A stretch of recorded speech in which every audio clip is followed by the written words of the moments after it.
messed up. But Why would they have seats in Congress after that? well, it's just they formed an electorate and they mobilized it, and Yeah. they're voting for people that have some very archaic views that have been expounded many times over and over again, and seeing it kind of boomerang back to the surface, it's just very interesting because I remember watching those shows as a kid and seeing these people and being like, these people aren't real, and they are. Yeah.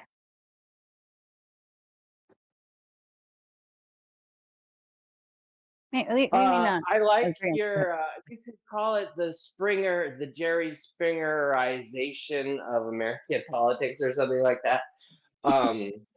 But yeah, I mean,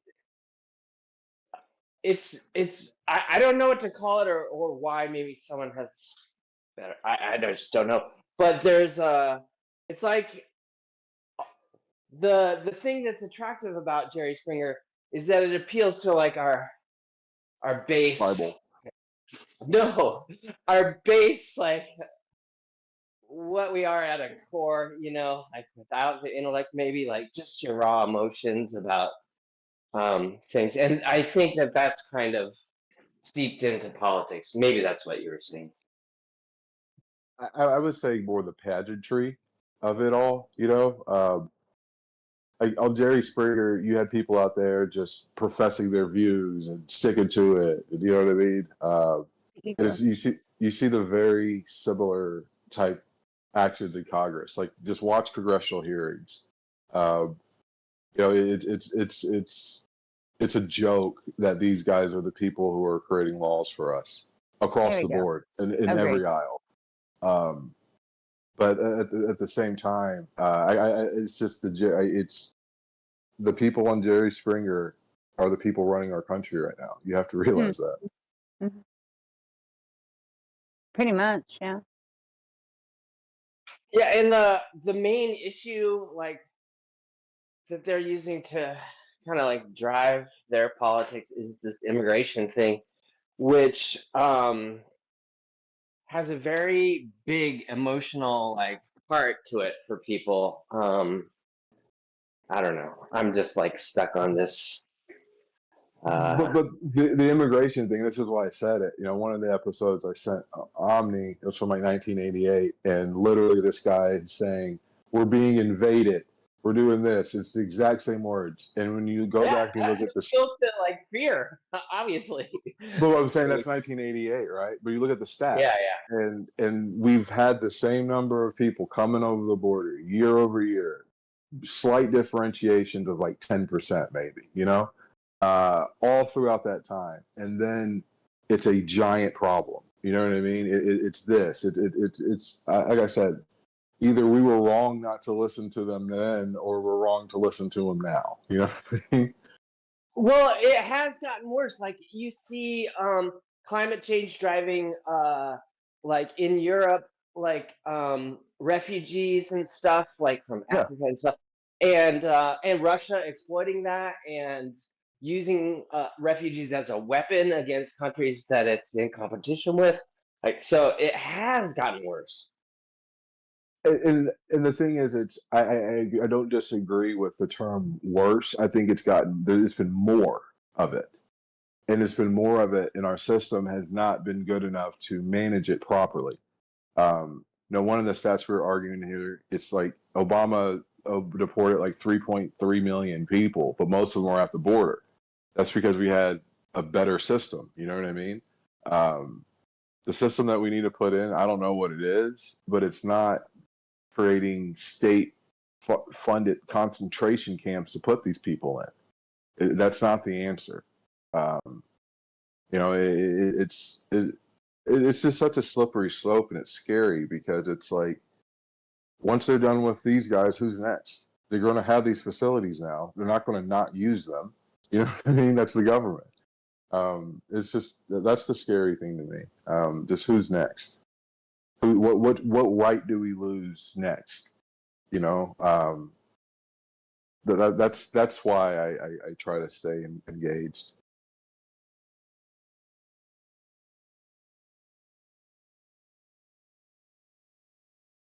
Yeah, well said. And I guess my brain wants to answer your question, who's next? And I think, I just try to pay attention to modern news and stuff with just one eye. But I think I did see something, a side comment that Mr. President made about the homeborns or something like that. Yeah, the homegrowns are next. Exactly. Homegrowns are next. That was the phrase he made to his dictator friend. But yeah, you know what I mean. It's like it's that's the thing. It's always, you don't boil, if you want to boil a frog, you don't put it in hot water. You slowly increase the temperature, and that's what it's been feeling like for the last like 2 decades essentially. But not only because the planet's warming, it's, the political atmosphere is getting warmer as well. But oh shit, I have 5 minutes. All right. Wonderful morning, guys. Thank you very much. I have to get going and get yelled at. Later. Have a good one. Yeah, good luck.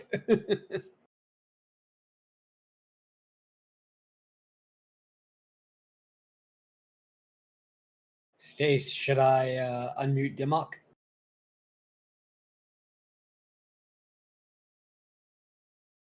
Yeah, let's do it. Why not? Why do you think that's a good idea? There was a moment of silence, and I thought,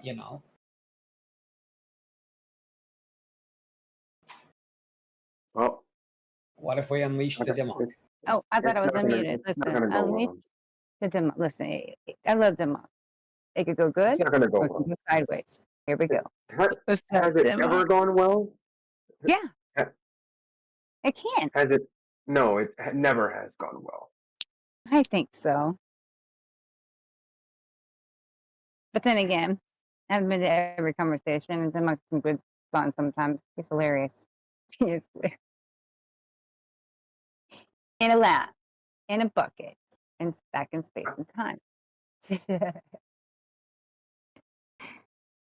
Curve stencil. Where's my curve stencil? See, these things I always appreciate about him over the years. He's said and done. These are on point, and that's when I he's think, also so interesting and funny, but also being real. I think he's I think he's a plant. I think he's purposely put here to disrupt the conversation. That way, no one else wants to come here, and everyone goes to other channels. I don't think so, because Yeah, you know what? Devon, go over there, just act like a fool, and drive everybody away. That way, they all come back over here, and just stay there. You know, you might say that, but there's times that Demo's been like a really good friend of mine back in the day at Jim server. You know, Jim Panda server used to get, if you remember. Bear been there. But they'd be crazy and mean and vile and just be like, at me. I mean, just I'm alone as a female. There's like 10 of them coming at me. Quite foul words. And so he'd come in to defend me as a friend too. And yeah, he may have sounded crazy on y'all sometimes, like in a bucket, blah blah. He was also doing it for a reason, to get the heat off of me and onto him. So for me, I can't think as a plant. As someone who's just an individual here who cares, and he's funny and he's just trying to have a good time, but also be truthful. People may not understand him or not agree with him, just like you guys don't agree with me. He just has a different way of going about it. We all have different personalities. I've learned that after almost 7 years with you guys. It's like a big family of dysfunctional people. I'm sorry. I've never, not once, had a cordial conversation. I've even tried. I think I've even tried, and it just no. I'm sorry. But I mean, if you wanna unmute him, Omnivore, just go right on ahead. Oh yeah, I forgot I'm on here. I can just do it. You can do it, yeah. Go for it. It's been a few days. And this isn't showing muted on my end. Why? Why? I mean, but if I was to treat Oh, there it is. people or flat earthers the way he treats us. You know, yeah. Good I morning, mean, Denmark. You're yes, unmuted, by the way, just so you know. yes. There's no surprise that, you know, if it went the other way, I don't think, you know, I don't think people would you know, I think would Right. be considered a bad modding. Exactly. I mean, Yeah, it apparently makes no friend, but he knows I've muted him that himself. flat Yeah. earthers are not allowed to talk, you know, here. So Not sure. All the time. And I feel fine here, comfortable. And Denmark knows too, and he gets crazy sometimes, even with me. I mean, we've had our moments where he's just going on. And I can do the same thing. Don't get me wrong, you guys have muted me. Get it? But I'll just mute him as mutual firm respect. Ain't gonna get mad. sure. They may get mad at you, Omni. That's a different story. You can be mad at me. I'm okay with that. Yeah, I just be okay with it. People come, they go, they come back, they fight, they argue. They I'm just out of don't here. like specifics. You know, the physical specifics. There he is. Good morning. Morning. Physical physics. Where's your physical physics? The In the lab. physical specifics. Specifics. Oh, specific. Got you now. And that makes more sense, actually.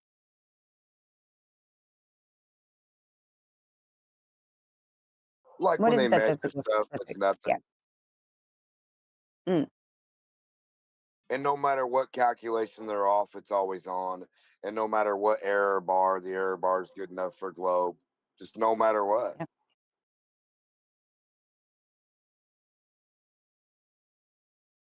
You just can't comprehend anything. That's your problem. Yeah, I don't comprehend error bars for Yeah, proof. because you think that measuring a short distance proves something. Yeah. Yeah, you think not you don't know measuring a shit. long distance proof. You I think watched not your measuring videos, something D-Mock. and looking that way It's proves pretty something. Billy pathetic. Bong's lot.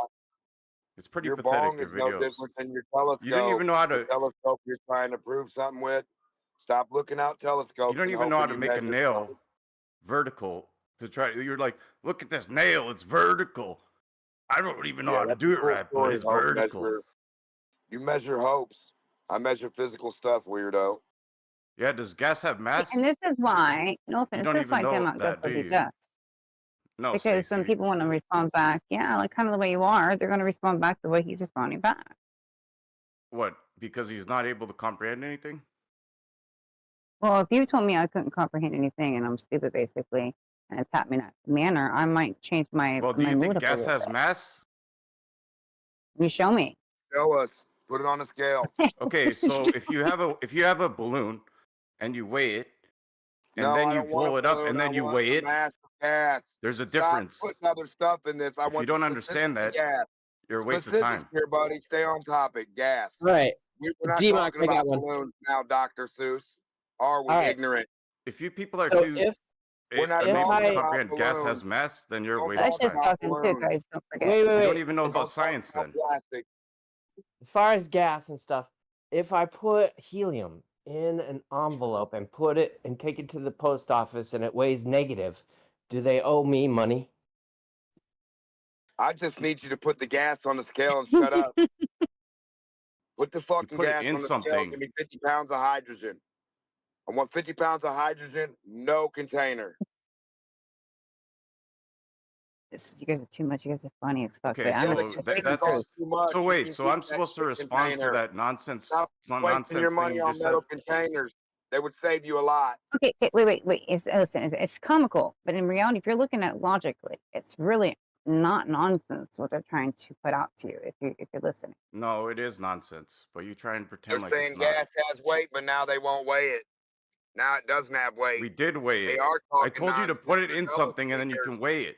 Hey, watch this Is your plastic. gas tank I'm more? going to weigh this plastic on a scale. I'm going to weigh this Is metal. a full gas No, tank weigh more than too an much empty gas gas. tank? We don't Smart know guy. what you're talking about, loser. We need some gas. You know what gas is, right? Apparently you don't. Well, you don't think it has mass, so obviously you don't know anything. You're relieving some You're gas the one right that now. brought gas into this guy without any on a scale who said you can weigh it. That's weird for you to jump out on a boat and say, I'm going to jump off this boat building with gas pressure on a scale when you don't have it. Stop jumping off of stuff you don't have. Okay, you didn't actually refute my argument, so that I don't Yeah, I really did. You don't understand have what any you're doing here. scales. You don't have any gas You on didn't the weight. refute You don't anything. have an argument, weirdo. You're trying to prove you can weigh gas. Carry on. Scuttle I'll on. Yeah, send a people mod have done along the it all. way. People But do it all the Scuttle on time. and weigh us some gas. Have you ever had your buddy. propane tank filled? Have you We ever had ain't a talking propane about tank filled? tank. We're talking You about think gas. they're Have just you ever ripping had you your off? gas filled? Did you fill your gas with gas? That's what we're Yeah. looking for, gas filler. Yeah, does it weigh more when it's full We than don't. empty? It does what Yeah, way more? it does You because don't gas see has anything, mass. weirdo. You don't have anything but a fucking container in your hand in the story. If you don't understand what I'm saying, then you're a waste No, of if time. you don't I'm sorry. understand your fucking lie and trying to sell people a fucking container story, weirdo. okay, I ain't why does buying the your fucking weird container? ass story. Selling Why me does some the gas metal and telling container me it's weigh magic more gas. with the gas in it? Now you see why this is an Yeah, I unproductive don't because want your gas has fucking mass, metal. AC. You Keep get your it, right? metal. You Keep understand your now? metal. It's gonna save you money. Stop adding metal If to it my weighed gas. less, then it wouldn't, or if it weighed the same, then it Stop wouldn't have adding your mass. But fucking useless metal because to it my weighs gas, more, that dude. means that gas has mass. Stop It's that trying to simple. add your weight of your metal to my gas. You make bad look. You make flat No, earthers you look make bad, no D-Mock. sense. We Sorry. want to weigh No, gas. You listen, make Are you weight flat is smart earthers look enough like to mass. that. know how to Weight weigh is gas mass, by Mark, itself or not? apparently. Yeah, mass is has weight. Is Cool mass story. weight, though. That's a cool story, weirdo. You can weigh mass. Yeah, Yeah, you What's can weigh mass mass. mean? That mass is not What is weight. mass? it's not weight though. Yeah, What does mass mean? that's a good point. It's not weight. Yeah, What? now what does Wasn't, matter? sorry. That's what I was trying to bring it back to. It may weigh more. It does not. It Why does don't you not tell us, me D-Mock, the what you mass. think mass is? You're the one Considering saying Gas, you can you're weigh the it smart without a guy. gas scale. has weight. You're the one saying you can weigh it without a scale, without a container by looking at fucking sun-dot gases. I Jupiter didn't say gas without a boy. container. Why do you keep I don't strawmanning me? care what you make up. Figure it out how to prove it, stupid. That's your But fucking gas, problem. Okay, yeah, gas, calling me gas has stupid is weight. really Yeah, productive, well, right, where's your Stacy? fucking Right? gas You ass calling me Superman stupid gas really boy? helps the situation, right? Gas No, it spokesman. doesn't, guys. You don't It help the doesn't. Sorry, I'm situation trying with to no clean gas up. on the scale Real either. quick, How many real quick, times have guys. I So I called can him stupid this time? modding, housekeeping, really quickly, guys. Did mod two, please, please. I'll let Bray talk. I'm not gonna mute nobody. I don't want to do that. But let's not call each other names as much as possible. I know I sometimes do, and I have I to don't correct think myself. it's. I Let's don't try think not to it's do that, possible please. for him. Okay. You know he can't go It 3 doesn't bother words me if he without. calls You me know you guys stupid, can't get anyways. He fucking can't. scales He and weigh can't get 3 gases. words That without. bothers me. It really Yeah. bothers Yeah. us You that can. you You guys can. You can't do can. that. You're You weak can to weigh do it. gas. Let's get on to the basis of what we're discussing now instead of arguing about that back and forth. You're discussing mass. And then if they're going to do that, explain to me then what mass is, and let's go over that first. Well, let's just get over the fact gas can be weighed. Yes. No, it can't, liar. If you fill up a Okay, gas, if that's you fill up a wasted. Other tank of stuff can be air, weighed. it weighs Other more stuff when it's can be weighed, full than when liar. it's empty. That's a fact. You can No, you other can even stuff use The a can be pressure. balloon. weighed. You Like weigh you other can stuff, you can liar, use and a you damn claim it's balloon. mass, and When you you claim have a it's air. when you have a Liar. tank of air, it You're a weighs more liar. when it's full than when it's empty. Because That's a you're a fact. liar and you can't weigh the air. Okay. Okay. Why Stop is that? fucking lying. Weigh the gas. It's Because a the gas gas has weight. pressing. This is a fact. This is a well-known fact. When you have a tank of air, it weighs more when it's full than when it's empty.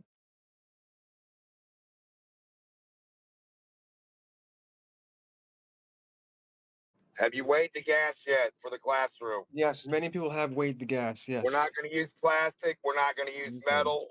We're not going to use sand. We're not going to use any material but the gas. What does this super gas weigh? Obviously, you can't do that. Let's get down to the basics. You cannot do that. We all know that. You cannot They do that. claim the with a weight of the container. sun, and it's a gas ball with no container. Now, gas with no container?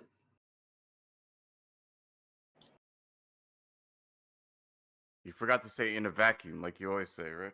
You forgot to weigh the gas without a container. Yeah. Weight. Okay, mass and weight. Weight is the force exerted on Okay, an word. object due to its Okay, gravity. wordsmith. Mass is You got any measured. physics? Mass is measured. Mass is a Word, measure word of the guy. amount of matter in an Stop saying object. Since words. Get gases some are physics. made of atoms and molecules, they have Yeah, mass, words therefore and weight. words and words, but no gas on a scale. Mm-hmm. Thank Okay, you, so John Yo, then the Carter. gases are Gas then is, have to be broken down in that manner. so why do we I'm call sorry. something massive? You know, when we call something massive, why do we call it massive if it's not massive?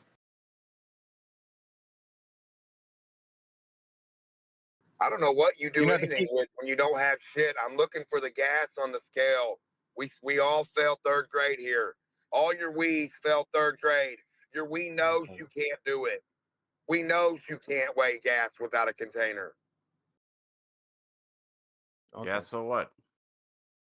So where do you fall short at? Now do you That's why you can weigh it with the can't? container. You can Do weigh you it with the comprehend container you though, can't do so that I now? don't Do understand you what your problem understand is. yet in 2025, 2 billion years it takes you to understand this?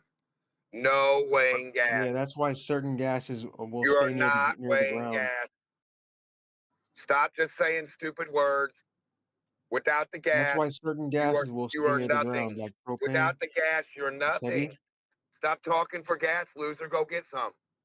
You know, like propane, when it's Go get in your some house, gas. it'll stay near the We're ground. looking for gas. Hydrogen. We'll just use Mm-hmm. hydrogen and we're gonna weigh it. Is it heavier than air? We're gonna weigh helium, That's hydrogen, why certain lithium, that's why argon. certain gases are heavier than air. You Nobody can knows freeze. what you You can guys freeze are it talking and weigh it. about. Superman gases, You can spaghetti freeze it. monster gas boys, You make can up freeze shit it boys, and just weigh say it. words. Words, You words, can words. We know words, words, words, words, we know. words. Just You like can hot air freeze is it heavy, and weigh it. Words, words, hot air without no rises. gas, without You no don't. scale. Suck my ass. Is You can. You just like can hot air freeze it. rises, right? Because it's less dense than cold air. Without no scale, without no gas, without no Okay. container, you can kiss my ass. What weighs more, hot air or cold air? You can freeze it and weigh it. It's quite simple. Like a hot air balloon floats because it's less dense than the cold air.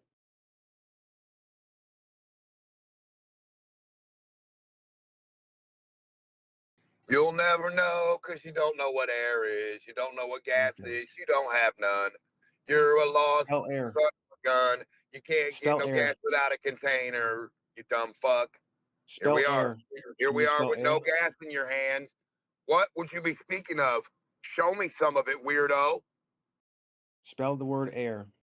Oh, yeah, I got a bunch of hot air excuses, don't you, weirdo? I'm waiting. Excuse after excuse after excuse. Here goes the globe. Bunch of big fucking excuses and why I can't do nothing.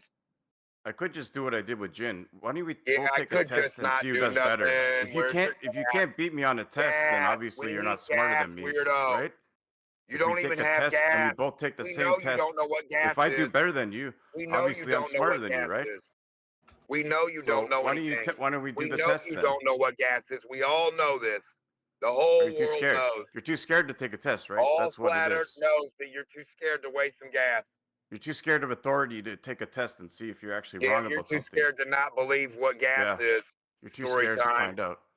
Yeah, I guess you'll never find out, will you? That's how you shut down No, these touch flatties. your All you no have to do doer, is ask them boy. to take a test and they'll You'll run never away because they're find anything scared. out because you don't do They're nothing. too scared to be actually You're too tested on their scared to knowledge. figure out why your globe can't be on a globe, why you don't got a globe That's why they map. don't go to school.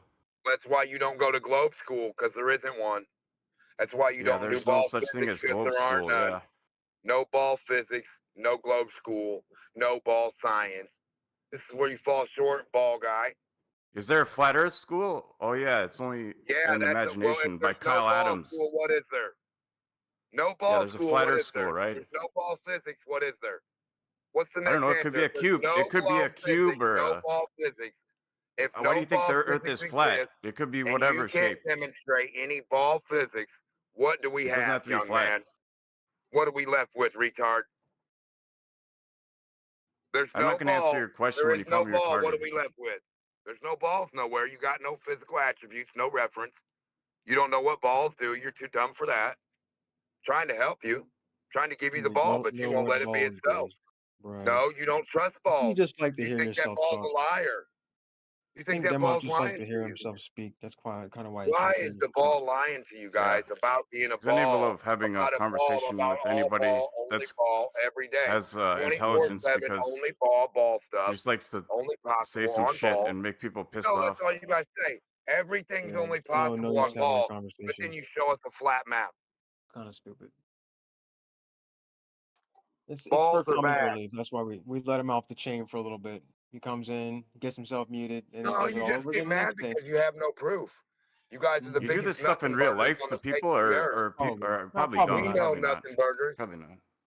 I We mean, know anybody guys can be who are anybody they nothing want burgers. on the internet. So Yeah, it seems like a lot of these people just do this online and they're not actually flat earths in real life because they're scared. no. Real quick, housekeeping. Okay, well, doing justice, so I'm gonna get Scared to back to lose their you. job But because they know that they'll real lose their quickly, honey, job. I'm the one that muted you for a second. I'm sorry. Give me a moment. I can unmute you. It's not a problem. But the issue is I can't be having you call names again. Try to calm down. And other people have to speak, even if I agree with the some stuff that you're saying. But getting people to say that, hey, show me, gas being weighed without a container in itself, honey, is impossible. So we're getting nowhere with this. I get you, but the conversation needs to kind of go forward, right? Project forward, productive. Somehow, Stacy, if not, I'll have to keep him muted, guys. Stacy, you understand that trying to reason is not going to work. You should understand this, and just come to reality and realize that he's not gonna conform to any kind of rules of a server or anything like that. So he's just gonna do what he wants.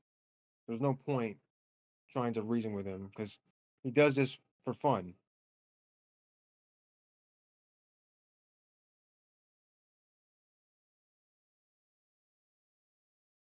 Yeah, and if someone wants to believe in flat Earth, that's fine and all. Like, because at one point I was convinced by it because I thought the moon landing was fake, and then it was easy to get to flat Earth. But at the same time, I didn't go around calling people stupid because they thought the Earth was a globe. So that's the problem with flat Earthers nowadays too. That if you want to believe the Earth is flat, whatever, but you calling the globers stupid doesn't help your case I agree. either. But this has been going on for a long time. I asked this question a long time ago. How the hell did this happen? Because why is there such a divide to the point of we are screaming at each other, calling each other names? There should be productive, like education, talking back and forth with each other, some kind of respect as adults, because we are all pretty much adults here. This went back to the old days, huh? And this is why the arena was created after they tried to create some peace. And I think they want it, right? Some people want it for entertainment. I'm not talking about them like you. I'm talking about in general what's been happening over the years. And some of this shit has stopped. The Jim Panda Super got crazy at one time too. We all went to Brandon Flat Earth times. Things are actually a little bit better than they used to be. We actually are respecting each other, but I am not like the rest of the ones that want to do the entertainment. I'm sick of the entertainment. I'm just calling it out for years.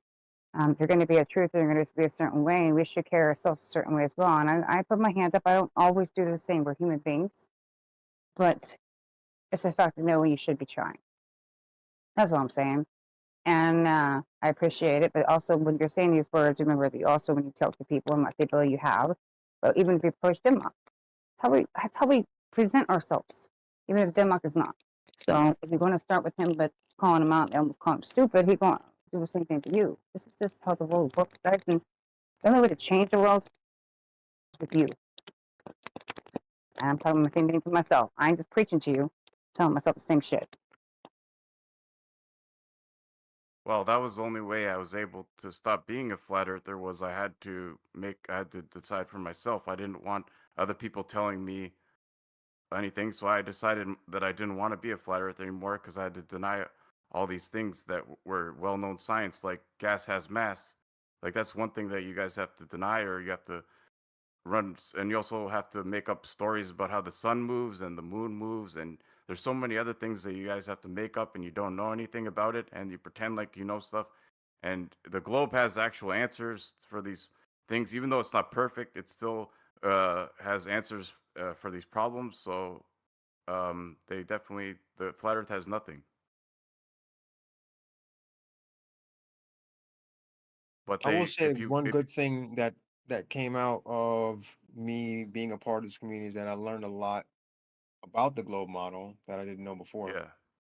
Well, that's the thing. Why you can become a flat earther too. If you don't know much about the globe model, stuff sounds pretty crazy, and then you have to actually look into it and actually have to, like, because it's not everything makes sense unless you understand the basics first. Correct.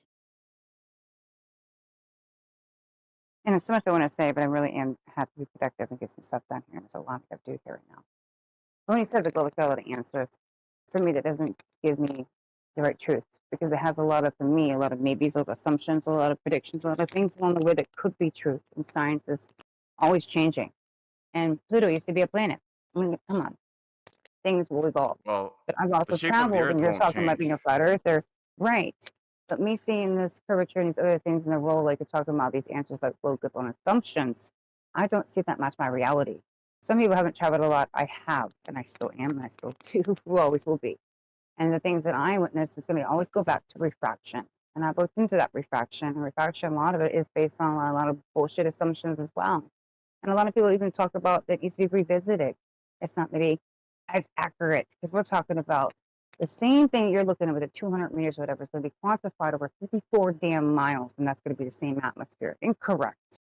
And so people know this. So in reality, you're talking about basically what I'm seeing as an illusion. No, some people are not okay with that. And to fall back on assumptions or predictions or maybes when science is always changing as well, what is wrong with us sitting here questioning our reality around us? Because I should not need to go to the sky and answer what's going on there. That people can barely validate themselves whatsoever. When we can answer what's going on the damn ground, which was the whole conversation should be about, the earth. And now we can argue all day. We should have different beliefs. That's fine. We should not be mad at each other for having different beliefs. This is how you come to the truth, is talking it out. But yelling at each other, claiming each other religious and marrying, all that shit, zealous shit. I don't understand why we do that. I don't participate in that. I'm my best not to ever do that. You're not going to reach anybody. You're going to try to reach people who are talking like that. Go ahead. I think the if it's a strongly held belief, the brain treats it as like a physical threat. So like when somebody says something that you don't Mhm. believe, if it's conviction for you, it's hard for your brain to not see that as a threat to you. It used to be that way, right? It isn't anymore. A lot of people believe whatever the hell they want. I know what I know, and there's a lot of shit I don't know. You know? Well, you're probably one of the better flat earthers I've heard on these servers. So good job for being not as Oh, yeah, good job. I try. But I have my faults too. Don't get it wrong. You'll hear me Yeah. one day. And what? Hey Well, Billy, nobody's perfect though. hey, how But long would can I ask you a couple questions, please? okay. He says with trepidation. How long did you think that the Earth was flat, or consider yourself a flat? And then how long has it been since you changed your mind? Well, I was big into conspiracies since like even like 2012. I was big into like all the conspiracies at that point, and then I believe it was like 2014, 15 when I first saw the flat Earth, and then I was like, and then I also questioned the moon landing at that time because of the videos that I saw. They didn't look like, it didn't make sense to me how it worked. So I was like, this could be fake. And then um, so basically I became a flat earther around 2015, and then it took maybe a year to start looking into everything, and then I think I became a flat earther too fast though, because I think that I probably I could have if I would have learned more, I might have not. I had to learn some stuff first to I'm trying to, I don't know, this is hard for me to do. I'm messing it up now. Sorry. I'm gonna stop. But Wait, when did you change your mind? Do you remember that? it was 2000, like 16. So it took like a year to change my mind. Roughly a year, something like that. Oh, okay. So it was a short amount of time for you. Yeah, because um I'd asked all these flat earthers questions like, do they understand how this stuff works? And then they would tell me something, and then when I'd look it up, it wasn't right. So then I was like, I wonder how much other things they've been telling me that's wrong. And then I had to figure it out that yeah, most of the stuff flat earthers tell you, some of it is right, but then when it comes to the actual like specific details, usually it's wrong, unless it's like something that doesn't involve the shape of the earth, and then they don't have to lie about it. That's interesting. I had a similar experience. What was the specific thing, if you remember? Do you happen to remember like what you realized they were wrong about? Like when all of a sudden you're like, wait a minute, these guys, they're wrong. I think it was just that I had to humble myself too and realize that I didn't know as much as I thought I knew. And then once I started learning stuff, like I said, it was hard for me to deny the fact that the flat Earth literally has no answers for these questions, and the globe has not all the answers, but more answers. And yeah, obviously the globe model is not perfect, but the flat Earth model is far from even coming. Like, there's no flat Earth model, there's no flat Earth answers. The only thing they can do is say that you measure a distance, a short distance, and it's a flat. But if you measure a long distance, it's not. So they don't have nothing there. Or if you want to look at the if you want to do a observation and you're low to the ground over water, it's going to maybe have more refraction, so you're going to see things further than if you were to go up higher and then do an observation. You're going to have a better results. So yeah, like there's a lot of things I didn't know when I first got into flat earth that I had to learn too. So yeah, and I still don't know everything too. So. Yeah, I had kind of a well, I don't know, maybe similar thing. I didn't I oh geez, where do I go here? I guess I'll go this way. I also changed my mind about some conspiracy theory stuff, but I didn't run into flat earth. Like, I purposely avoided it. I was a little, well, you hear people say like they thought I was stupid, or they were maybe afraid to like even check it out because they didn't want to believe it.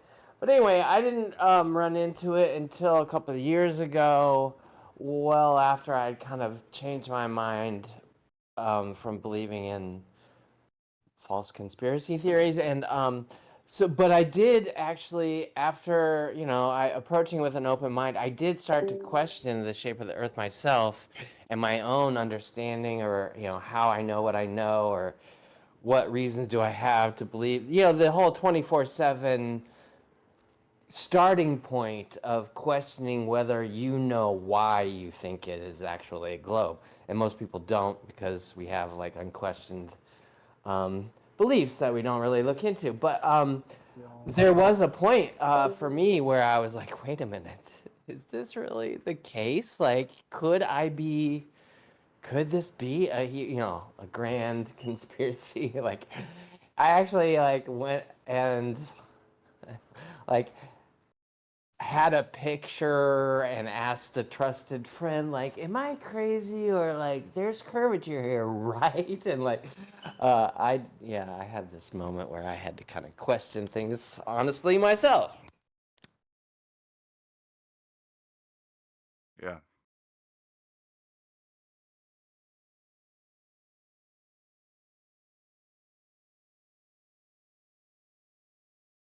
But then I also am curious, you said you'd believed in other conspiracy theories, and I'm just curious if you still believe in those, or you also changed your mind about some of those too. Yeah, I still believe in certain ones, but there's some that I don't anymore now. Yeah, like the moon landing one. I believe that happened now, but at that time I didn't. I still do think there is like um some kind of Illuminati. That was the big thing. That was the biggest thing. Well, I still am kind of interested in that. That there's a hidden power controlling the world, and 9/11. I feel like 9/11 is a little fishy. Like I think that shit happened, but I think it was. I think it could have been planned though, conspired. That I think the U.S. Didn't take enough precautions to prevent it that they could have done. It seems like, just like Pearl Harbor too. So Seems like would you they. be a let it happen, helped it happen, or made it happen 9/11 truther? That's a good question. I'm not sure, but I don't. I definitely don't think it's what they're telling you happened. Yeah. Yeah, Yeah, you got like questions. What yeah, about I know the chemtrails? plane chemtrails. Yeah, I don't. I definitely thought that was a thing too when I was a flat earther too. I guess like there's a lot of things, Yeah. but Did you but currently what do you think about chemtrails? no, No. no, but uh, yeah, there's still like some cloud seeding though, but that's like different. Yo, yeah, completely. I agree. It's not the same thing at all. Some people can like confuse those things though, and think that Oh because they yeah. do No, cloud that seeding, started then yes. No, that started I want to say like in the early to late 2000s it seems like to me because I've been following chemtrails since the mid 90s and like when Dane before the internet before Dane Wigington had a fucking a web page he was going on Art Bell Coast to Coast AM in the middle of the night and that's when I started paying attention to chemtrails and what happened like in the mid I want to say like the mid 2000s was all this conflation started before it was there's these weird lines in the sky they're coming out of planes and it's making people sick was the thought there was a connection with Magellan's disease and people were finding these fibers and stuff in wounds and stuff and then what happened was then all like it was after the internet had been around for a while and then everybody started conflating like any kind of weather modification and saying, well, because the government did that, therefore they are also doing this new type of weather modification. But no one could ever show or prove or even give a good theory of how you could like take a bunch of chemtrail juice and spray it out of a plane without someone figuring it out. So. yeah. But yeah, of There's course one, we seed clouds. Sorry, go ahead. there's one that's more controversial that I mean it's not really a big thing, but it's tough for me to say this too because in Canada it's legal to talk about this, but I'm not actually denying anything. But the Holocaust, the numbers, the numbers changing thing was kind of I don't deny it happened, and I don't deny the gassings, but the numbers changing is like it wasn't. They had 6 million for a long time, but then they figured out it was probably closer to like 4 million, maybe. Like if you actually do the numbers, so like that kind, yeah, that's one thing I don't. All right, Lindsay, we gotta brush your teeth, okay? Oh, sorry, hot marking. Sorry. You gotta love like little life seeping through. I didn't even know that the number changed. So when you heard that it's 4 million and not 6 million, that caused you to doubt the whole thing overall, or No, no, no. oh, I just don't understand why. Like they were, I guess they jumped the gun on estimating how many people died, but then they over time they found out that it was actually less than they thought. and you're saying that made you kind of question the Holocaust because of that? Well, mm, at one point I did. I guess I was more along the lines of thinking it wasn't real, but then I came to the terms that it probably did happen, but the numbers weren't correct um until they were able to gather more data to make the numbers actually more correct. Because it seems like they determined the numbers too fast and maybe not considering all the evidence and data. And then when they did actually do that, then and also there's a thing that Russia was hiding stuff too, and they like there's other stuff like, and the Germans were hiding stuff too, so it's harder to get the full story on what happened. Okay.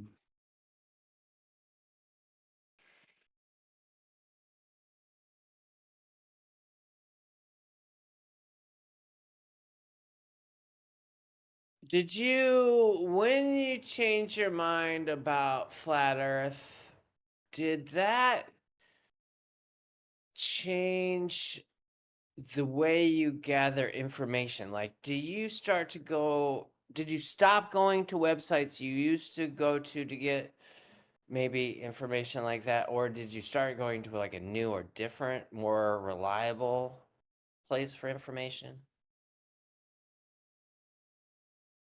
Um, well, yeah, I guess because I used to just watch YouTube videos more so, and now I'm trying to actually look at other evidence than just some YouTube video. Like InfoWars? No, I'm just kidding. Sorry. I'm just kidding. And Jin also uses documentaries of. Yeah, I saw something it in the documentary, on so the way to the therefore it moon. must be 100% true then. Even though it's a documentary made by flat earth or like people that aren't even credible. Oh yeah, Like I yeah, know. the doc if it's made by somebody credible, at least I can take it more and like but yeah, if it's I look into that too, like the people that are providing this information, what's their credentials, and are they actually um qualified to be talking about these Yeah, like subjects? looking for bias and stuff like that. Do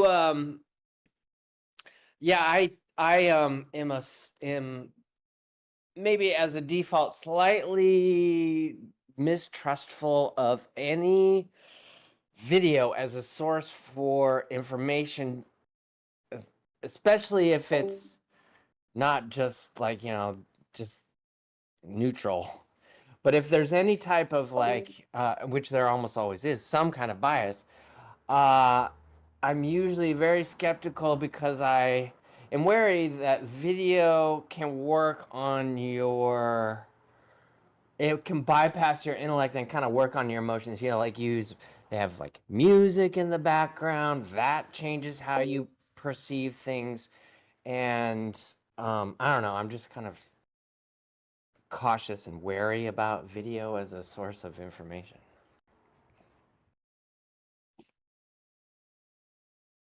Yeah. But it's very popular amongst the rabbit hole people. Sorry, I shouldn't say rabbit hole people. Which I think we're all down the rabbit hole, just to clarify, to some degree. It's just a question of how far down we are. That's just my way of thinking of, like on the low level, like a lot of people wouldn't consider themselves truthers or conspiracy theorists, but still believe like there's something fucked up about like healthcare in America, and like why we, it's something's not right, and it's possibly some kind of conspiracy. Yeah.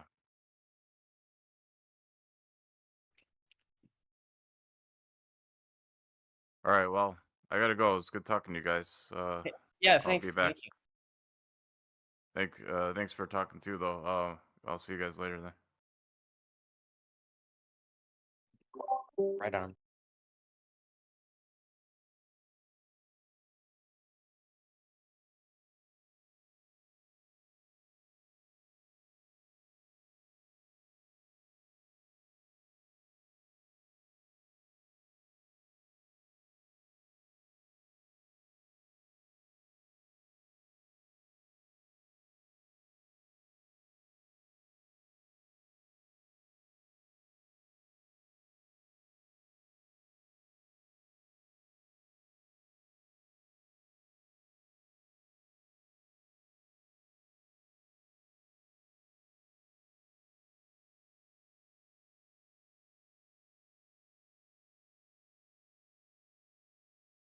So here's one thing I learned this morning. I learned that Joe Biden's wife and daughter died in a car accident when I think it was like in the 70s or 80s.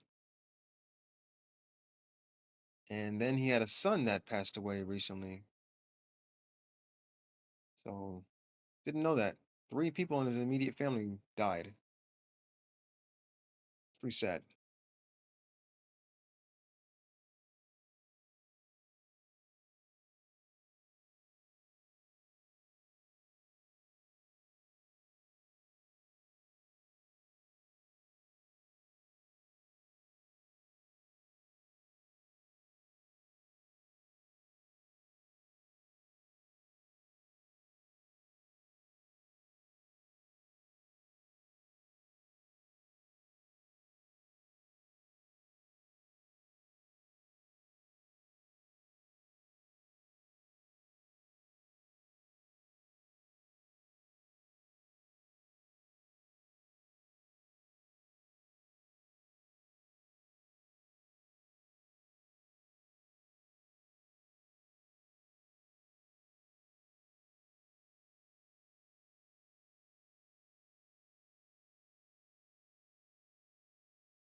All right, so what's going on in the chat since nobody wants to talk?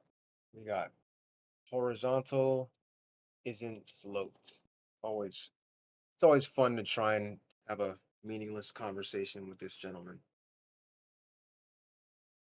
Anyone that says I live on a ball can be bigoted as they are, as they like here. Nobody cares. If it's fun, it's not me. Stars are quite literally not the Earth. Yeah, we know that. We know the stars aren't the Earth. I don't think that's the issue here.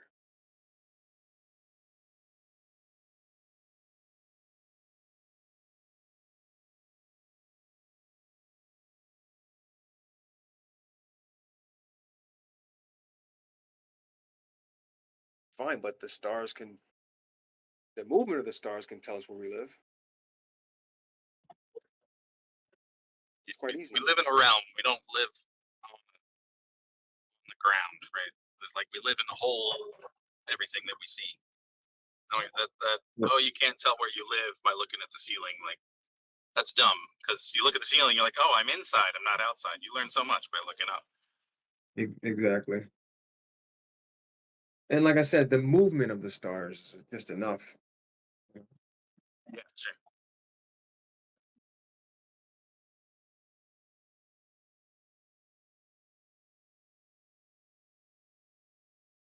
I think I tried having a conversation with that horizontal isn't sloped guy before, and it didn't go well. He just kind of yelled at me the entire time. So you have the troll frog Pepe logo What's that? or user picture. Is this user picture of the Pepe frog? Yeah, that's him. Yeah, fuck that guy. Absolute troll. Yeah. If he's not serious, he acts like he's not serious, but he puts so much effort into it that you Oh, wonder why he would do that just for the yeah, lulz. yeah. He's originally from the Bev cult.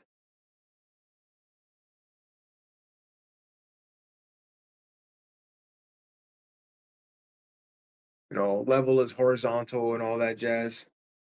That's those guys.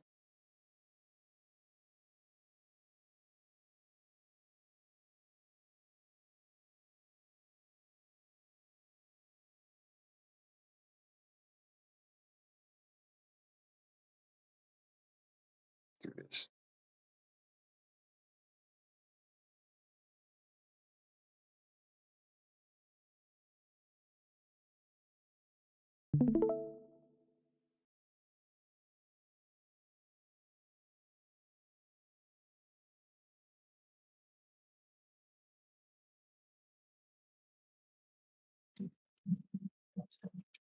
I got a brand new conspiracy theory. What's that? U-Haul has a monopoly on all of the best trailer manufacturers, and they leave all the shittiest, even the made in the USA, where like made in Indiana, sure, but like not by a guy who knows how to weld trailer for the rest of us. So we have to keep renting good trailers from them. That makes sense. Their trailers are so fucking nice. Like, damn. I have to give this back. Yeah. How do you launder a U-Haul trailer? That's what I want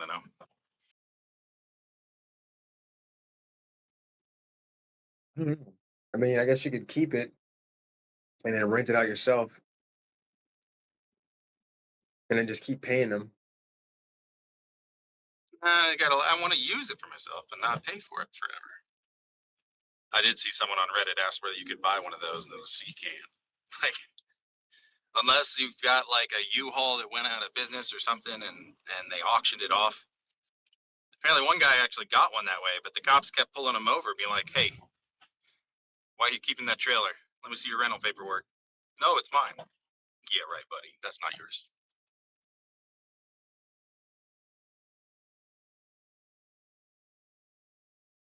I'll probably be renting one in February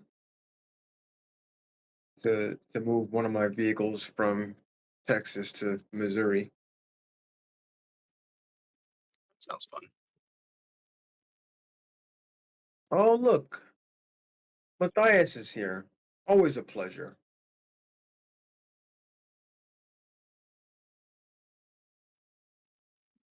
You compare the cost of doing that yourself versus hiring a driver to drive it to where you want it to be, assuming it runs. Well, if you pay someone to do it, like a company, they're gonna charge you an arm and a leg. Whereas I'm gonna Just do like it. an I'm gonna do my, individual driver, what's that? like an individual who does that, like a contractor, not a company. Yeah, well, you'd have to pay for. Obviously, you have to pay for their gas. You have to pay them for their time. So might get pretty pricey.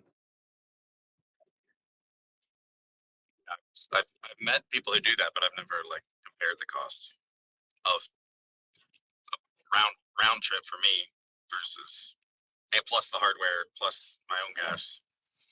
Because then you're paying fuel for a truck, not fuel for the what you're towing. Like, I'm just gonna move it myself and then have the military pay Really? me.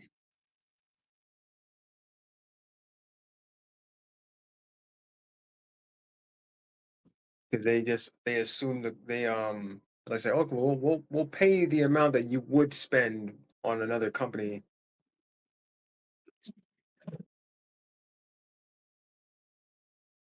They have a thing called like a do-it-yourself move. It's called a Diddy move, and if you move all your stuff on your own dime, if you do it cheap, you can make a shit ton of money. Yeah, I did that when I had to relocate for Amazon. They're like, "Yeah, we'll do it, or we'll give you this one lump sum, and you can manage it yourself." And I was like, "It will cost me a fraction of what you're going to pay me to do it, so I'll do that, please." And then everyone else I know that chose the Amazon do it for you, all of them had shit damaged or stolen or lost, and I Oh didn't, yeah, obviously, yeah. because I did it myself. To a T, every single one of them lost something valuable. Wow. And it's because of the companies that they choose to move your stuff. You know, they come and they pack up your stuff, and then yeah, I think one They'll time, lose their Amazon contract just for one missing heirloom. right? Amazon still hire them for the next poor employee. Yep. Luckily, I haven't had anything lost. I think there might have been one time when I moved from Texas to Hawaii. There was a box that got misplaced or so, but they reimbursed me for the box. Yeah, that'd be a bit harder to do yourself. Yeah, All right. Speaking of U-Hauls, I'm here to drop it off, so I gotta nice. mute for a moment. Yep.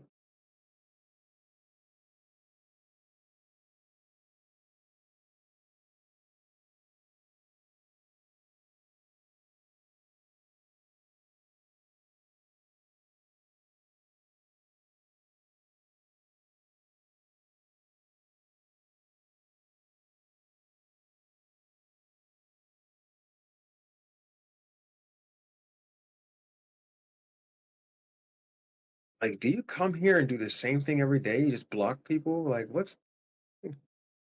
my goodness, what's the point if you just block everybody? Tangent requires a circle. Like, yeah, okay, yeah, that's true.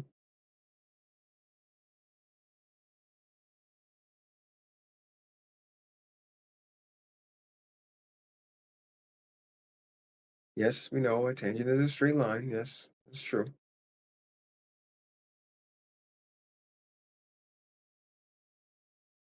Well, I agree. Am I wrong?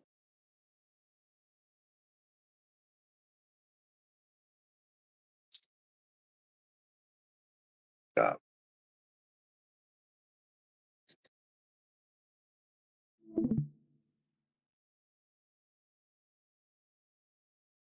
Let's see. What kind of nonsense can I post in the chat?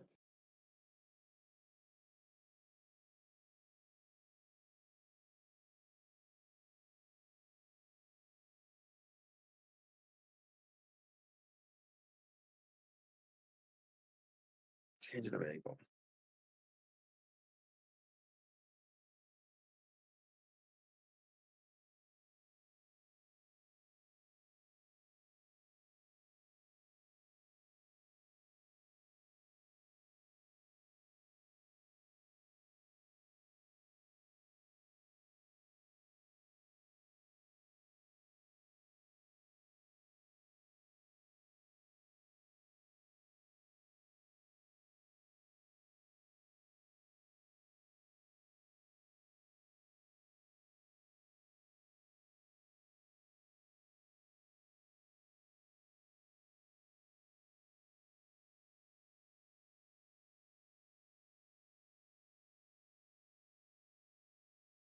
TFE was faked, of course.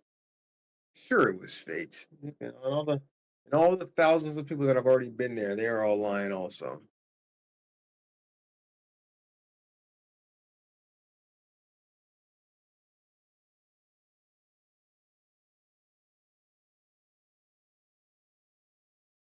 There you go. There's a tangent without a circle.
That's a good one. Let me do that.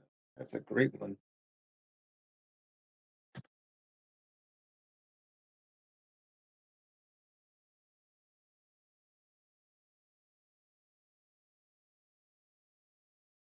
I agree with that.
Backed that trailer up into its spot and did not embarrass myself in front of the U-Haul lady.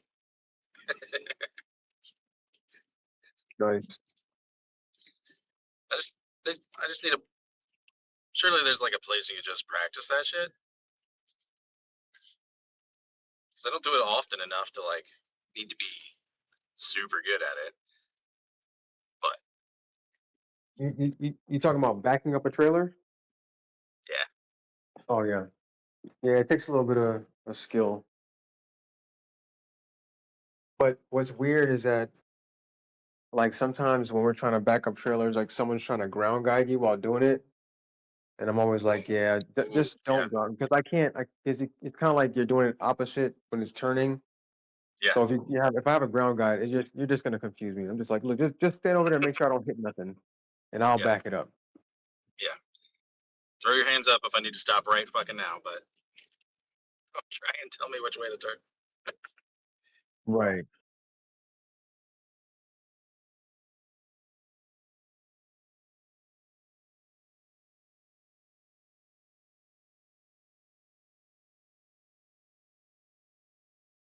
I'll be back later.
Cool. What cool things are we going to talk about today?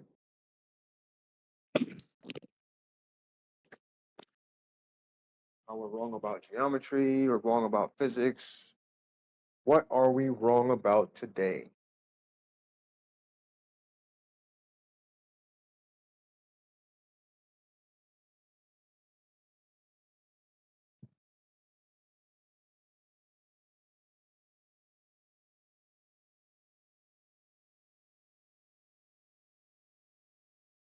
Horizontal physics, plumb lines,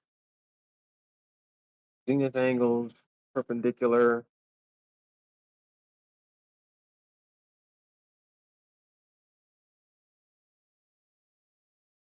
The surface of the earth somehow supposed to be horizontal. What is it?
All right, so is level horizontal?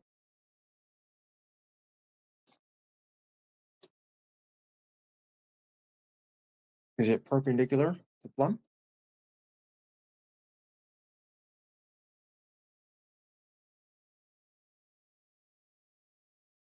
Depends what it's referenced off of. Oh, we got old horizontal isn't what is it? What isn't it? Sloped? It's not level. Ah, Apparently it's not sloped. well, that depends.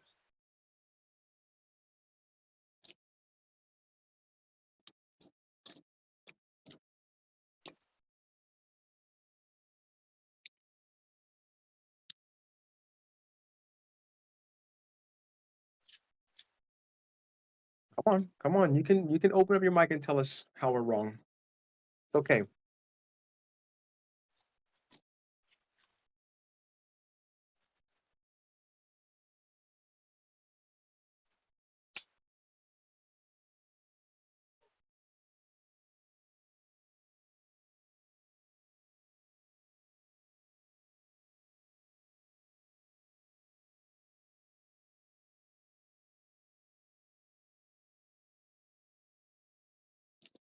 One second, I might have another one.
Guess what?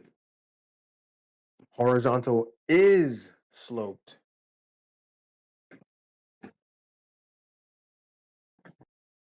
I said it. I said it. Horizontal is sloped. Now what? Tell me I'm wrong.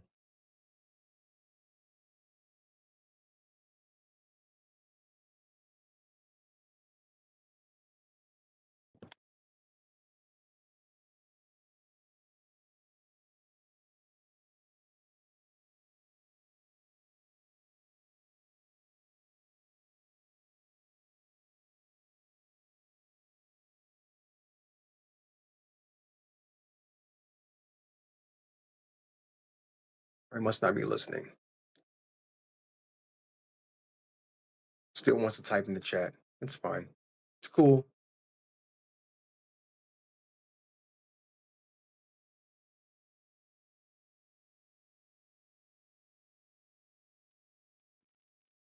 Usually he's the one begging people to jump in VC. He must I be mean, busy. yeah, he must be busy. He said, I said, do it in VC. He said, I'm here. And okay. I'm here too.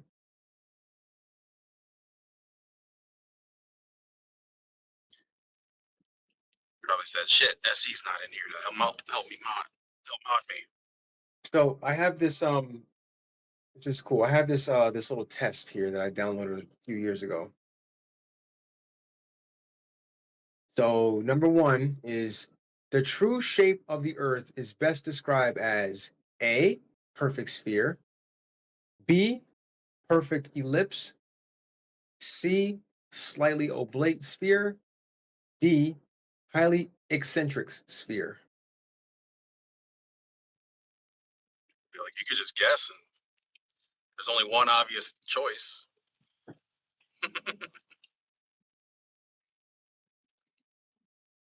Which is, what do you say?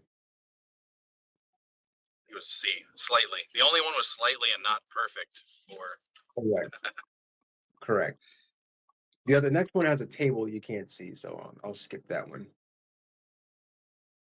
Okay, the best evidence that the Earth has a spherical shape is provided by A, photographs of the Earth taken from space satellites, B, the amount of daylight received at the North Pole on June 21st, C, the changing orbital speed of the Earth in its orbit around the Sun, or D, the cycle change of seasons.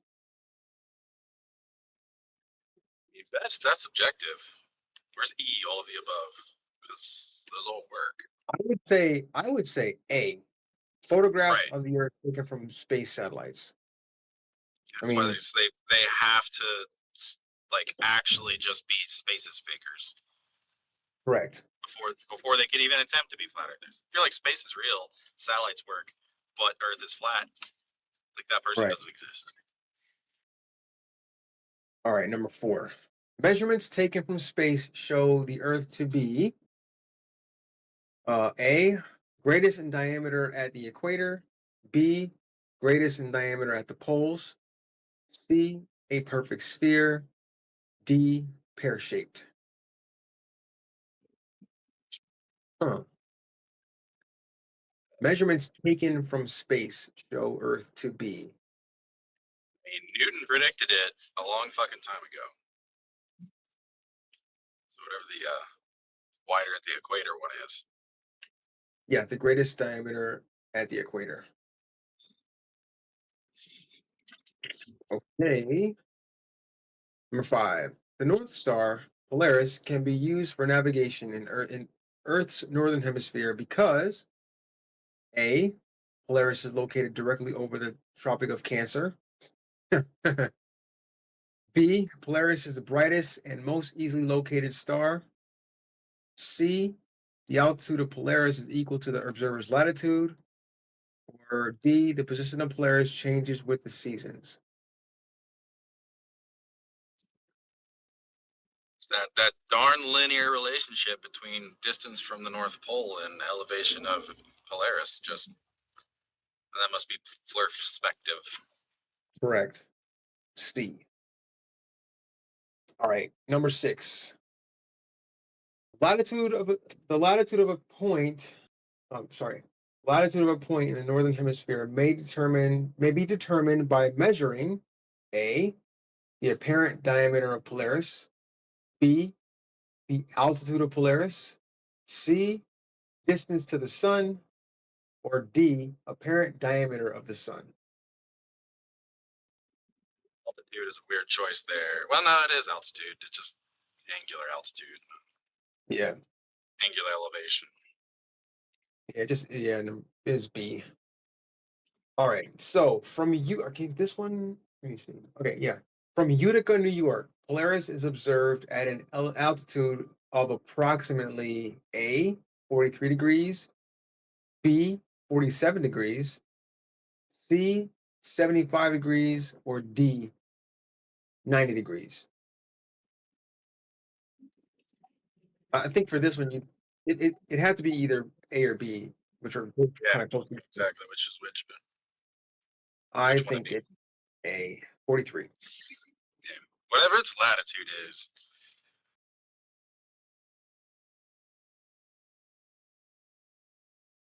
The next one shows like the Big Dipper, so I'll skip that one. I look up out of it every night this time of year. Yeah. Okay, number 9. How does the position of Polaris appear to change as an observer travels due north from the equator? Is it A, the angle of Polaris above the northern hemisphere, northern horizon decreases? B, the angle of Polaris above the northern horizon increases? C, Polaris appears to move westward, or D, Polaris appears to move eastward? Mine goes up.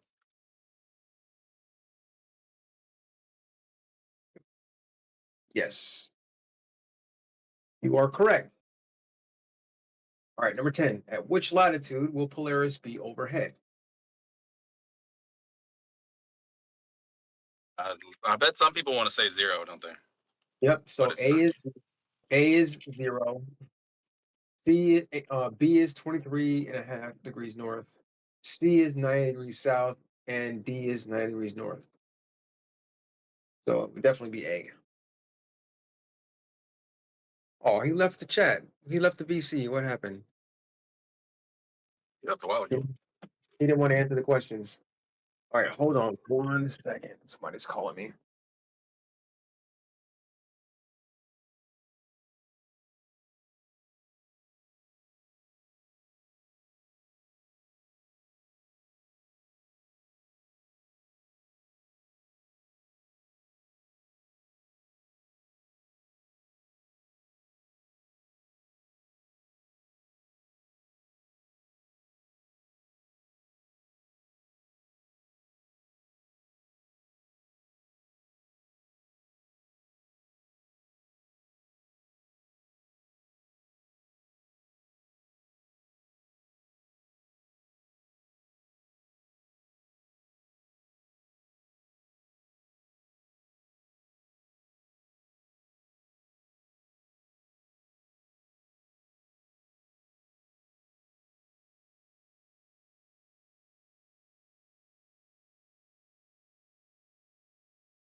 Right, I'm back. Number next page. This one. Yeah, all these have pictures that you're not gonna be able to see. Like, try to imagine what it would take. Like, if one flat earther made a quiz like this, another flat earther would have had to hear exactly the explanations that first flat earther had heard. Because there's no reasoning about it. There's no like, oh, I can use everything I know about everything else to determine that answer. They're all so made up and different from each other. Right, right.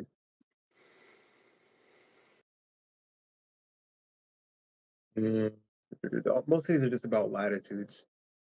At which, okay. Number 15. At which location will the highest altitude of the star Polaris be observed?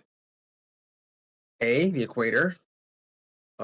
B, Tropic of Cancer. C, Arctic Circle. D, Central New York State. Kind of an easy question. Yeah. Good stuff though. Number 17. At which New York State location will an observer most likely measure the altitude of Polaris as approximately 42 degrees? Yeah, you'd have to know.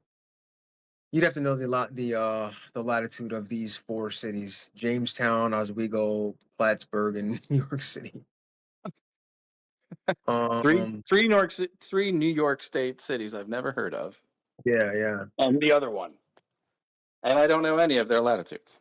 right. This was written by a New Yorker, I would assume, or a school Yeah, in New York or something. where this text came from. For some reason I found it on the internet. I was like, oh, this is cool. And when Jose was doing his live streams back in the day, we actually went through um answered all these live. Let me see. Yeah, the rest of them have like pictures you have to look at and determine the answer from the picture.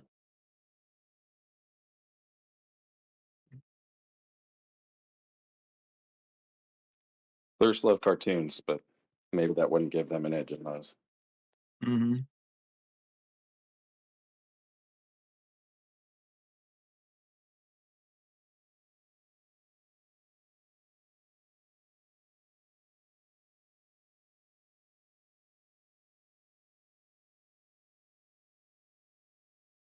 All right, I'll be back in a little bit. I gotta take care of something.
Okay, I have 20 questions. Are you willing to answer them?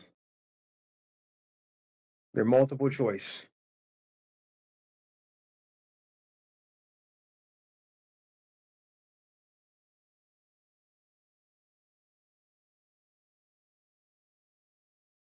All these questions are going to be about the Earth, Moon, and Sun system, latitude and longitude, movement of the stars, sunset, sunrise, distance to celestial bodies, and the shape and mechanics of the Earth.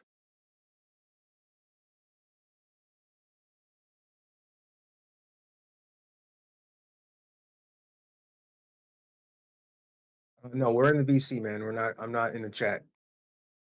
Not in the chat.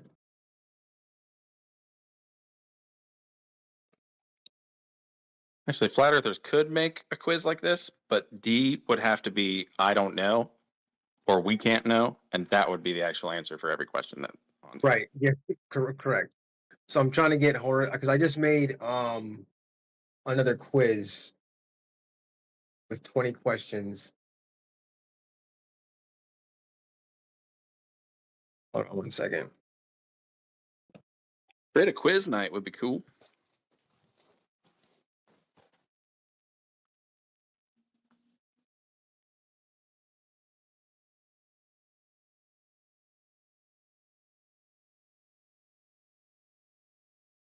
Let's see. Come on, man.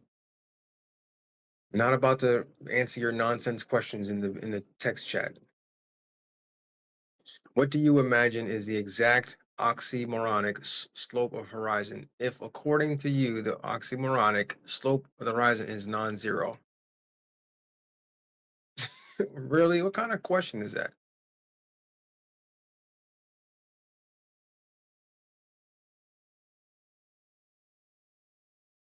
Does anybody slope of horizontal?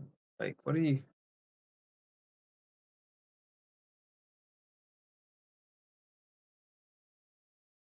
Here, I'll read it slowly. Here we go. What do you imagine is the exact oxymoronic slope of horizontal if, according to you, the oxymoronic slope of horizontal is non-zero? I don't even understand what the hell that even means.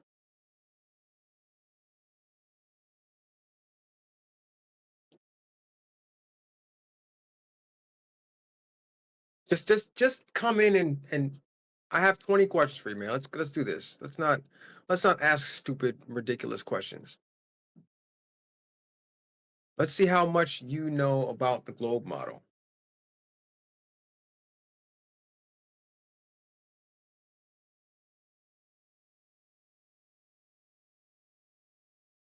So, like, question number one, wait, scroll down. Okay.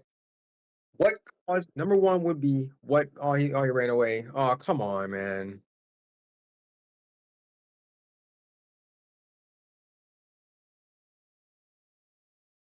You didn't actually think he was going to stay for that. I mean,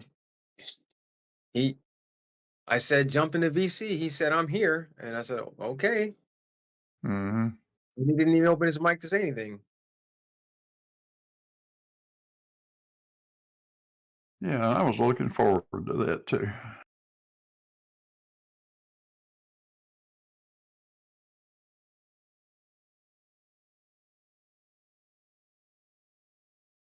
He's sure stuck on this horizontal thing, isn't he? Yeah, I don't understand. Like, horizontal doesn't slope. Okay, yeah, we know that. Like, okay, we know that horizontal doesn't slope. I agree. Do you think that the surface of the Earth is horizontal? I mean, in one position, if I lay a ruler on the ground in front of me, sure, it's horizontal. Okay. Oh hell, it comes from Bill's long-term claim that level is horizontal, Right. which it obviously isn't. And Biv has been kind enough to make pictures of it for us. Oh, those are some great pictures. Couldn't be better.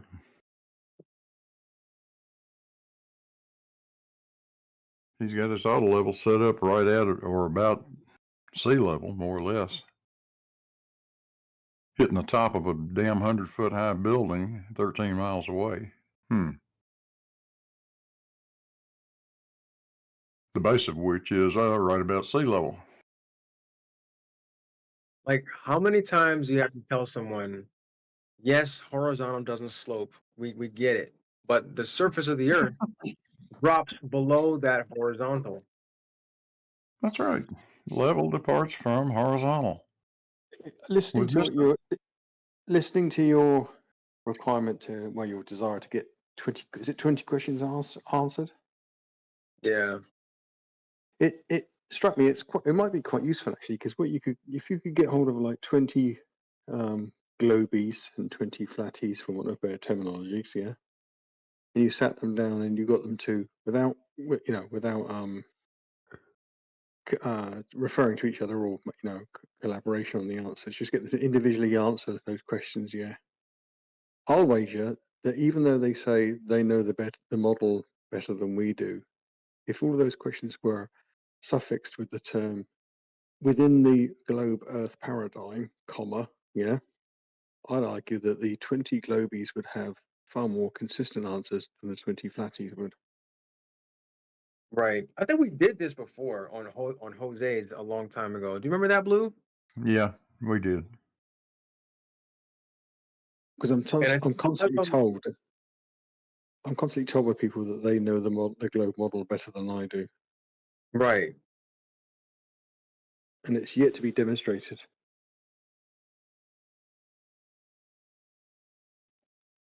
You can see the quizzes that flat earthers would write for other flat earthers, because they would be all over the fucking place. That'd be great. about flat Earth. Yeah, exactly. In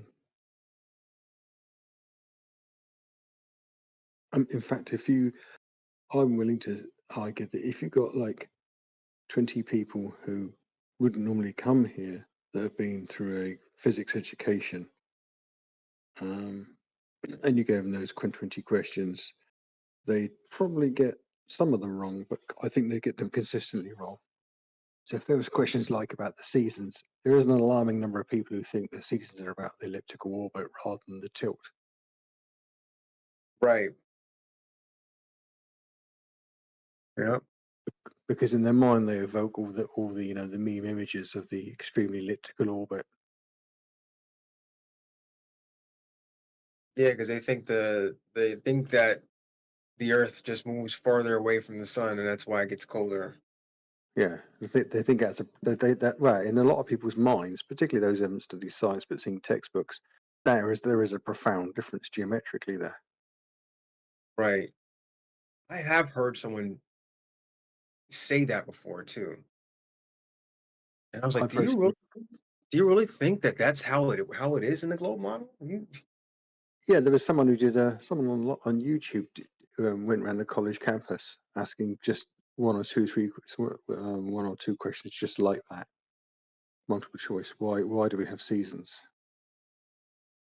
And the individuals, I think a fair chunk of them, graduates or university students were saying, "Oh, it's because of the distance from the sun changing with the orbit." Even though they know that if they think about it for 10 seconds, that winter and summer are at 6 months apart in the two hemispheres.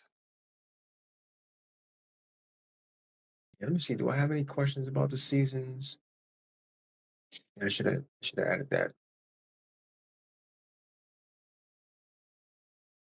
Oscillation. Yeah, you can ask questions like that. You can also ask questions like, what's the furthest most northerly position that Polaris can be observed, or furthest southerly position? Right. I do have one. Why is it summer in the southern? Why is it summer in the southern hemisphere when it's winter in the northern hemisphere? Yeah, that kind of alludes to it. And the But if you answer would ask be it, if you ask it that way, less people our students would say, it's because of the distance of the sun. But Right. if you ask why do we have sedans, they don't tend to think about the juxtaposition between the two and then think, oh, it's because of the elliptical orbit. And these are all multiple choice. So I would read the question and then read the answers and then have to give the answer.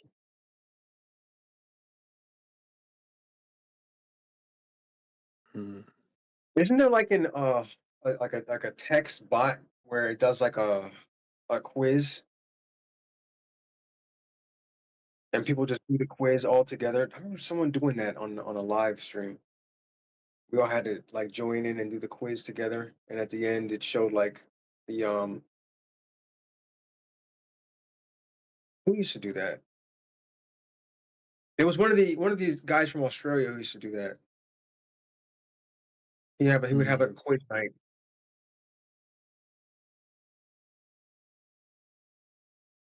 Right.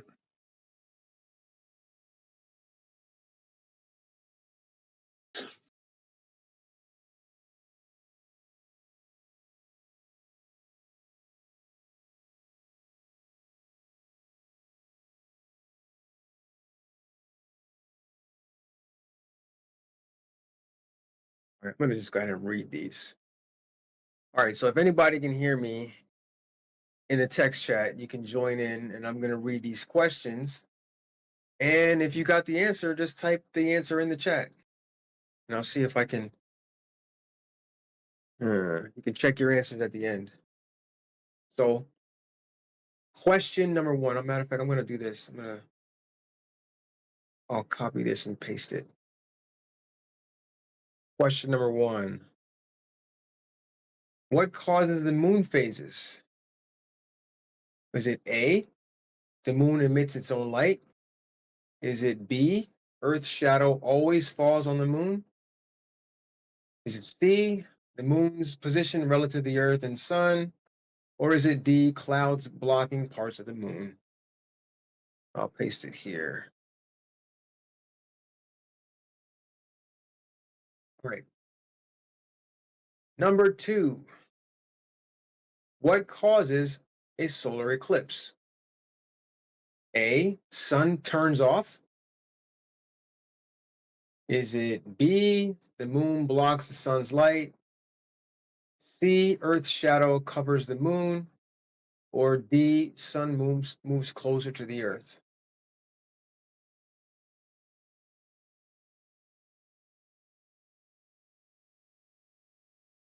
All right. Number three. Why don't we have eclipses every month?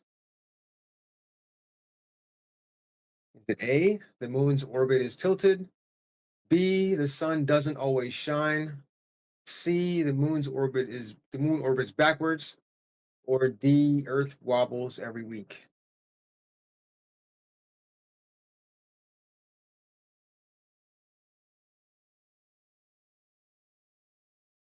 All right, now moving on to latitude and longitude. Number four. What does latitude measure?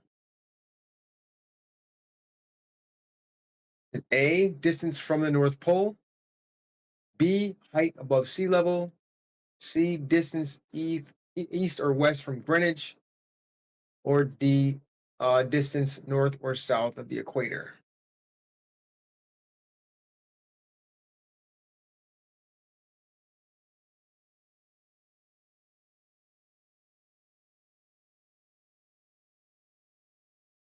All right, number five.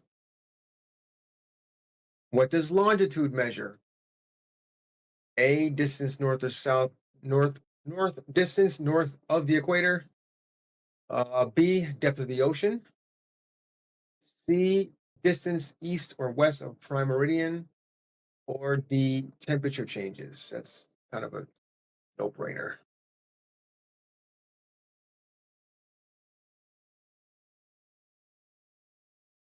They're all no-brainers so far.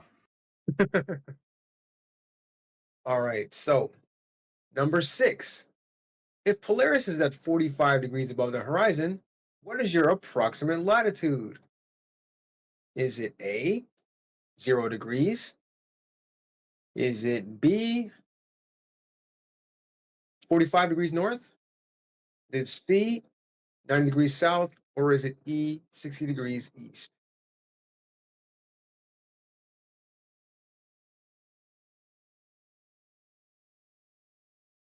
All right.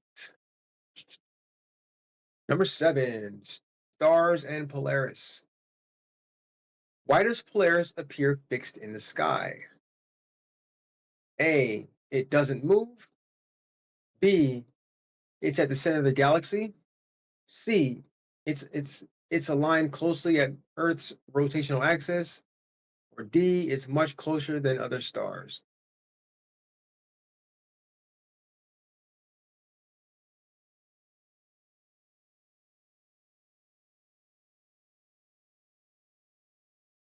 All right. Number 8. Why can't you see Polaris from Australia? That's a great question. A, it's hidden behind the moon. B, Australia is too cloudy. C, Earth's curvature blocks its view. Or D, it sets in the southern hemisphere.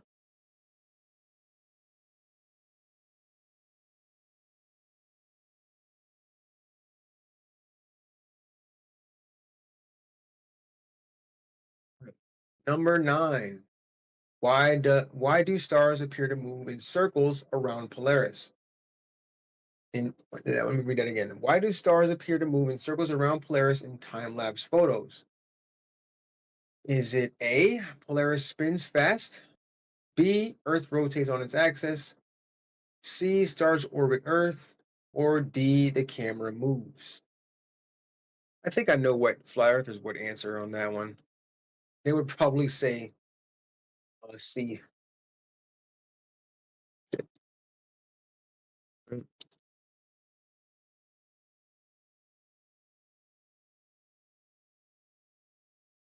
right, number 10. Why does the sun rise in the east and set in the west? A, the sun orbits the Earth. B, Earth rotates from east to west, from west to east. C, the moon pulls across what? The moon pulls it across the sky? That's weird. And D, light bends upward. And of course, we know what flat earthers would say. All right. For 11, why do daylight hours change throughout the year? A, Earth speeds up in the summer. B, the moon blocks the sun. C, Earth's tilt affects sunlight angles. Or D, the sun orbits differently.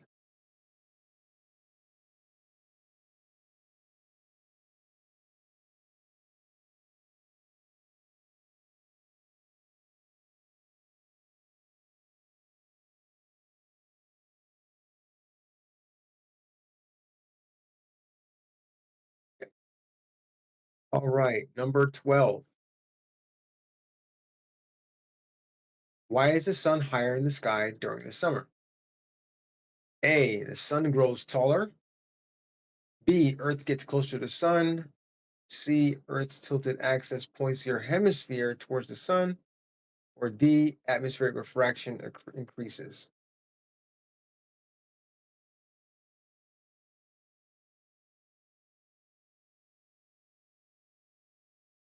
Hey, horizontal isn't slope. You can chime in and answer any of these questions. I mean, and they're not that hard. All right. So, number 13. Why do we have time zones? Is it A, to confuse flat earthers? Is it B, because Earth is stationary? Is it C, because sunlight arrives all at once? Or is it D, because Earth rotates, making local noon occur at different times across latitudes?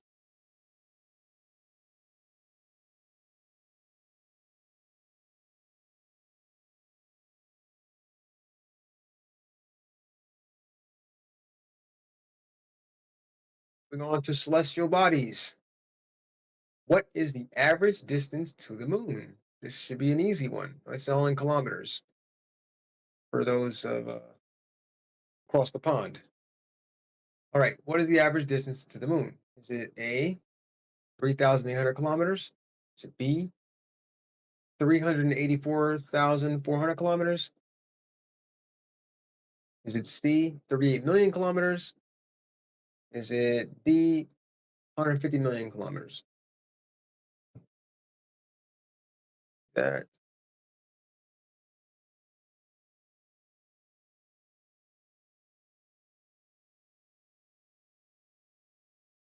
number 15. How far is the Earth from the sun on average? Is it A, 1,500 kilometers? Is it B, 93,000 kilometers? Is it C, 149 million kilometers? Or D, 3.2 billion kilometers?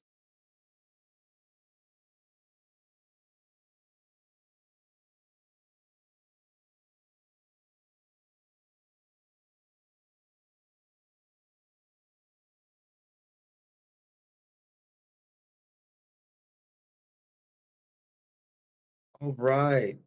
Number 16, how do we know the moon is closer than the sun? All right, let me address this real quick. So, yeah, just try and answer some of the questions. Yes, we know you don't agree with the answers, but this is how we know it in our model. Maybe you should try and learn it. Then you wouldn't be so confused. Anyway, how do we know the moon is closer than the sun? So is it A, it moves faster? B, it's larger?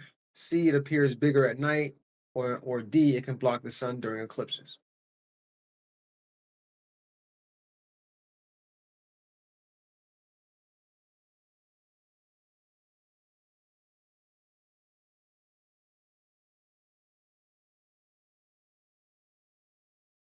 All right, moving on to the shape and mechanics of Earth. This is going to be a good one.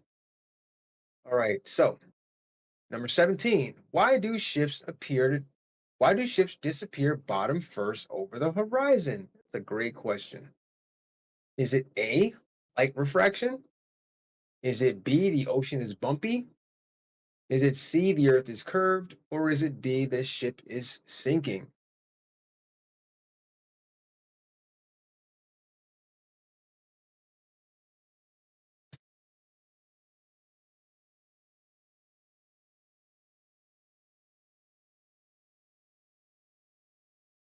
All right, number 18. Why can't you see Mount Everest from sea level in New York?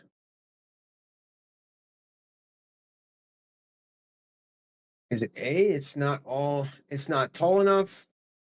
B, it's covered by clouds. C, air blocks the view. Or D, Earth's curvature obstructs its line of sight.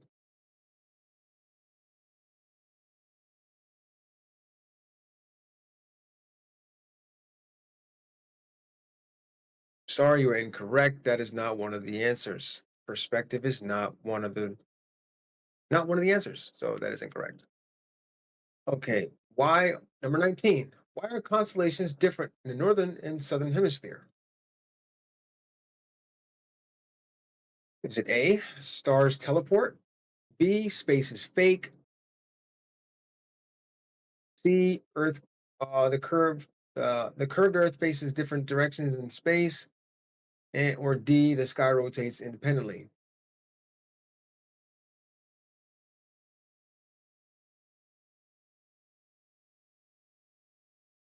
And last but not least, why is it summer in the southern hemisphere when it's winter in the northern hemisphere? Is it A, Earth flips upside down? B, the sun moves south? C, Earth's axial tilt points the hemisphere towards and away from the sun at different times? Or D, the moon causes seasonal drift?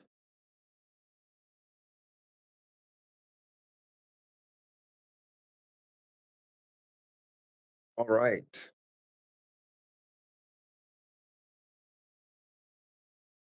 So we've reached that's the end of the questions. So that some people answered some of them, but it's okay. Your participation wasn't mandatory.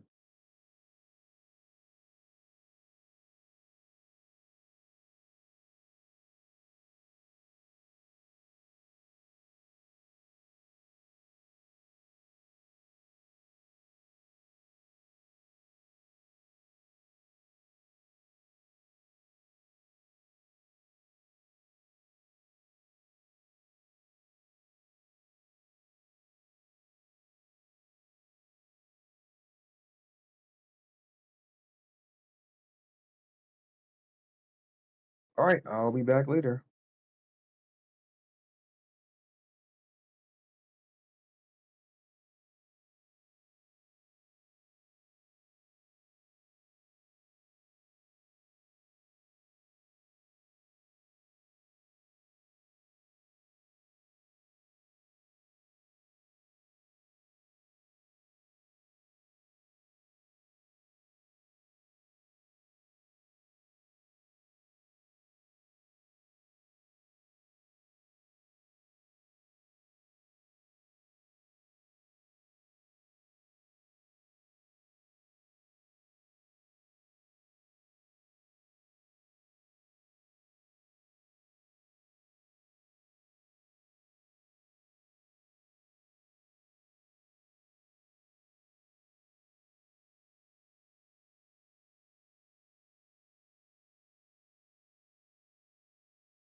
Hello?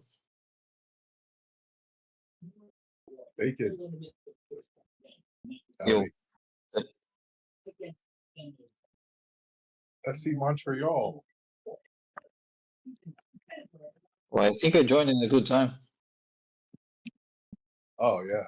Okay. How are you guys doing? Doing well. How about yourself, sir? I'm all right. I'm just working. What part of the world are you in? Brazil. You?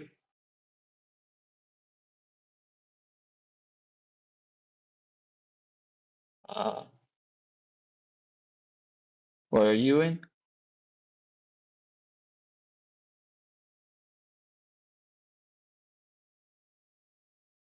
Oh, your mic's off. In case that was not on purpose. It was not on purpose. I'm in Florida, right outside Miami. Okay. Nice. Bits of Is Florida next to the tropic? Florida is I've been like pretty much one of the southernmost parts of the continental United States. Florida's like that leg of the dog that America looks like, the front leg. Yeah. But does the tropic cross Florida? I don't remember. I don't think so. It's a swamp, that's for sure. But I don't know. I don't know about. I know like the Bermuda Triangle's close and stuff like that. Yeah, I think I recognize your voice. Do we know each other? I don't think so. I kind of just joined these servers a couple months back.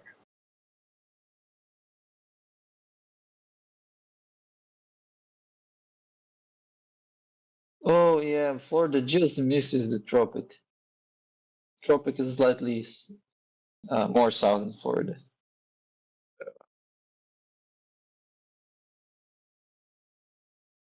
Yeah, you sound like someone I know. Forgot his name.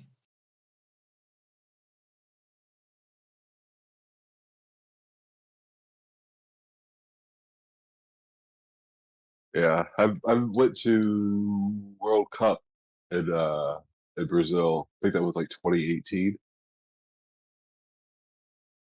2018. What about 2018? Well, what? What about I the think World Cup? I think that was 2018 when the World Cup was down there.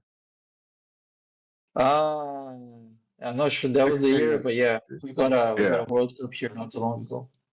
Yeah, I actually went down for that. It was very, very interesting country.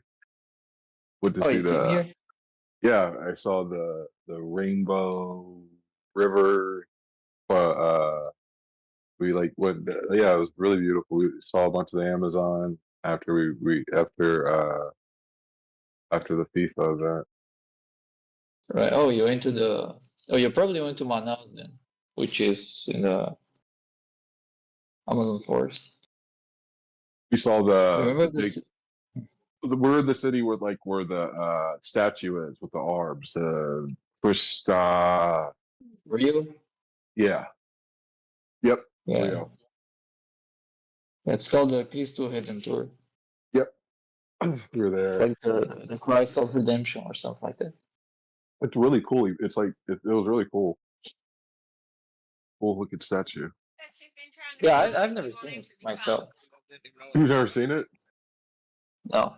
No, I live in southern state here. I've never been to Rio. I think I actually did when I was a kid, but I don't remember that. Yeah, Brazil's huge. Yo, Cole, you're there? You're echoing a lot. I mean, not echoing, you're... He's not mic. Hot mic.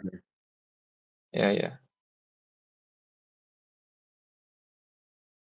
Oh, that stopped.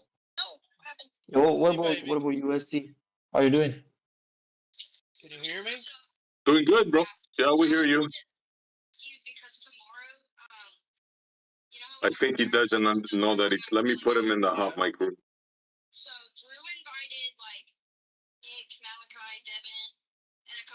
Oh, you're a moderator here.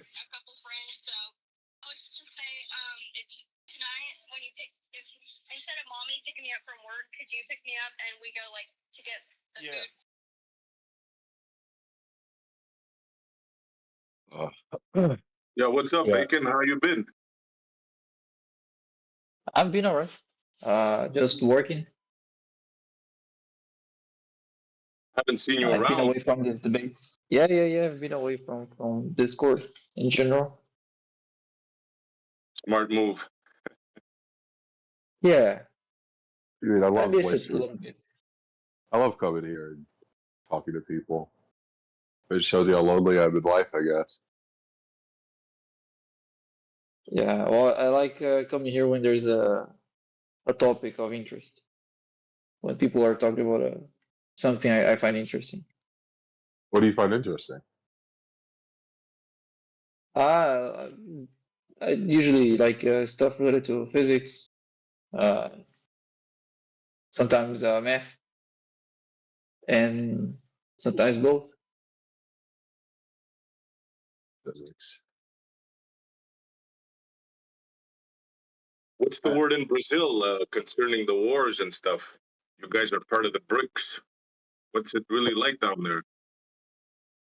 We are just watching from from a distance, you know. Just hoping it's over.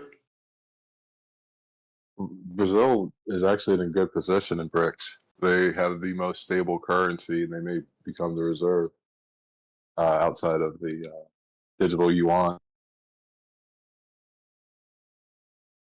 The BRICS don't really. They what they want to do is create a system which they have that not necessarily a currency, but that all the countries can trade with their currency. That's the goal, I think. Pretty sure.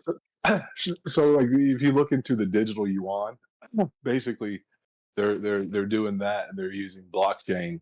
So, what you're doing essentially is very similar to like you're buying like Bitcoin or Ethereum. You're just loading up your euros, and it's converting it to a digital yuan that you utilize to pay for the end product in China. You know. Right, and yeah, and the other way around when China wants to buy, like They just they don't have to buy with American dollars. They can buy with their own currencies.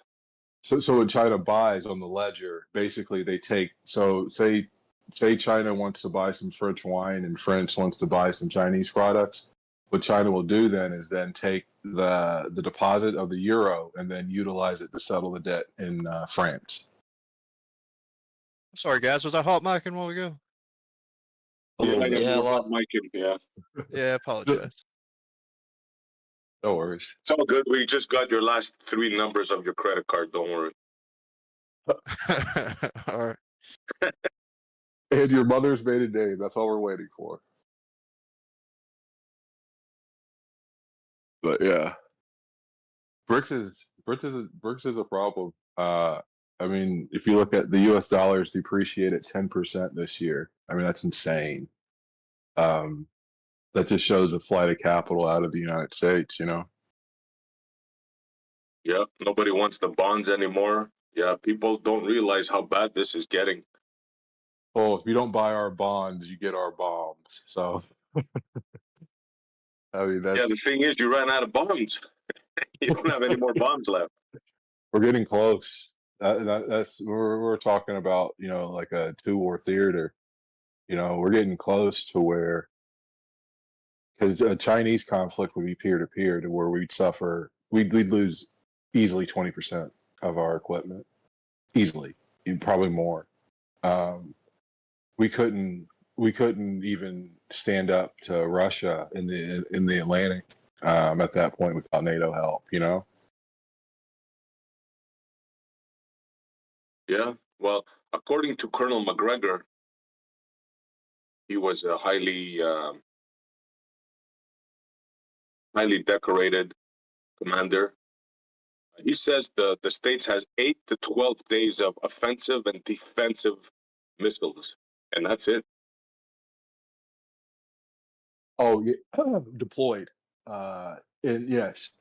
So uh, that includes the Iron Dome stuff too. You know what I mean? But yeah, deployed, we're not good. But we have the stockpile to replenish. But we're getting into strategic reserves. That's the biggest issue. Yes, yes, you're getting into the reserves, correct? Yeah, that's the biggest issue right now. Because remember, we're talking about how we shifted from fighting, peer-to-peer conflicts to shooting missiles at people in caves. Our infrastructure truly isn't there to get into like a rapid mass replacement of a lot of these products. Because it's a lot of artillery, it's a lot of dumb stuff. It's not like the advanced things, you know what I mean? It's a lot of like artillery shells and like JDAM systems for dumb bombs, and like it's a lot of like ancillary things that we had a crap ton of 4 or 5 years ago, but now we're actually getting into strategic reserves. Yep. And apparently, well, not apparently, for sure, you're not like you can start producing this stuff, make no mistake about it, right? But it Yeah, just takes time to ship the factories, and you just don't have it right now. exactly. Exactly that. And then you look at the whole trade fiasco we put on. Um, I mean, our ports sat empty damn near for a week, 2 weeks. So, you know, our supply chain isn't strong. But at the end of the day, we could gear up, we could tear up for that. But that's, I hope everything just dies down. But is every time I think that, something else happens. You know what I mean? It's I like, hear you, oh, bro. Russia, Ukraine. Oh, now Israel, Hamas. Oh, now Israel, Iran. You know, India, Pakistan. You know, I mean, it hasn't really been like this for a while. Yeah, that's another hot spot that people are not paying any attention to, but that could easily spark World War III right there. So Because yeah, we're you not in could, a good place right now. so India, Pakistan, you could immediately bring China into the equation because of the borders. You know what I mean? Um, it's just so many hot points, hot flashes, and not being able to position ourselves strong enough in the Pacific would invoke China and say, "Hey, maybe we should go after Taiwan now." But they have too many. They have like 3 more nuclear subs that they're going to try to get out, and I think they have 2 more aircraft carriers that are coming out. And I think at that point they would be able to have enough projected force to actually have a go at it. Well, the party said be ready by 2027. So, Yeah, and those ships. That's kind of like the horizon of when those ships are supposed to be coming out. yeah. But, maybe one day we could just all sit around and just wonder if the world is a flat globe or a spherical plane. Yeah, well, we're first world and we're privileged enough to be able to sit around on our butts all, I'm sure people do stuff in the background, but you know what I'm saying? Like this relatively easy life we have here. Oh We yeah. have no freaking clue. Yeah.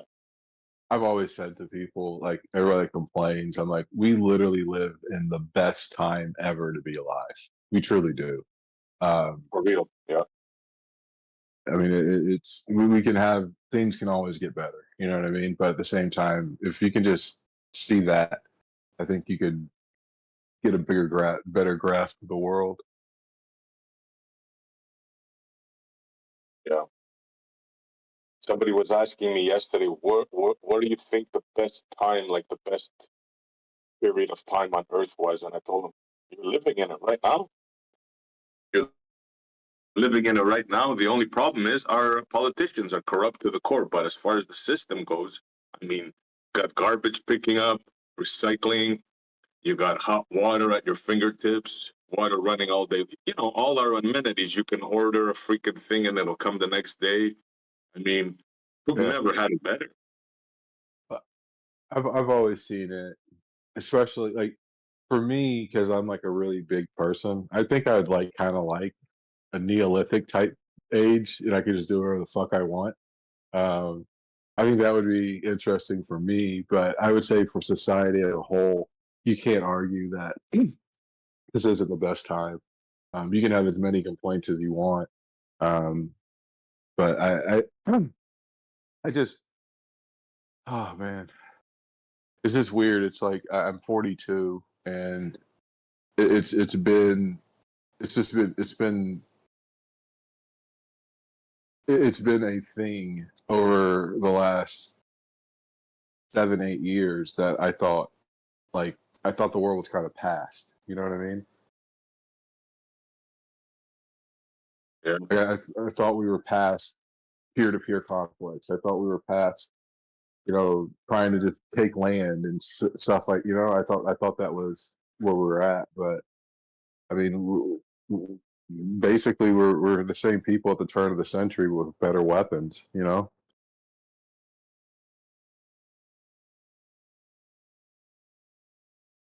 Yeah, much better weapons, and warfare has changed, right? Like you hear these guys. They're telling me, you said Ukraine lost the war. Why isn't Russia sweeping through? And like I keep telling them, war has changed. You can no longer do blitzkriegs like they did before, with the drone Oh stuff. yeah. War is completely different right now. They just don't understand that, There's like a war sim, and they re-simmed Vietnam, but with modern weapons. It's a sim, you know what I mean? But they did it 1,000 times. The average time was 3 weeks with modern weapons. 3 weeks. A war that took 15 years. You know what I mean? Um, it's the world we live in is absolutely amazing, and it's easy to sit and get lost in it and not see its actual benefits. Yeah, like example, everybody thinks Iran is a bunch of backwater ragtags, right? Meanwhile, Yeah. they have super cruise missiles like that. They can go like 15 times the speed of sound. It's like hypersonic missiles. Like things have changed, you know. Oh, dude, Iran is a formidable adversary. With the way the fucking land's set up, you could take the south of it, but then you're just on top of a fucking mountain now. You know what I mean? Like, I mean, the way it's set up, it's very, it'd be very hard to take it. That's very true. And their technology, they're not backwoods. They're not. They've always been formidable. That's kind of why they've been sanctioned as hard as they have. Um, if Iran would have kept the same deal that Saudi did, I mean, can you imagine what that place would have been? Yeah. This is all the West doing. Also, Oh hell yeah, chickens are coming home to roost. dude, hell yeah. I vote. That's why it's like in the historical framework, and you look at the last 100 years, you can kind of cut Britain out of the equation around the 50s about fucking the world up, Um, and then like Europe kind of cut them out of the equation in the mid 60s because they were like a lot of decolonization issues. But everything since then, it's been 100% American effort. Um, it's but prior to that, America was a fucking backwater.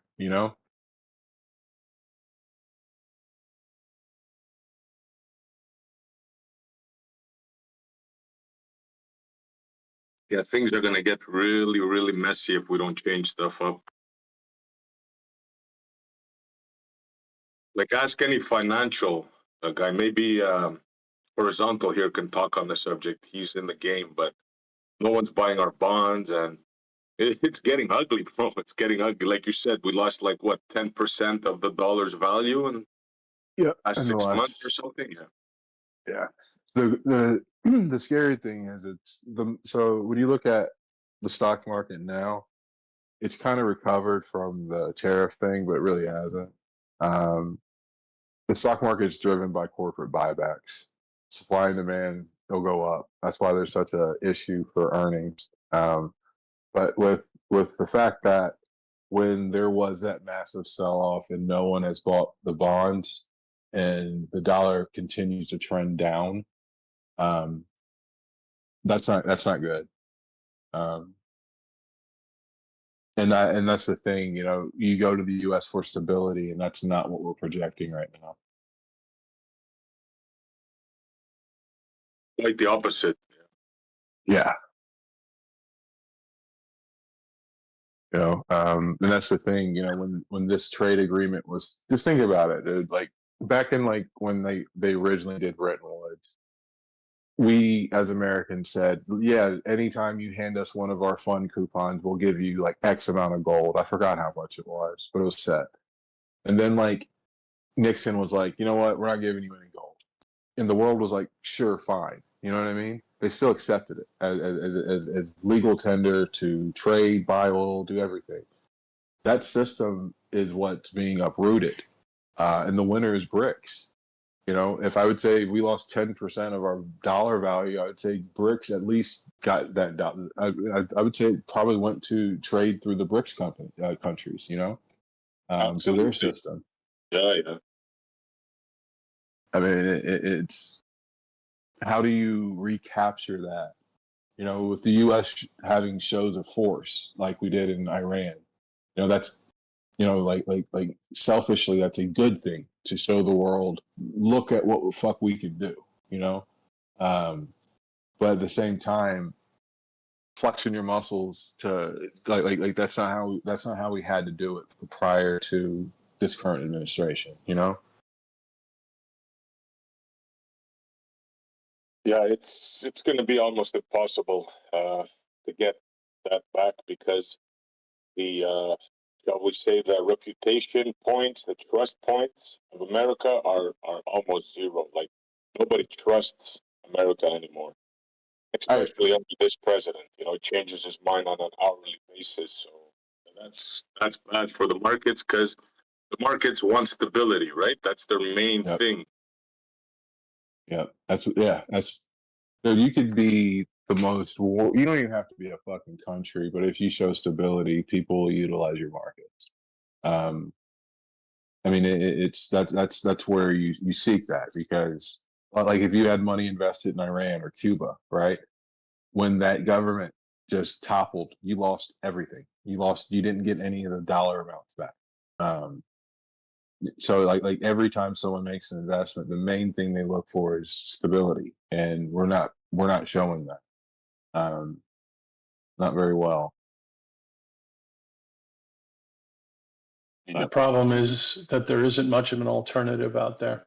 There's not a lot of money pouring into BRICS. There's no money pouring into euros.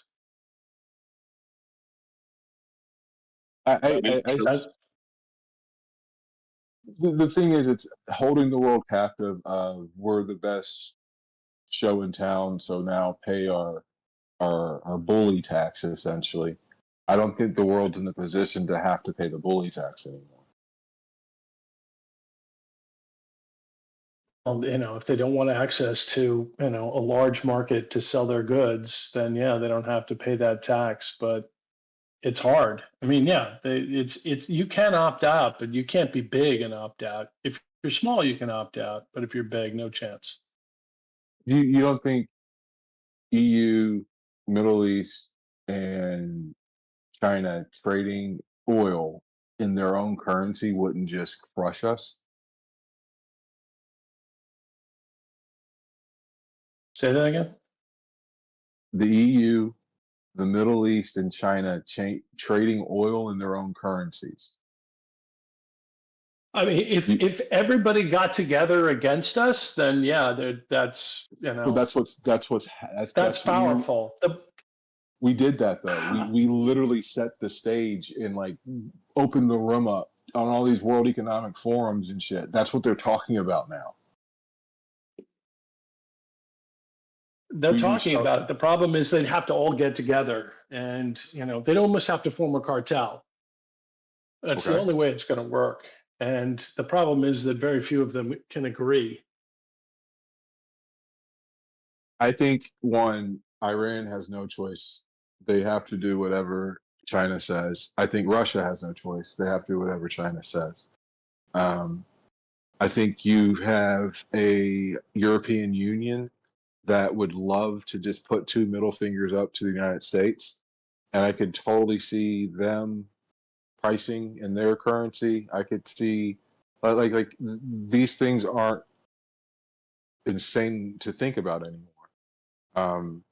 I mean, and honestly, in my opinion, I think we went into Iraq the second time because he was about to price his fucking oil in euros. Like if they stop using the U.S. dollar as the medium exchange for oil, that lack of demand pushes less and less bonds. Like it's just it's a spiraling effect.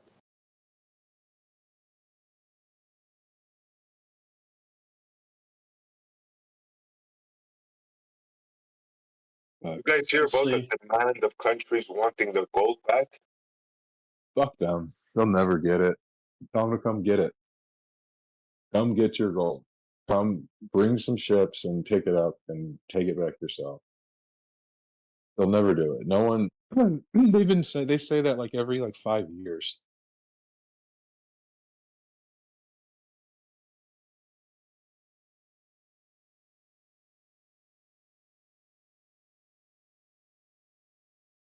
What would that really do, though? You know, I don't think we have it. probably don't.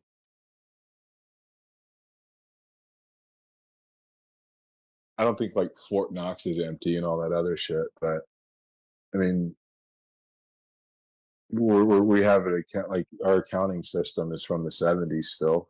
So I think they had an audit in like the '80s or something like that. That was like one of the last ones they had.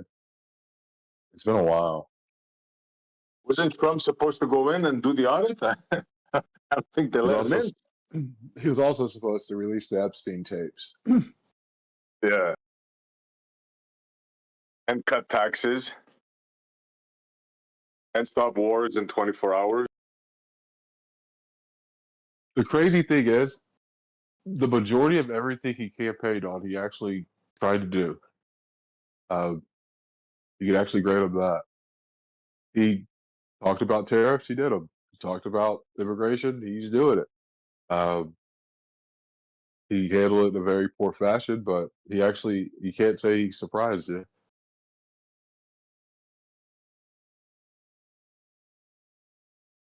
I think the tariff stuff messed everything up for good. Like, I think that was the final nail. I think that turned everybody against us. So, I guess. So do you see like the Canadian Prime Minister? I think absolutely fucking hates Donald Trump.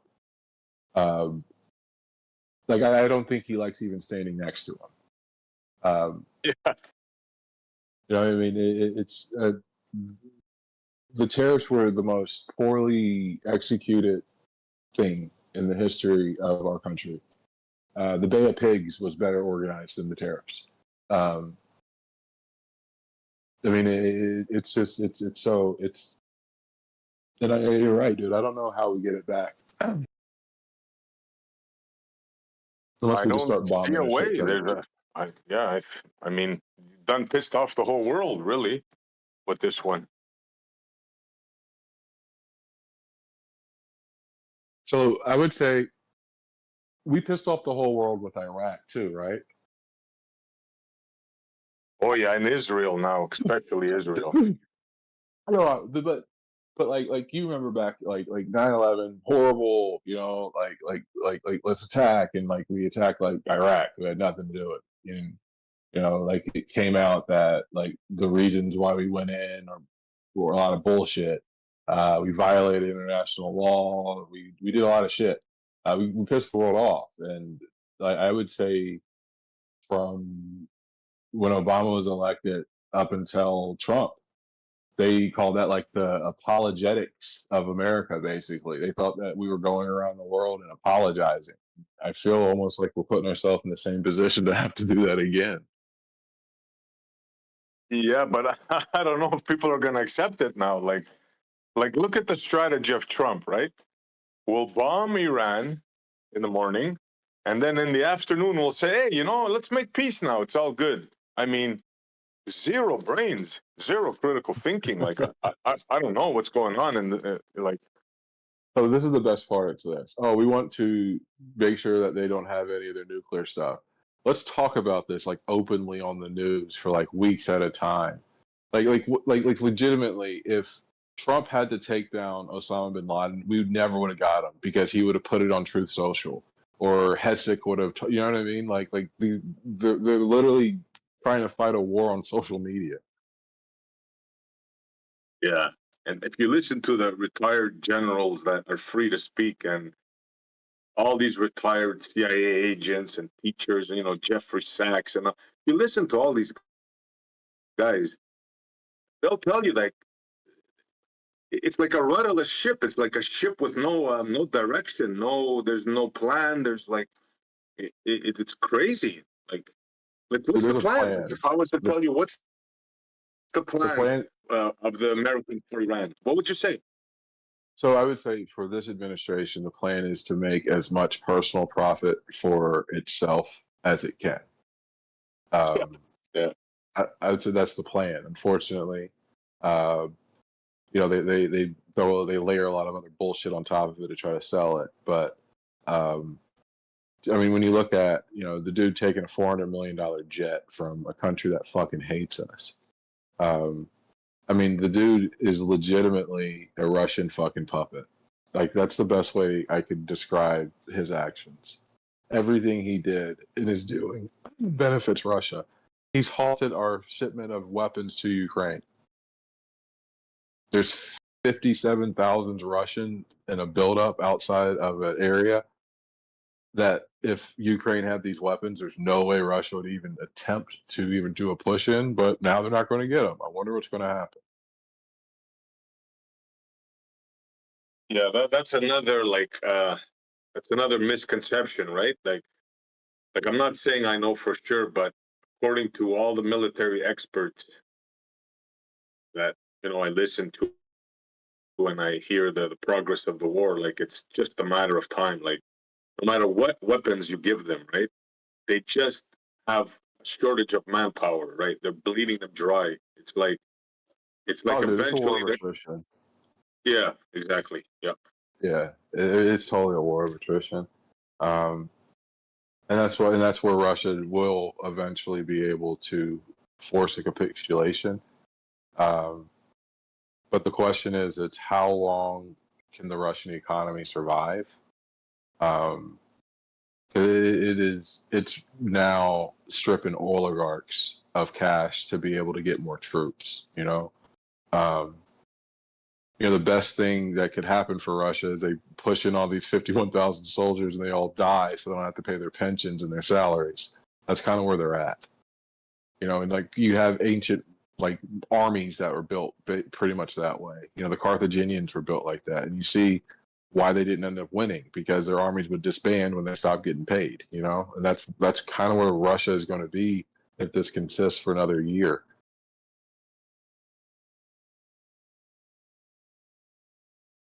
Yeah, let's see. Let's see how that works out.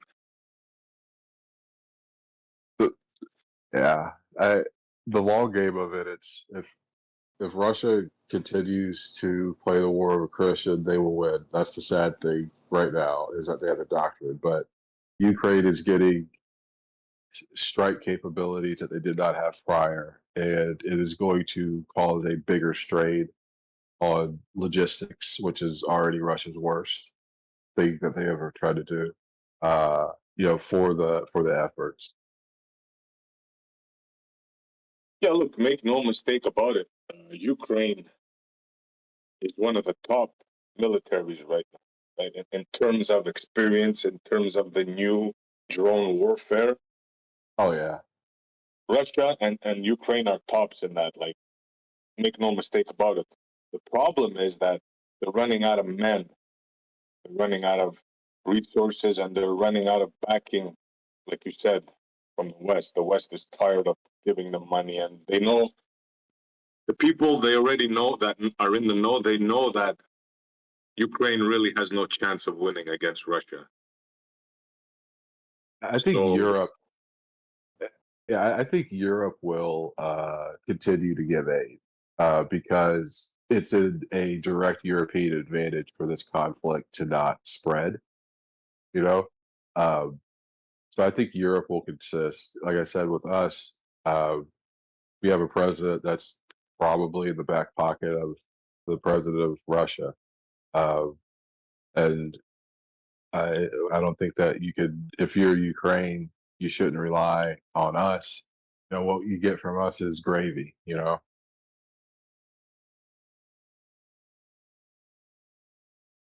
yeah, it's a freaked out situation here.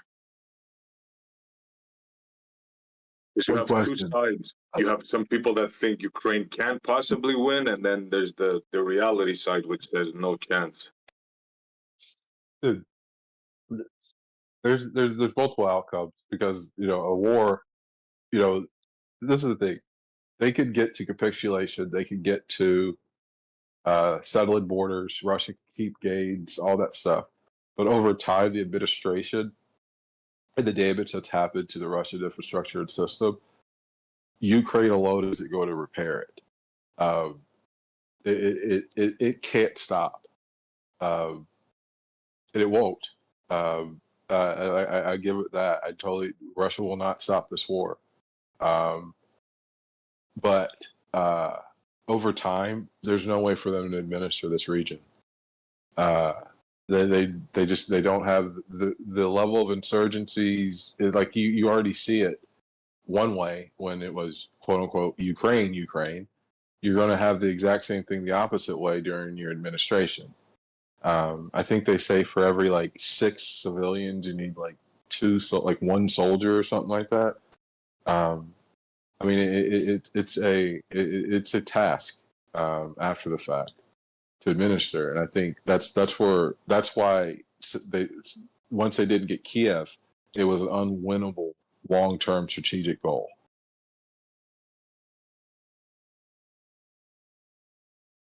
What do you think the long-term strategic goal is?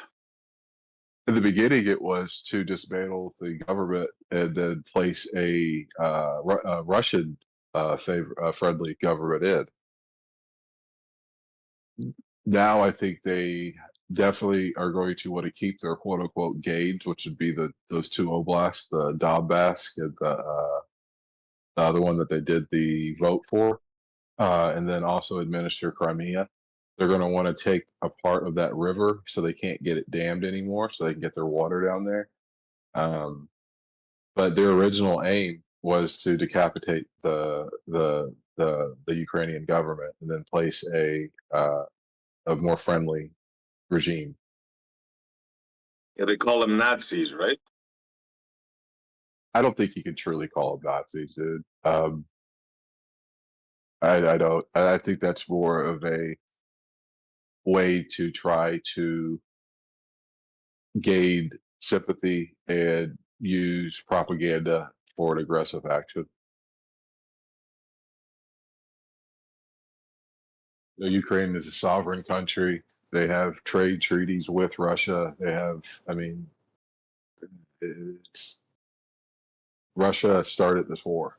You know, they could have been poked and prodded in that direction, but they're the ones who crossed the border. Yeah, well, like I said, that's like if you go back to the promises made of NATO and that, like, I'm not so sure this is like the Russians started this. You know, it's like it's more like we were pushing and pushing and pushing, and you know. So the thing is this. So basically, I'll agree with you on this, but think about it like this: America may have poured a shit ton of gasoline, or the NATO shit ton of gasoline on the fire on the spire, but Russia was the person who lit the match. Right. Yeah. I guess you could make that argument. Yeah. You know, they could have. The thing is, it's at no point would NATO allow So if Ukraine would have cut their border to that river, I think it's called the Napier or something like that. And within that region, they wouldn't have had border disputes and all that other stuff. They potentially could have gotten into NATO. But one of the key aspects of entry of NATO were border disputes.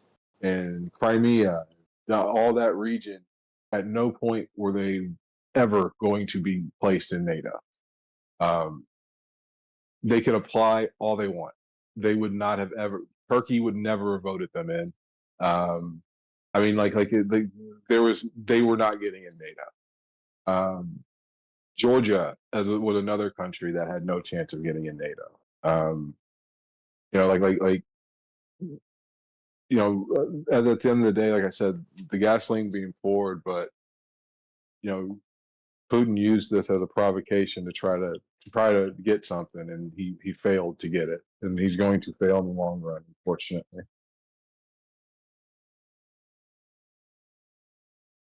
Yeah, this is a precarious situation.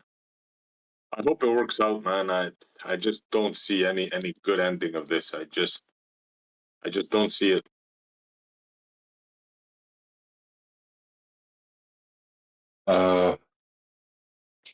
Russia and Ukraine stop shooting each other, and everybody disarms. Yeah, but how's that going to happen? I mean, Russia won't stop. They're clear. Unless they change the government, they're not going to stop. And I don't think anybody can do anything about it. It's like back in the day, like if this was like 1970, 1980, even after the fall of right before the fall of the Soviet Union, they had enough weight to make a country do things. They lacked that position. And so with Ukraine, you can't tell a sovereign nation that they can't do something. And if you're going to do that, you have to do what Putin did. You know, that's the thing. At the end of the day, he was trying to tell a sovereign nation how to govern itself. They said, "Go fuck yourself," and he went to war. I see how it works, but in the modern age, that's a very dangerous thing to do. But he has no right to administer Ukraine. He has no right to that, but he thinks he does. That's why we're here. Yeah, I see how you're looking at it, and you're right. But in the big picture, you're not right, because the superpower game, right? These guys are in a different league. It's like, take for example, if Russia wanted to set up shop in Cuba, for example. Mm-hmm. Remember that little kerfuffle? Yeah, I wasn't alive. Shall we say it? Yeah, the Cuban Missile Crisis. Yeah, no. So this is the difference. It's Russia lacks the weight. Russia is only a superpower, in my opinion, to scare the U.S. population to spend a shit ton of money to our defense industry. They have proven that they are a bit of a paper tiger. Outside, like honestly, every equipment system that they have is shit other than their nuclear subs. I would gamble 99% of their weaponry on their nuclear subs work. I would gamble 30% of their weaponry on the ground probably works. Their nuclear capabilities are how they're formidable. That's all they have. That's all they have. They know they have no financial position in the world. They're the gas station for Europe. Once that was severed, I mean, it's not good. You know, we lost a lot of friends as America. Russia lost the same friends. You know, the road to redemption for us is a bit easier than Russia. That's for sure. I don't know. It seems like we're getting conflicting information, because what I'm hearing is their economy is thriving. No, they actually built their economy under sanctions. because of the help of the BRICS. They're flourishing. Their military industry is at full steam ahead. They're cranking out more shells and stuff than NATO combined. So I don't know. I think we're getting conflicting information here. You just look at their currency. You know, we're talking about the depreciating dollar. Look at the ruble. That's their buying power on the market. The deals that they have to make to sell oil because they don't have access to SWIFT to sell, and Europe's no longer buying. I don't know what oil's at today. Probably like $65 ish. I don't know if a bomb gone off somewhere, it could be higher, but I think most of the Russian deals are like at 47. And I think they have like a break even at like 50 high for their economy. You know, Russia is literally just a gas station. They don't really have like just think about it. Like, what Russian exports can you think of other than fucking like caviar and like sad literature or vodka? Yeah. You know, like all they do is they're a gas station, like BP, like that's what they are. They're a fucking gas station, and that's been cut off. And like I said, as it continues to get worse, they can liquidate their gold. They can, like, they didn't even prepare for it properly. They didn't move their foreign currency reserves back, so they're all fucking frozen. So I mean, it's just freeze their assets. They're not too happy about that. Yeah. Oh, dude, that's another reason why nobody trusts the states anymore with money. That's a big thing right there. Well, the thing is, it's this. It's one, we didn't freeze their assets. The world froze their assets. Yachts were seized all around the world, different ports, different jurisdictions. It wasn't us that did it. If the world wanted to do it to Russia and we didn't agree with it, I don't know if the world could have done it. I don't know. But it wasn't us. We didn't do it. We voted for it. We wanted it to happen. We recommended to do it. But the whole world said, yeah, we're going to do this. It wasn't a unilateral action on ourselves. And that was under Trump, too, you know? I'm sorry, that's under Biden. No, Biden, 2022. I guess time will tell, because in the fog of war, the information is, first to go, right? So I guess we're gonna have to wait and see. I think so. The wait and see approach is a. I don't want to see a war of attrition. You know what I mean? And that's kind of why, if the narrative of what I'm understanding to be true, and there's a way out, and Putin can go to negotiation tables, but honestly, Ukraine saying, "Hey, I want all my shit back," they don't have the ability to ask for that, because getting all your shit back means that you're going to have to spend a lot more for your military to be able to protect this shit in the future still, right? You know? Or we're going to be back in this fucking same place in like 10 years, you know? So it's just like, there needs to be an administration of this, and there has to be a settlement. The thing is, no matter what Russia gets, they will win. And that really pisses Ukraine off. And that's why they have their demand set to where they are. Ukraine's even demanding Crimea back. That's a joke. That's never gonna happen, ever. So this is the thing. Like, you think I just shit on the Russian army, but the operation that they pulled off in Crimea was fucking picture perfect. They did everything on the way of the infiltration of the green men for weeks flying in domestic flights of them, and they legitimately did well. And that's why when I initially heard that convoys going to Ukraine, I'm like, oh my God, this is absolutely horrible. Like they're just going to go and pummel them.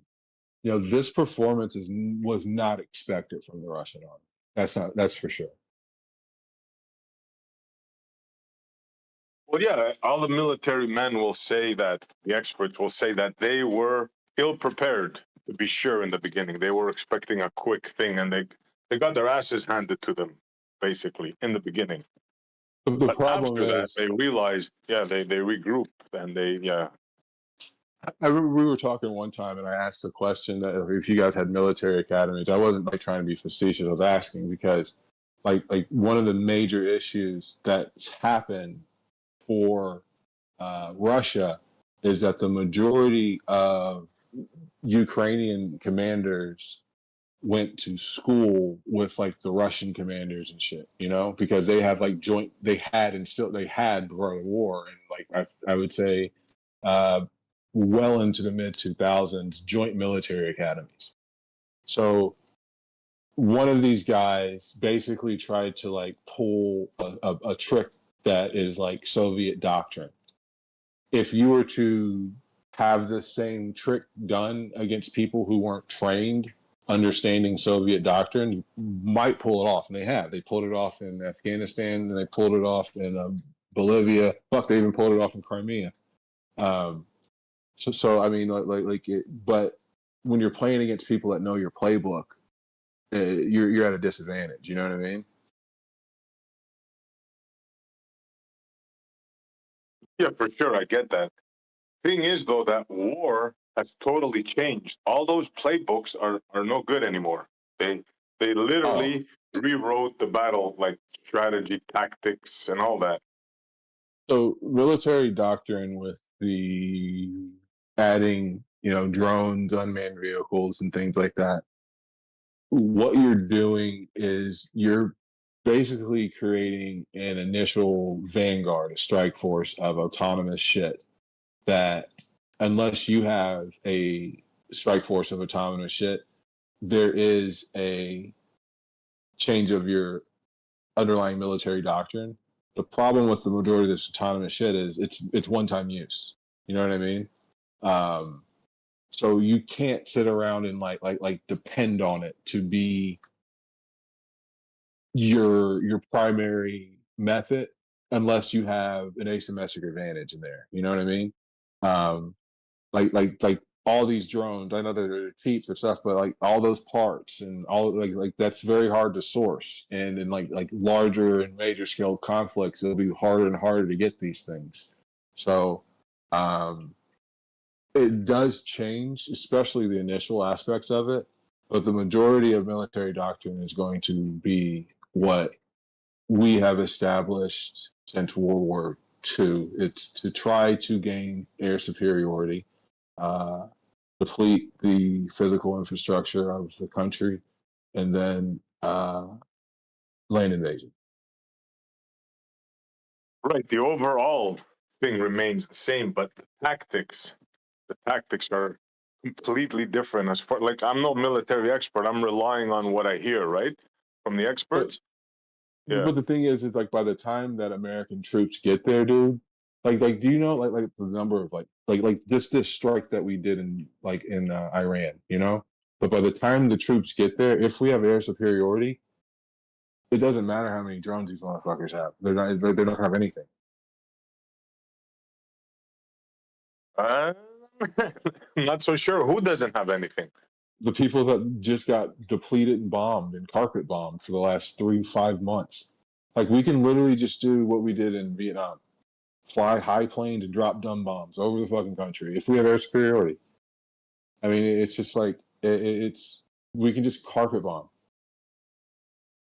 You can do that, right? But you think that's going to win a war? That there's no war that has ever been won with naval and air assets. You realize that, right? You have to put boots on the ground, right? The second wave is boots on the ground, but now we don't have to walk into a city because it's leveled. You think you can level? You know how big Iran is? Do you have any idea what you're talking about here? Do you don't think we could level Iran? No, I don't think you can. Honestly, no. Seriously? Seriously, yeah. It would take You some don't time. have. I think with the help of China and Russia, you're going to get a lot of your planes shot down. Have you heard the rumors that an Su-25 has shot down an F-35? You I heard have those not heard rumors? those rumors. I have not. That would be interesting to see if this, because that would be one of the first peer-to-peer engagements between those two missiles weapon systems. Exactly, and they say the Su-25 has an advantage because of its long-range capability. Like I'm telling you, No, man. the Su-25 does not have a longer range than the S-35.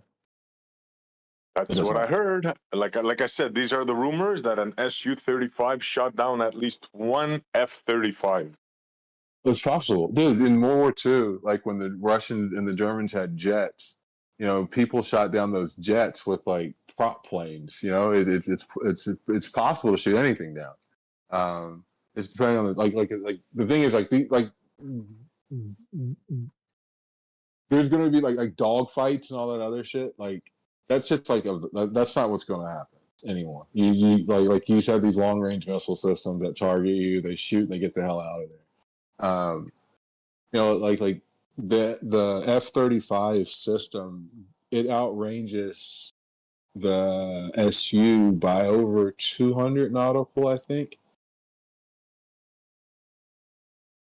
But if that system had help from the ground, and it's Chinese airspace, that system has way more vision. You know what I mean?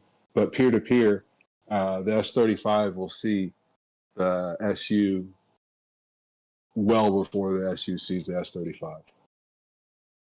The SU will see the missile before it would see the plane, actually. Maybe so, but like I said, I want to get more info on that shoot down. But the fact of the That would be matter is, interesting. Yeah. that would be Dude, really something if that's the case. Dude, if you get an F-35 in a dogfight, you'll kick the shit out of it. It's not a dogfight weapon system. It's made for stealth. It's not. If it's a dogfight, I wouldn't be surprised. But yeah, a dogfight, the F-35 is not that good. But that's almost like cavalry tactics in the air these days, apparently. But they still teach it. Because there's going to be like in the Strait of Taiwan and shit like that, you will have dogfights, and because of the proximity of China and just basically trying to defend that strait. But we wouldn't use S-35s for that. We'd use our Falcons. Oh, yeah, Bebo should know about this. Bebo, what's up? What do you hear on the scuttlebutt? What's the scuttlebutt talk on the shoot down of the F-35?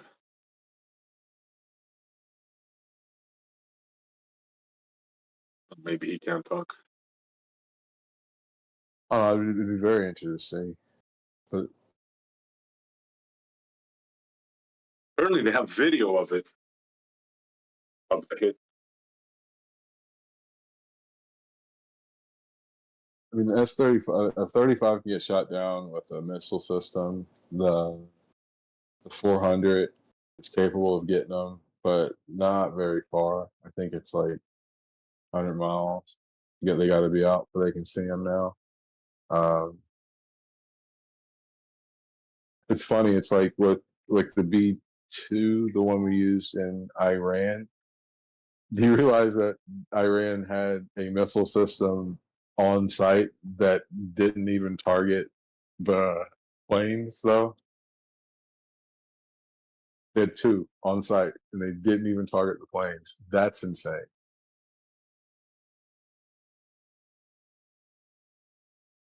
Yeah, like we seem to be getting conflicting stories, right? Because I'm hearing stuff, and I saw a video of again, we don't know how true it could be. Like they have all kinds of drones. They're upgrading all their stuff. It's like we're getting conflicting information, and they're saying that the like tanks like the Abrams and that they've been working on, and they found their weaknesses. Like a couple of strikes in the back will set off the ammo where the ammo's charged, and it's like I'm getting a lot of stories that the American weapons are not that shit hot. Okay, so this is the difference, right? So we have the ability to deploy jamming when we have air superiority, to where these drones, unless they're fly by wire, all of them, which would be almost next to impossible to do. Even fly by wire ones would get interfered with, but unless you like that's what I was saying with American air superiority, like there's these jamming systems that we have that would just fly over the battlefield. None of those drones would do a damn thing. But on top of it, like I said, they're just going to bomb wherever they want to go for the Stone Ages. Unless they have like giant bunkers like Iran everywhere to store all their stuff. And then when we get there, they pull it all out and we don't hit it while it's getting pulled out. Like, drones are great for asymmetric, but peer-to-peer conflicts, it's still the same thing. If there's no ability to establish air superiority, then yeah. But at the same time, just because we don't have air superiority doesn't mean that we're not going to have those same systems there. It's just not going to be as deployed. Yeah, the thing is that you'll be able to damage Iran, right? But you won't weaken it to a point where it's going to fall apart. Not by airstrikes. I mean, first of all, I question if you have enough weapons to do it. Number one, right now. Well, like if we could administer the war as Israel's administered their wars and as Russia has administered their war, Iran has absolutely no chance. If we have to fight this war within the Geneva Convention, we would not do too well. Yeah, no chance. All the assessments, all the war games is that, first of all, you wouldn't be able to get enough men to fight Russia on the ground, because Russia and Iran will definitely come in, right? It's like all war games has Russia defeating you on the battleground. No. Oh, and even Iran is like not winnable because they're going to be helped by China and Russia. So all war game scenarios has the United States losing these wars. So I don't know. So if we're in that level of war, at that point, we would have fractured their pipelines. That strait would be, we'd mine it. We would blockade them in, and we would push them up. We would be able to establish resupplies. There's no way to stop our resupplying. There's no way to stop anything from that position by Russia or China. China won't be able to get past the first island chain. So they're going to be locked down there. Russia doesn't have a navy. They have subs. We have subs. They're going to lose their subs. We'll lose some of ours. But at the same time, it will take time. But it will just take time. Well, from what I hear, Russia is called a Continental Army. And right now, there's no army that could face them on the battlefield right now. That includes the U.S. and NATO combined. That's the information that I have. So when you say battlefield, are you talking about like people just standing out shooting each other, or are we talking about like the entire theater? I'm talking about you eventually have to put boots on the ground to achieve any of the objectives. Okay. In Ukraine or Okay. in Iran. In those scenarios, yeah. So, like I said, the doctrine would be to establish air superiority. If I get that, you can deplete and decapitate Iran. You could do it to Russia if you didn't fear nuclear retaliation. But you could do this to Iran. Russia would be way harder because of the nukes. But at the same time, you'd have to hunt down all their subs first. But with Iran, they're landlocked, dude. Their biggest advantage is also one of their biggest weaknesses. Being able to supply themselves, support their economy, it has very narrow chokeholds, very similar to China, that can be controlled by us with minimal effort. Well, let's test your assessment, right? We've been supplying Ukraine now, all of NATO, giving them our weapons, training. We have little green men on the ground firing the missiles, and we are losing against Russia, all combined. Russia right now has full military, their factories are pumping out stuff. So I think one of us has completely wrong information, like completely wrong. Like Well, Russia is thriving and it's in full production of military hardware. So I'd like to hold on one second. I'd like to chime in on this real quick. So how long has this war been going on? Like 2 years? 2022, February Yeah, a little bit 2022. more than that, yeah. So Over 3. in 3 years, Russia's lost over almost 1 million soldiers. That's not true. It's not true. It's the other way around. They say Ukraine has lost a million. It's true. It's lost over 1 million. So every source that I've looked at, it's almost 800 to 900,000 soldiers they've lost, right? Yeah. In roughly 3 years. Yep. In how many years in Afghanistan we probably 20. maybe 4,000 soldiers. And that's probably in Iraq and Afghanistan combined. And how long Vietnam? Vietnam was like what, 10 years? 15 years, technically. Yeah. But yeah. We lost what? 58,000 soldiers. Yep. In the way bloodier battles. How losing 1 million soldiers in 3 years is some sort of win. I don't see how that equates to some sort of win. I'll repeat one more time. That apparently is not true. Russians have not lost 1 million soldiers. The numbers I'm getting is they lost like about 100,000, and it's the Ukrainians that have lost 1 million soldiers. But like I said, there's no way to find this, right? There's no way to be sure about this. I would disagree because you had Russia conscripting their population, which caused 2 million people to leave. And now you have Russia offering people $6,000 US, which is like a year and a half salary for them, essentially, to join the army. And the majority of those 50,000+ people have come from that last recruitment. So the initial force Russia came in with was 600 and something thousand. So you're telling me that they have still 500,000 people in the field, and they need to do a conscription, and they need to basically strip their oligarchs of money to buy people to go fight? Yeah, this is like propaganda, right? I haven't heard any of that stuff.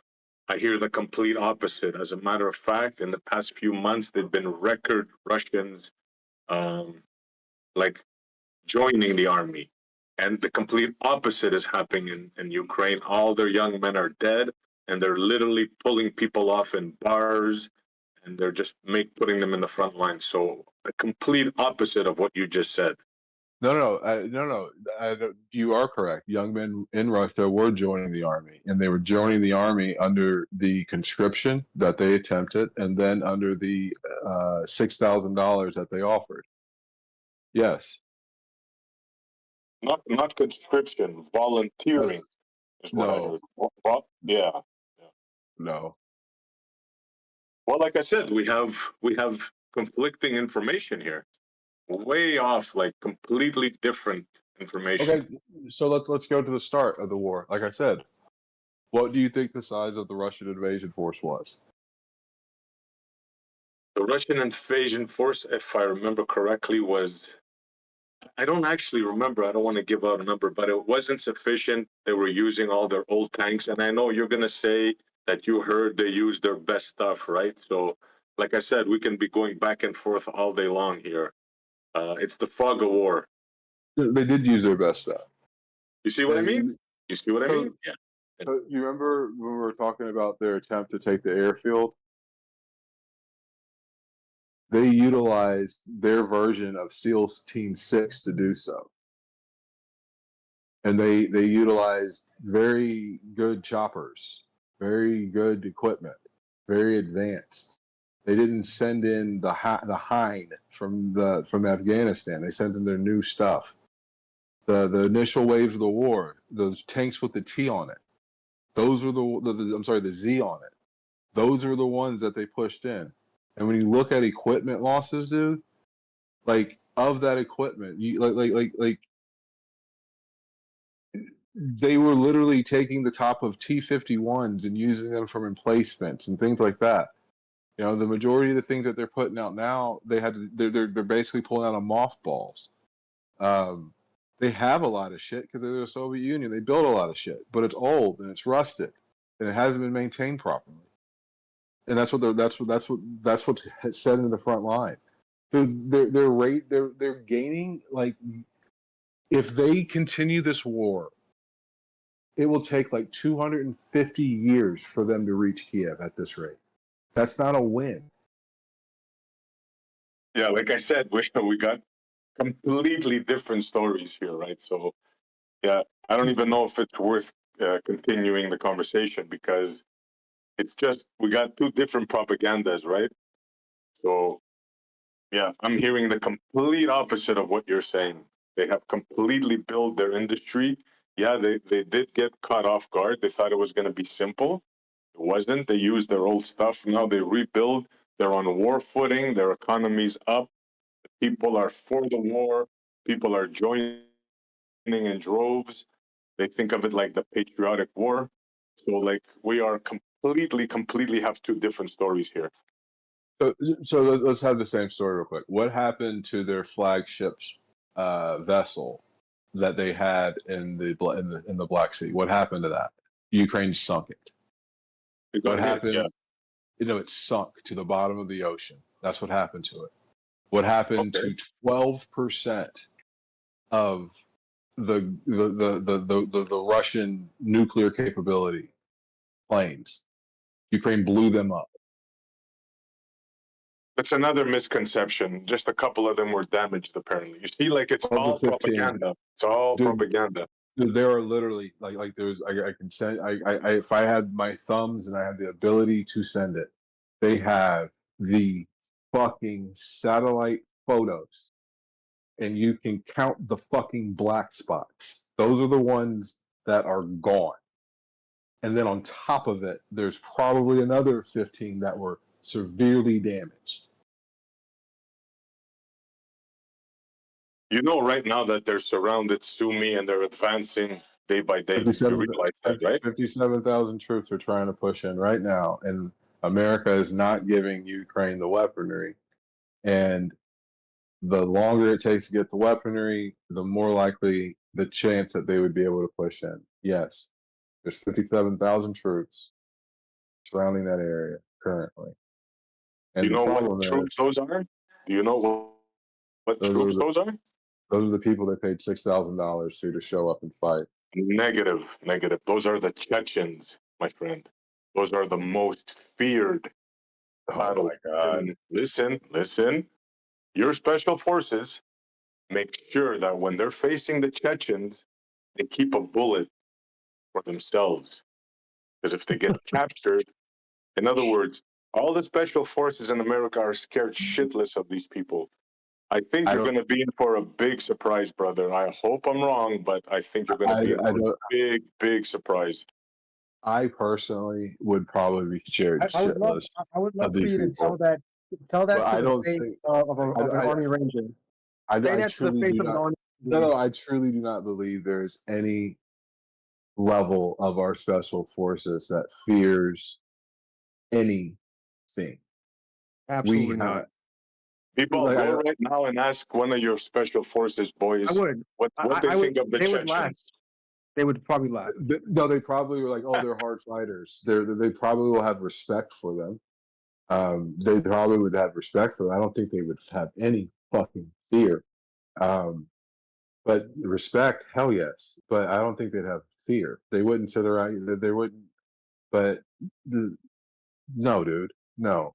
Tell that to any infantry guy in a Ranger battalion. They'll fucking laugh at you. And that's just the Okay. Ranger battalion.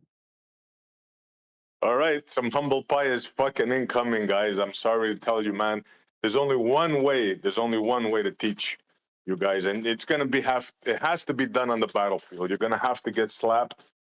By who? For you to realize that you're not the king anymore. It's just not true, man. I think Maybe those North Korean recruits going- Russia recruited will slap around the Americans. Oh, I think Cole, what just- they're all dead. They're all dead. Hold on. I think Oh, yeah, what just forgot. happened shows exactly what capabilities we have, right? Just think of the logistics that went behind that bombing, right? The amount of airplanes and the amount of things that had to come together in order for that to happen. Just to fuel all of those aircraft to get to where they needed to go for just 25 minutes of dropping bombs and then to fucking haul ass out of there without anybody fucking knowing. We know Nobody's where your disputing shit is that. at. Nobody's Hold on. disputing that, bro. Hold But you on. can't win a war like that. We Don't you know understand that? exactly where every single person, right? Every facility they have, we know where it's at before you even think about fucking saying anything. We know where it's at. We have the capabilities to see exactly on the map or on the globe, right, where it's at. So just make a move. And we'll say, okay, we'll be there in like 10 minutes from anywhere on the globe. Yeah. You watch too many movies, bro. No, You dude, watch It's not a too many movie. movies. It just happened. Look at It's not a movie. It just happened. Look at where our bases are, dude. We have military bases around the entire world. We could deliver hell to anyone in 30 minutes like fucking dominoes. It's you say we need to be In the slapped in the 90s, you were fighting ragtag armies, and you lost. You lost every single war, man. Like, I Who hate did we to put it lose to you to in this the way. 90s? You Hold on, lost Dan, every single. What are you Who did talking we lose about? to Let in me the finish. 90s? Hold on. Don't get triggered. Desert Don't get triggered. Storm. Desert Storm. We rode over in Desert Storm and just like in like 6 weeks. Not even whooped the that. Piss out Yeah, of you were it. fighting. What do you were mean fighting, we lost every war? What You did were the fighting 90s? people that didn't even know what left and right is. I've That's heard not some true. of your commanders, when they were training them, they were so illiterate. You were fighting ragtag people, man. It's not the same thing. You Iraq? gotta wake You up. saying the Iraq This is Iraq was not. ragtag? Iraq and Yeah, the Iran Iraq war. army was a ragtag army. That's correct. Right. Oh my gosh, the Iraq and Iran war. You know that happened, right? That They was were using Russian equipment. yeah, it worked out well for them. But dude, you could make the argument that we lost Vietnam. You could say that. You can make that argument. You can make the argument that we lost Korea. You can make that argument. You can say that. But you said that we've lost every war. Come on. Name me a war you won in the past how many years? Name me a war you won. Gulf War. Deserts. Yeah, that's what I was going to say. You won that war? Yes, we did. Dude. ISIS is running the country now. Are you No, guys they're serious, man? ISIS doesn't exist anymore, dude. What are you talking about? Yeah, No. it's a waste of time talking to you guys, man. You just don't know. You just don't know. I'm sorry. You won So you're the saying Gulf ISIS War? runs Iraq? Look at the Yes, we countries. did. Look at the countries you left behind, bro. They're disaster, all of them. Are you kidding me? You had to tuck your tails and run. You left your I'm equipment. sorry, brother, but Please don't you've been interrupt. Don't watching the interrupt, bro. wrong No, I'm stuff, not dude. done, You're bro. being Keep lied it to. shut until I'm finished, bro. I know you're triggered, bro, but you gotta hear No, this. I'm not. You are. You're You being left lied your. to, and you don't even I'm not realize done speaking, bro. I'm not done speaking. You can speak after I'm done. Okay. You left your equipment back, and the fucking ISIS has it, and they did a military parade with your equipment. Do you understand? You got your asses whooped. Okay, so you're talking about Afghanistan. That That's wasn't correct. ISIS. That wasn't ISIS. That was Al Qaeda, right? That's the current government Did there. you get your That's asses whooped? Did you leave your equipment behind? we left shit behind. We leave shit behind everywhere we go.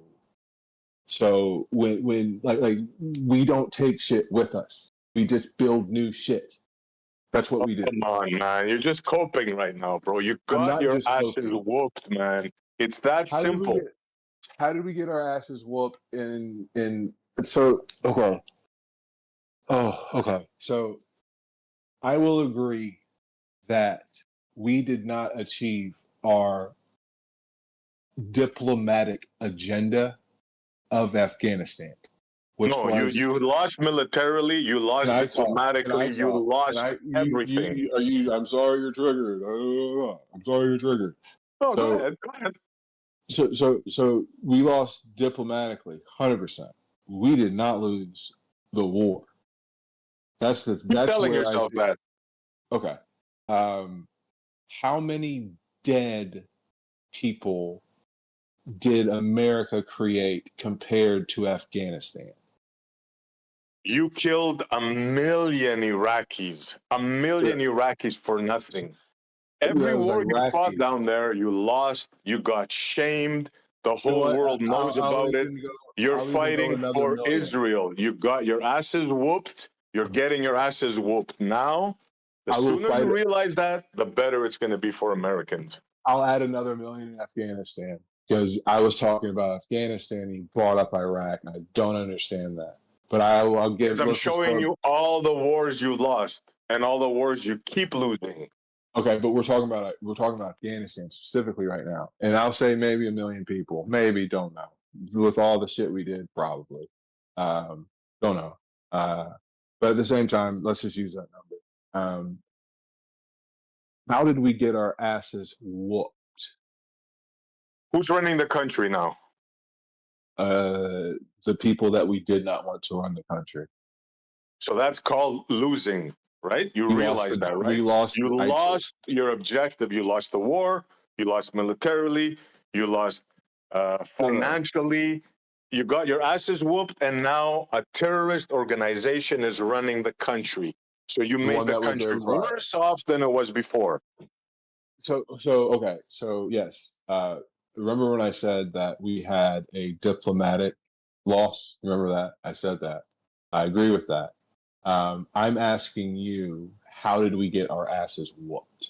That's my question. Stop conflating other things and please just focus. How did we get our asses whooped? You got your asses whooped because you had soldiers on the ground and they left. You lost the war, and now the people you were fighting are running the country. That is a loss. Do you understand what a loss is in a war? You lost all your objectives militarily, financially, every aspect. Right now, ragtag people, head choppers, are running the country. Like, I have no idea how what's else going can on I in say it for you Afghanistan. so it can go through your head, bro? You lost the war. Oh, okay, and so remember earlier I said that we lost the diplomatic objective of what Here he we goes were doing. again. Unbelievable, man. Do you have blinders on? Do you have blinders? I mean, that's asking a question with the question, but that's kind of Terrorists are why. running the country. Hello? Terrorists are running? running the country. You lost the war. Yes, No, SC, we just finally pulled out, and we got sick of trained killing people. Afghanistan. We trained Afghanistan to have their own military. We give them stuff, we supplied them, and then we had to leave. We couldn't stay over there forever. They are the ones that allowed Al Qaeda to overrun them. The Al Qaeda didn't overrun America while we were there. Al Qaeda came in when we left. We didn't get ran out. We just pulled out because we'd been there for 20 years. And we said, here, Afghanistan, here's your equipment. Here, we trained your men. Here's your country. Have at it. And as soon as we left, they let them come in. They scared to death. So, no, America did not lose. We just left. Right. That's what you do. You go, you start trouble, and you make a mess, and you leave, and you tell yourselves, "Oh, we won." But really, Why, you why didn't, do you man. You think gotta you Afghanistan gotta started? wake up. You gotta see reality. Stop pounding your chest because you're American, man. Stop Why do doing you that. think That's part Afghanistan of the started? problem. Why do you think Afghanistan started? Bro, you're a disgrace worldwide. Do you not understand that? Do I have But to we're spell it still out the for you? baddest country on earth. You are a failing empire. You've That's caused fine. problems throughout the world. Yeah. You've killed you untold millions of people because of your stupid wars, because you back the Zionists. You're finished, man. You're finished. Your capital is finished. Nobody trusts you anymore. I don't think you realize the problems that you've done and the situation you're in. I don't I think you think I realize that. 100%. I think I 100% realize it. I think I 100% have addressed it. And I think I 100% earlier we were talking about it, and we've gotten derailed because we've gotten to a topic in which you have a bias towards um, calling us fighting wars of Zionists. That's the stupidest shit ever, dude. Calling us oil warmongers. That's way more fucking accurate. Um, it's not anything to do with religion. It's fucking money and power and the fact that we have it and we can fucking utilize it. And that's the thing that I think that you don't fucking like. No, it's It's not. just No, you're not just not seeing what's happening in the world, bro. You I have am. you have an affinity for your country. You've been I know. brainwashed to think you're the best, you're the greatest, right? And it's I've been just brain. American exceptionalism that's spewing out of you, right? Because you have no idea what's going on in the rest of the world the way you're talking. Do you watch Literally, sports? buddy, the whole world is against you, man. You Do gotta you watch wake up sports? and Do smell you the do you, roses. do you watch racing? Like, do you watch? Like, I watch F1. I've been a huge fan. I watched it for years, and over the last 4 years, Lewis Hamilton hasn't really won, and that kind of feels weird because he won for so long. You know what I mean? But at the end of the day, there's still another car winning. There's still the show goes on, and like it's cool. But in the global stage, to make us lose, you will have to reset the world to the Stone Age. Do you realize that? My friend, you're gonna be in for a big shock in the near future. Your whole life, your whole world is gonna fall apart before your eyes. I'm trying to prepare you before that happens, but I guess not. You're gonna you're gonna be in for the shock of your life in the coming months and years ahead. Do you know what will Mark my shock me? words. Mark my words, bro. Do you know what? Like coming months, years ahead, we're talking earlier, and if China gets their nukes, their nuclear subs, and they get their aircraft carriers, and they feel they're the big boy, and they want to get what they want. It will be shocking because that strike that they do to Guam, the strike that they do to Hawaii, Pearl Harbor again, basically, that's going to be very shocking. It's going to be shocking actually seeing fucking probably like 2 fucking aircraft carriers getting sunk. That is going to be very fucking shocking. But Bro, the Houthis scare the mighty US Navy. Houthis, ragtag terrorists, made your ships withdraw. Do you understand that? A ragtag army. Never mind Russia or China if you face. and are they Like you still have doing? no idea what's going on, man. It's Are they comical. still? I have a question. Are they still doing this? You made a deal with them. Do you know that your president made a deal Oh, with the terrorists, the Houthis, yeah, so they dude. don't We fire? bombed Can you them. let me answer the No. question? Can you let me Okay. answer or no? Or no? You want to talk You said over me? we made a deal with them. Is that the answer to the question? Yeah, your president made a deal with the Houthis so they don't fire any more missiles at your aircraft carrier. We Are you bombed aware of them. this?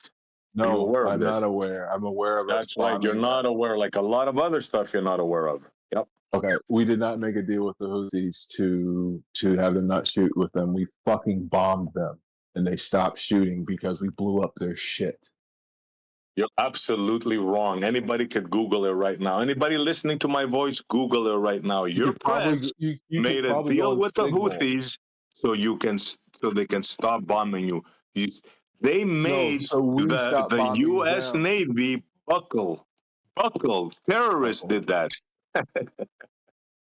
The deal was so we stopped bombing them. That's Yeah, what you sure, don't bro. get. Keep telling yourself that. Dude, SC Montreal. This is the thing, dude. Like if I were to like the greatest thing in battle is surprise, right? The Houthis shooting a missile at a ship that was there for patrol is very surprising. There is not much that ship would do other than probably shoot it down, which it did.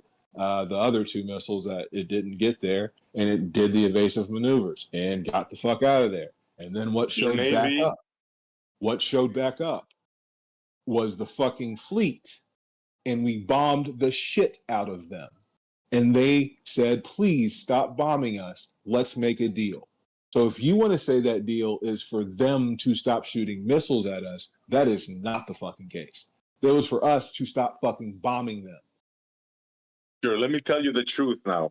Truth is, your Navy lost 2 planes because of evasive maneuvers. You were the laughing stock. Laughing stock We of had planes. military. We had Yeah. planes on the deck. There were So planes funny, on the man. deck that when the ship was moving in an unprepared time because they were there simply for patrol, those planes fell off the deck. Do you know how many times that happens in battle? Keep telling yourself that, bro. Keep coping.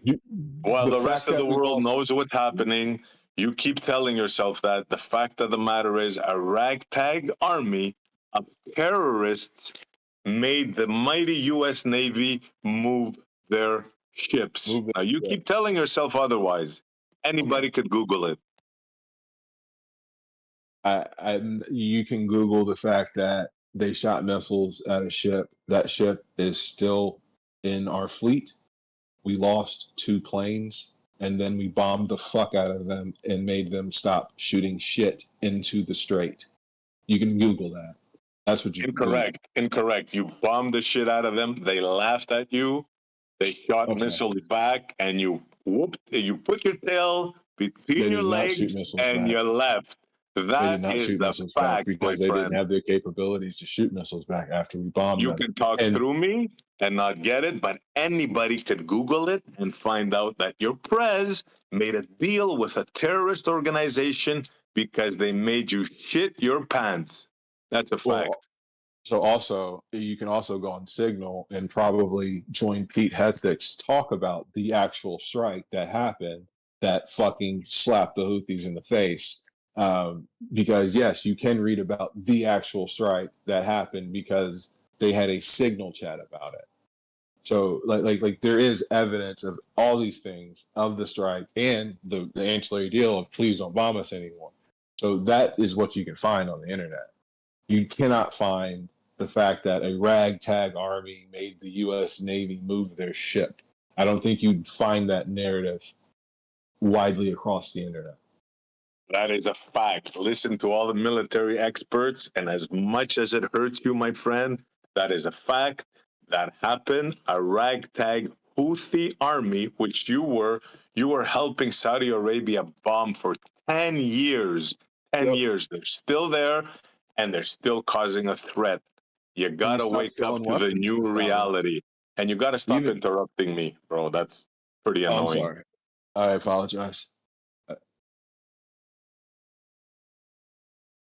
Oh, you were done? Yeah, I'm done now. Yeah, go ahead. Oh, but yeah, we were, we stopped selling weapons to the Saudis to do so. I mean that dude, you have a very unique set of military advisors. It would be interesting to actually speak to them and hear if they didn't inhale too much Agent Orange. Well, I guess we're gonna have to wait and see. Every empire has the same fate. So, my advice, from what I hear, my advice to the American military would be open your eyes, see what's going on, and the empire is going down. And the sooner you realize it, the better it's going to be for everybody. You're not the big dog anymore. There's other big dogs, and they're bunching up against, they're fed up by you slapping them around. The sooner you realize that, the better it's going to be for the average American citizen.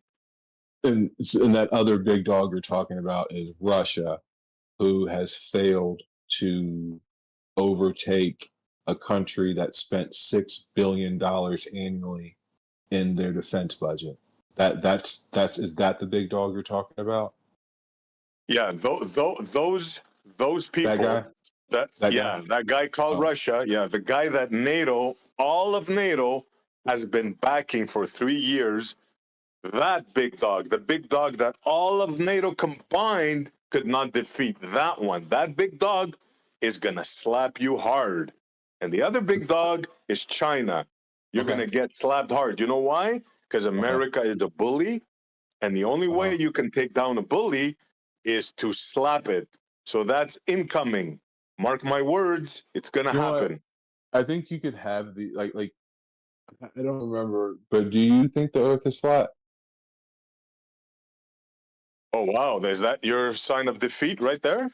No, I'm just asking because it's about geolocations and positions and trade routes and things like that. To why, when you want to call these people big dogs, you can literally have them at heel in a matter of months. So if I can have the same, like if I can't say that if you think the Earth is flat because you can just like walk across the, it's weird. But if the Earth is a ball, then you have to look at where China is, what China needs, how they get it, what they have to get past, which is the first island chain, the size of the Pacific Theater, all of those factors. I don't understand what you're saying. China has never been able to project force. I've admitted that if they get those subs and they get some more aircraft carriers, they may have a chance. But I don't see these big dogs you're talking about. You will soon. You will see them very soon. If you don't understand the combined production of NATO put in Ukraine, right? You gave them training, arms, everything. They're still losing. They're still losing. If you don't see that and understand that, I mean, it's on you, bro. It's on you. Okay. Well, it's a question, and my question is: so, would you agree the initiative of Russia was to decapitate the government of Kiev? Would you agree with that? Yeah, of course. That was the change the Nazis that are there that you guys are supporting. Yeah, that's fine. Did that happen? Not yet. No. Not yet. Okay, so it didn't happen. Okay, so how much of Ukraine did Russia occupy in the beginning of the war? Do you know that number? I'm not exactly sure. Well, what's your if I point? told you? What's your point? What if I told how much you? are they Hold on. occupying now? Do you know how much they're occupying now? 20%, and it's down from 35 of which they initially held in the beginning of the war. But 20% Lines now. fall back and forth. What's your point? So what? It doesn't matter. So yes, lines do fall back and forth, but so the line fell back, and now they have 20%. And that's those two regions, basically the Donbass and the other one,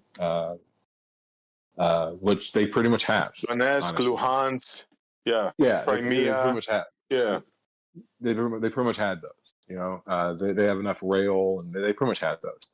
But everything that they had in the beginning of the war, they don't have.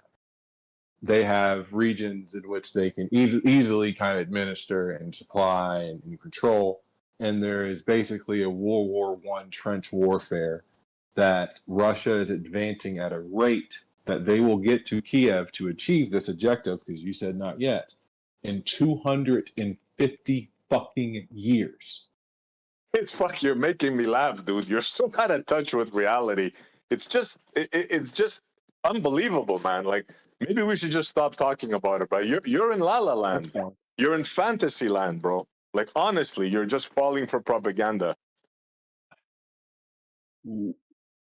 3 years combined NATO, they can't defeat them, and you think somehow they're You know gonna what? win this I'm war? gonna hold on. I gotta It's log like in. I'm comical, gonna log man. into It's something. comical. Hold on. I need to log in. What?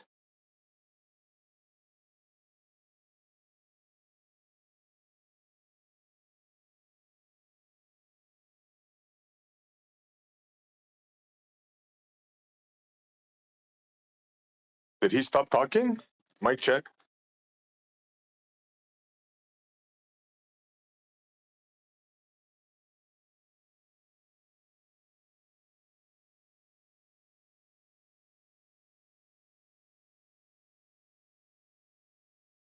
Yeah, I'm back. I needed to log in. I'm getting data. Because it, this is getting to the point of ad nauseum. Exactly. We're both talking propaganda. Both of us don't No, know what's going on. I'm not Let's talking just see what propaganda. happens. I'm not talking propaganda. Oh, you sure as hell are. Like No, I'm you're not. like, oh yeah, oh yeah.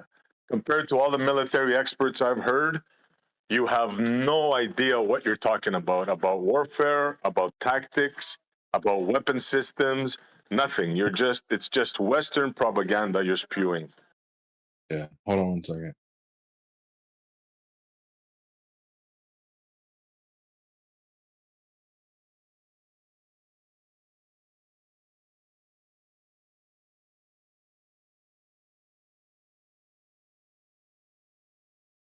I gotta think I'm back. Gotta make sure my VPN's on. Yeah, you're good.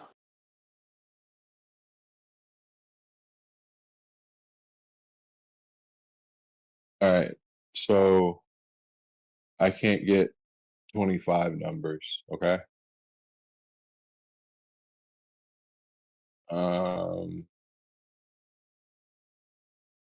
Have you heard of the Orishnik missile? Yeah, the hypersonic one that's hard to aim and potentially probably to. Yeah, they shot it and it blew up. So they shot it and it blew up. Yeah, in Ukraine. Yeah, forget it, So man. It's combo. You obviously you have no clue what you're talking about, bro. Like with all due respect, yeah, it's just a waste of time talking with you, honestly.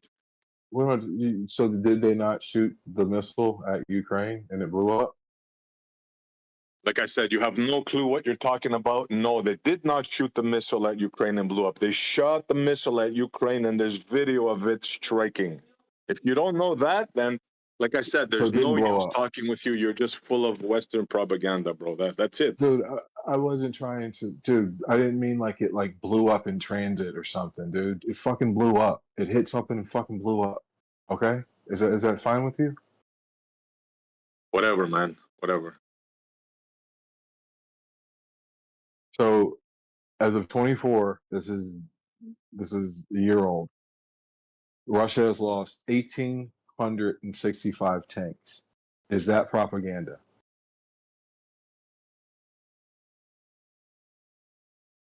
Like I said, bro, it's a waste of time talking to you. If you can't see the facts on the ground, if you I'm trying can't to tell you see the facts on the 3 ground. years of war pushed I'm trying by to tell you NATO and still 2 got years. fucking nowhere, the Russians are winning. If you can't see that, I can't help you, bro. You're on your own.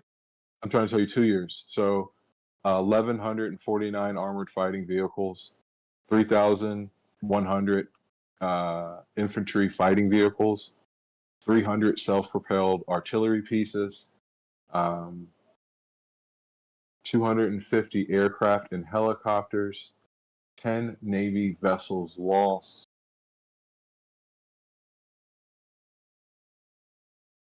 Yeah. Keep telling Oil yourself and that, gas bro. Keep revenue, telling yourself that. You forget that 33.7% year over year down in the month of June. That's oil. That's 90% of the Russian budget. Russian national wealth liquid reserves have dropped from 17 billion in 2021 to Oh my gosh. 31 billion by late 2024. Man, it's the middle of 2025 now. That's crazy. And that's due to heavy military spending. Yeah, It's you'll interesting. you'll never talk SE Montreal out of the fact that he's just a Russian suck job. Oh, Dudes, he your wants facts. empire is falling. You have to come to grips, right? The whole world Yeah, is yeah, changing. You yeah, it is, guys but are in. it's You're mostly 20 years back. Well, 20 yeah, it years is, back. but it's empire mostly is falling. mostly Yeah, self-imposed right now. I mean, we it's just mostly bombed the shit. Go ahead. our fall is mostly self-inflicted right now. Of course, it's self-inflicting. You're backing every wrong side of every battle in the world. Like Yeah, you're on the not wrong side of everything. You're on the wrong side of no. Gaza. Who's on You're the on the right wrong side? side of the Iran-Iraq war. You're on the So who's wrong on the side right of side then? Ukraine. So You're what? on, and Wait, you're hold on. interrupting. Of Iraq. course, Wait, you can't hear it. Ukraine You're is whose side wrong. interrupting. should we be Right, on? You're gonna talk right. right through me. Right. You Let's know, go ahead. NASA. Like Because just go Russia. on mute, bro. You're useless Hey, to a Yeah, conversation. because Russia is the who's good guys, right? You and whose Gakushi agree side with should we this. be on? Whose side should we be on, SE? Who do you think? The Who right should we be side. You backing? should be Yeah, on the What right side is the that? side. opposite side of what we What are. side is that? Basically, he wants us to be on the opposite side of everything we are. Everything the United States does is wrong. He's a Canadian. Everything is wrong because so No, he wants us to be like on the opposite side of who everything. should we be backing? Like in your I mean, we opinion, who should we be backing?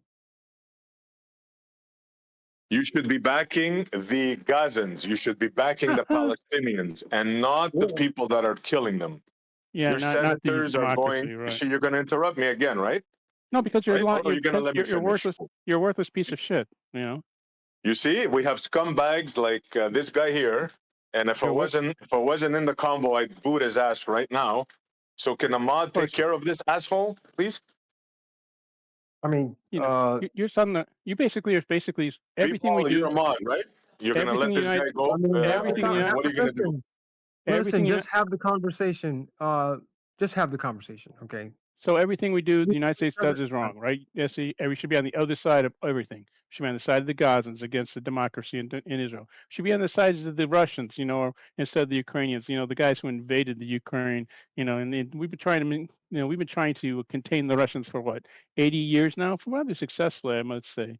So we should be on the side of the Russians. What else we got? Oh, Iran, Iraq. We should be, yeah. That's like, pick one. Yeah. I don't know which Like I is the said, good this side? guy's irrelevant, so I'm not even going to Right, because you're not going to answer any of my questions. We should let Iran get nuclear weapons because they're such a great country. They wouldn't use them against the Israelis. No, they wouldn't do that. Yeah, that's exactly what I said. Yeah, you picked it off. Because they need nuclear power when they sit on the biggest oil reserves in the world, right? Those are Zionist talking points. What you just said right now are Zionist talking points. Yeah, Maybe you don't realize that. Yeah. What do you mean they're Zionist talking points? Fuck off, you moron. They're the obvious answer. They're the obvious thing. What do you think Iran's going to do with nuclear weapons? What is Israel doing right now to the people in Gaza with What your is help? Israel doing with its nuclear weapons? Bombing them. They're bombing the shit Nuclear out weapons? of them, and they're doing horrible nukes? things. With No, nukes? not with Thank nukes. you. So Not with nukes. he won't see that. He's just gonna go. No. to It another doesn't. But thing. the thing is, FC Montreal. This is the thing. It's like it's yes, dude. I really wish that America could do something about that shit in Israel, and I really do. I really fucking truly do. But we're not talking They about can't that. because they have you by the balls. Your politicians are sold out. Yeah, don't you understand that? You're on the wrong side of every fucking war. Right. So Ukraine. Russia is the good guys, right? I understand. You should be on the side of the Palestinians. You should stop. Do you want to hear the solution or not? On the side of the terrorists that started the whole thing? Mute this clown, NASA, so we can get a word in. On the side that started the whole thing, with the attack against, killed 1,000 people. If that happened in Montreal, what would you do? Would you say, oh, that's okay, they're oppressed, that we should just let them kill 1,000 people? See, completely worthless statements. Would you do that? If somebody attacked Montreal and killed 1,000 people, would you just say, "Oh, we should let that go"? Yeah, no big deal. That's not an equivalent. They're total fucking equivalent. Prison. You know what? I'm not talking to you anymore. You're just not worth it. Of course not. Because you have no answers. Every time you're going to get me upset. It's not going to work. Just you have no answers. You have no answers. Sorry, I understand why you don't. Now, I have a question, and because I may, this is the thing. Like I hate that fucking situation. I truly do. What Are you on the wrong side of that situation? What do you think? I don't, I don't know. I don't know. You don't know. You see, I this hate is the how situation. brainwashed you guys are. Like, I'm trying to ask a question, please. I see Montreal, please. I do not disagree with you when you say who started the war. I don't disagree with that statement. I do not like what's happened since, and I don't know how to vocalize that properly. yeah, just say we're wrong. The Americans are wrong. We No. are in the wrong side of the war. We should not be supporting a regime that is killing women and children, that is an apartheid state. We should not be supporting. It's very easy to say that. See, I Right. just said it. Right. We should be on the side of the terrorists that started the war, killed 1,000 people, you know, and are dedicated, pledged to destroying every last Jew in the whole place. That's the side we should support because they're reasonable people. See, another Zionist talking point. This guy is That just Zionist talking not point using critical thinking. says the guy who's basically Is that not true, echoing the terrorist points. You were echoing everything between Israel. You're basically saying that the America is wrong. No matter what we do, we're wrong. We go on the side of the Ukrainians. Oh, that's wrong because the Russians are the good guys. We go on the side of Israel, who's been our ally for what 50 years now. And we say, oh, that's wrong. And who else? Oh, Iran, Iraq. Yeah, we should let Iran get. We should let Iran. We should let Iran. Who's interrupting me? Who's interrupting who now? Who's interrupting who now? Who's interrupting who now? How come you can interrupt me, but I can't interrupt you without you going ape shit? So we should let Iran get nukes because they're such a good country. They've never caused any problem at all in the Middle East. You're just gaslighting me, bro. That's all you're doing. Has Iran since 1979 has Iran been a reasonable country? Right, they have been supporting terrorism for a long time. What threat is Iran to America? What threat? Oil. Name me a threat they have to America. Oil. They support terrorism. They harbor terrorists. You mean like the Israelis that you guys support, the real terrorists in the area? Oh, the real terrorists. Are they the real What terrorists? do you call bombing innocent children with 500-pound bombs indiscriminately in a city supported by America? What do you call that? Let me guess. You call that murder. So would you say? This is the problem. What did they do? I think there have been atrocities on both sides, though. There have been atrocities on both sides. God. So this is the problem. You can't see the evilness in what you're doing. Like either you don't want to see it, you refuse to see it, but the whole world sees it. You are the only they're country. anti-American. Don't interrupt me, Nasa. Don't interrupt me. I know it's hard for you. I know you don't interrupt me. It's okay. Shut up. Oh, but you can interrupt me. Is anybody going to take care of this, or you interrupt me? No, don't interrupt me, and I won't interrupt you. Mute him and not listen to him? What's going to happen here? Yeah, go ahead and mute me. Does any mod have the balls to do what's necessary? And by the way, this is why this server is going to die, right? Because of this, what's happening right now. Oh, okay. We have two people talking, one constantly interrupting, and nobody is stepping in. So if you want this server to stay alive, you gotta stop assholes like this from doing what he's doing. You guys realize that, right? You can interrupt me you can interrupt me because you're a mod. You can do that. Do you understand yes, that? you can. Yes, that's how it works. So, so he can interrupt me, but I can't interrupt him. Got that's it. how it works, dude. That's how. Why does it work like that? That's fair, right? I wish it would change, but that's not how it is. So, Essie, will you please? I apologize for interrupting. Will you please finish your point? Thank you very much. This is the only way that this server is going to stay alive if we keep people like him under control. Not just for me, right? I can handle it. Please finish your point. Yes. It's different. The point is this.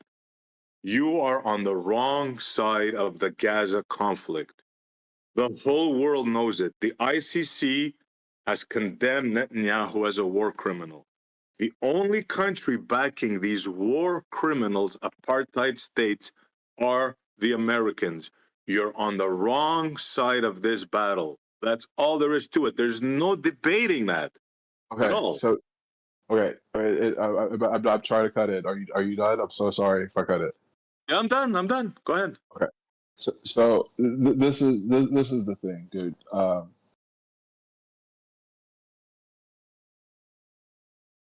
Saying Hamas started this war is a short-sighted statement, right?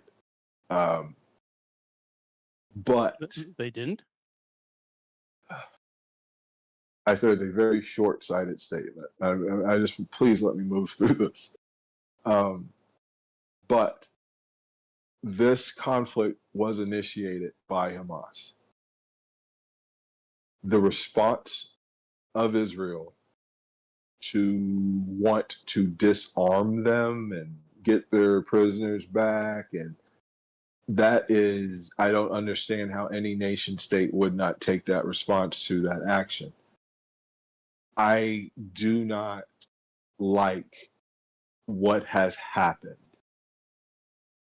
And when you say I'm on the wrong side, I'm not on the wrong side. I can be on the other side and still condemn actions. But I hate that conflict. I hate it because it's based on dogma. It's the stupidest thing to happen. And if we had the ability as America to stop it, I wish we could, but we cannot. You do have the ability.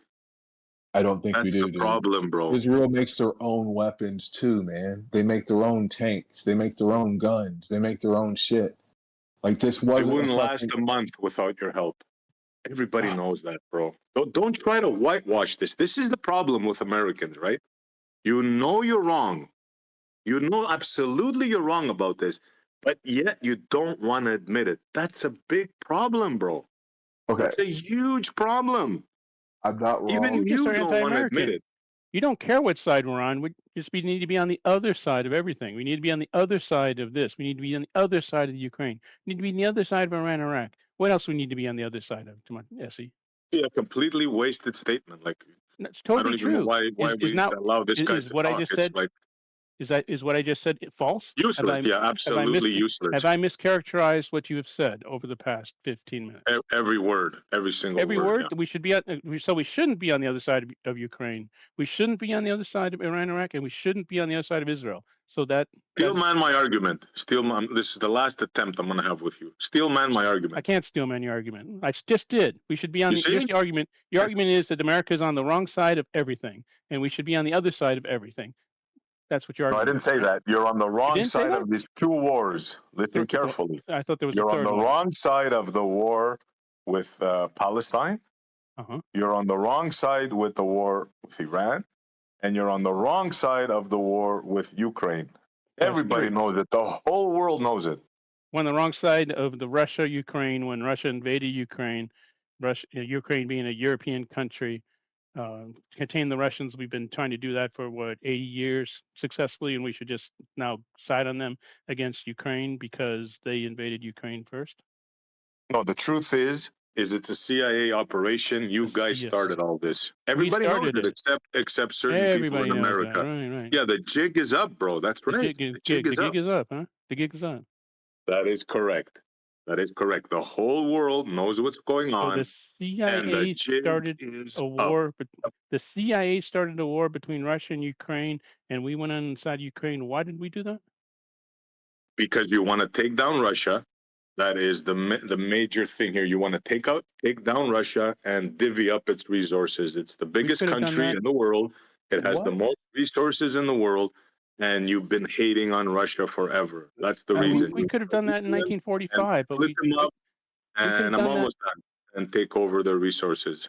Yeah, we could have done that in 1945, yet we chose not to. That's not America's way. Why didn't we do it in 1945 when we had the chance, when Russia was on the ropes? That's so funny. Why didn't we do it in 1945 when we had Russia on the ropes? Dude, we could have done that to the entire world. We could have taken over the whole fucking world in 1945. We had nukes, no one else did. Why didn't we? We had industry, no one else did. You know, like dude, we could have if America was like we call us an empire. I think we're stupid by not administering, but we don't. We leave. We give it back. It's we're not an empire. If we wanted to divvy up Russia, we could have done it. If we wanted to divvy up Europe, we could have done it. You think you could have defeated Russia after World War II? Yes. They were on the ropes. Montreal. My Yes. God, man. My God. They were totally on the You're ropes. We just had nukes. delusional, Here we man. go We had again. nukes. Here we They go didn't. again. Here he goes. We had nukes. They didn't. Not in 1945. If we wanted Russia, we could have done it. Patton wanted to do it for one. On top of that, what happened after? What happened? What did Stalin do, dude? How did 40 million people die? How? They starved. Oh, They didn't Stalin have. was a good guy, apparently. No, they starved to death.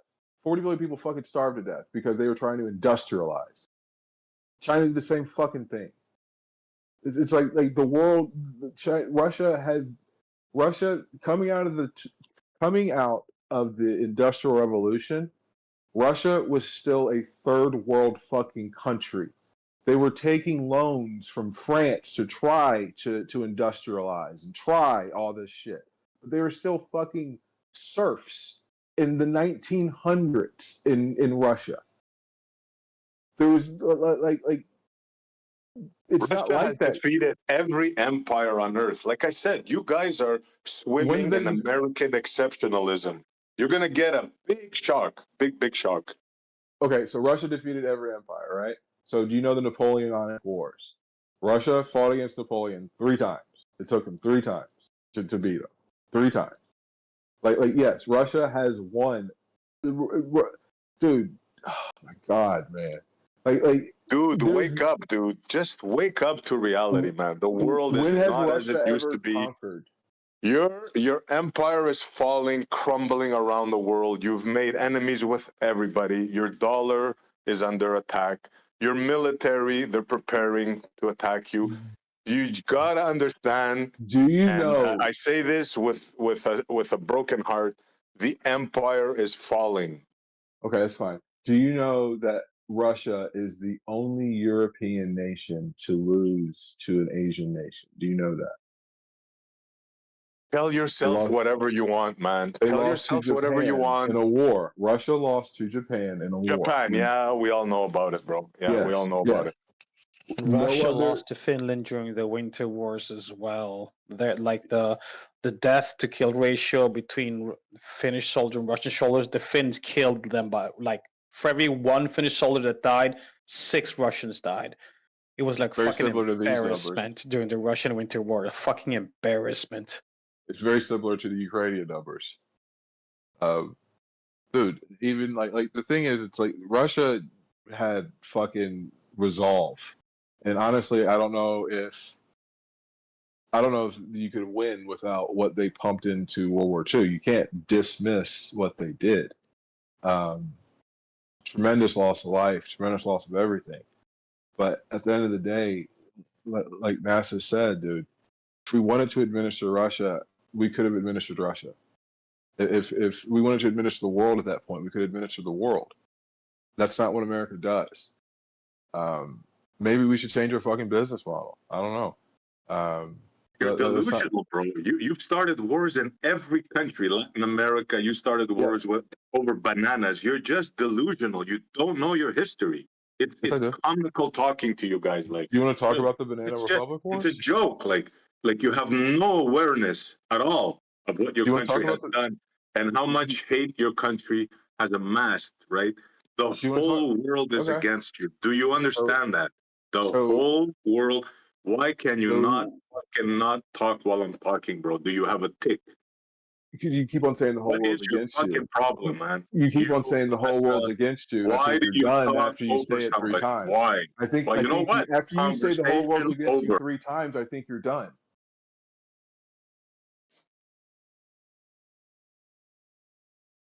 Did he just leave? I was talking over him because he said the whole world's against you. The whole world's against you. The whole world's against you. Dude, we can't. we can't have warmongering hour with SC Montreal every day. He's a baby. Dude, I don't.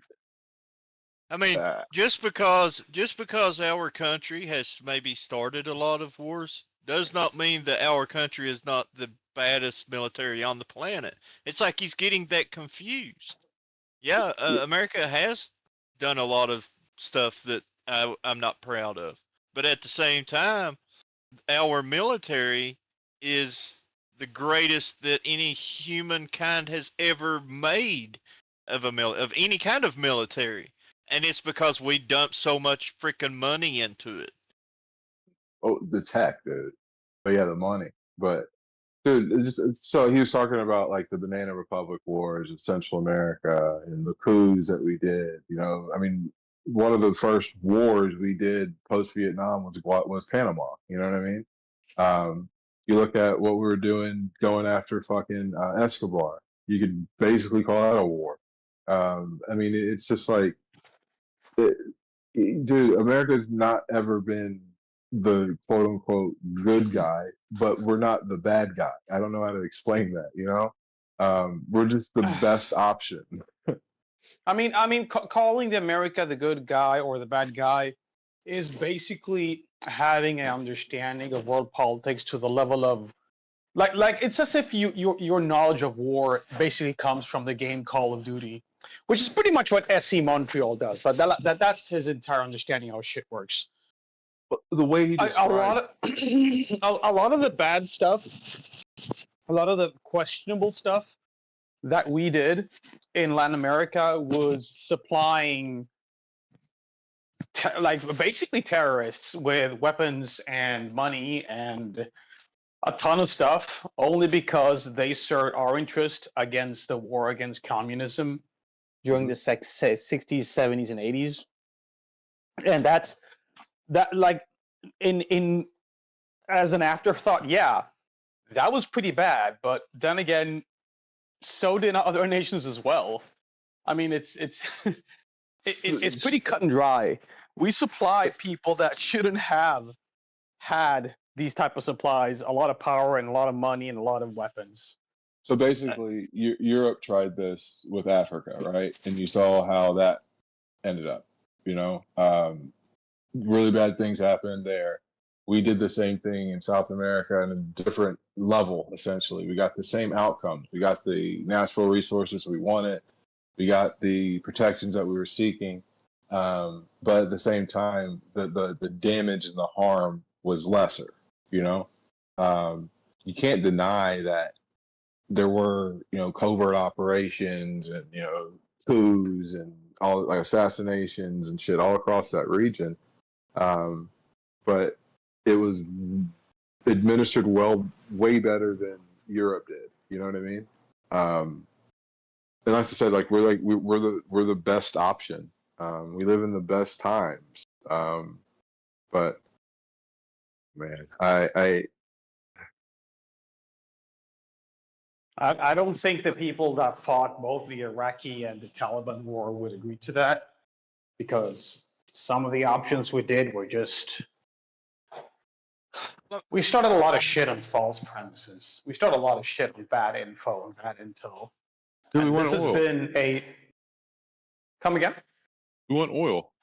Like if they would come here and say that America's a bunch of oil warmongering assholes, you really can't fight that position.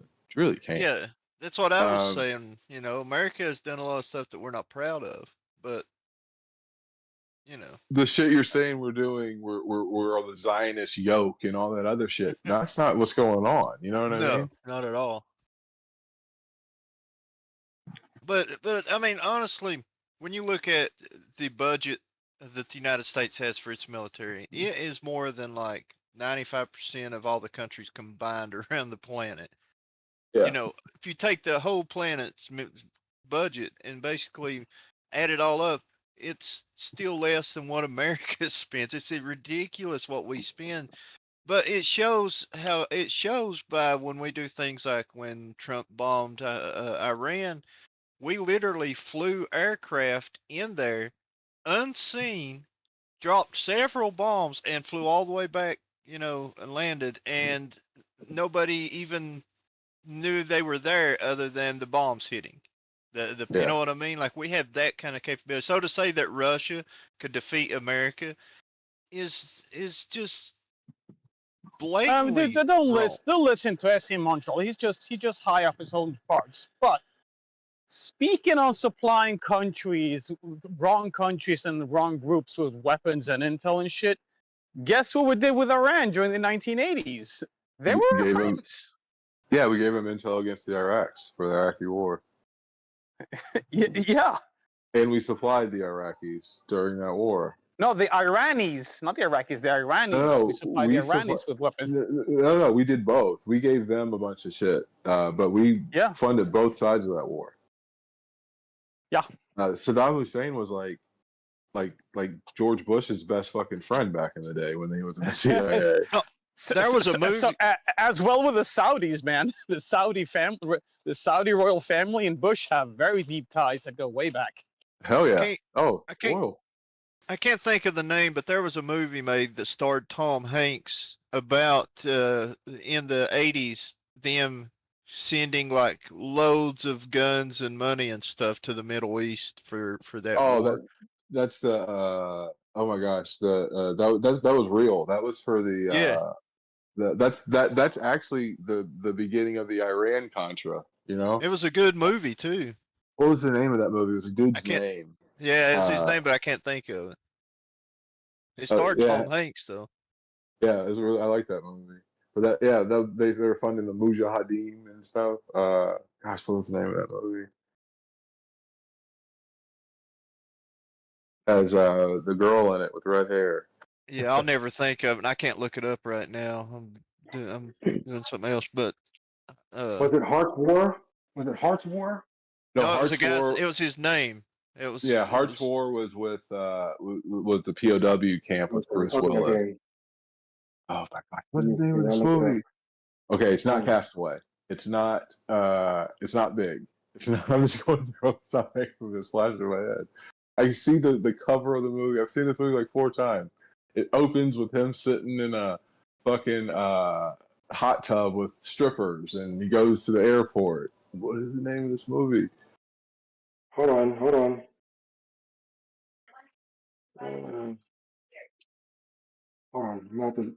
Let me look this shit up. We're gonna get it Not first. Captain Phillips. Not Captain We're gonna Phillips. get it first. Hologram for the King. No, it's not that. He was in that with Bruce Willis. So. Oh, in the Hearts War. No. Hologram for the King. Charlie Wilson's War. Charlie Wilson's War. Yep. I will post it here. Wikipedia.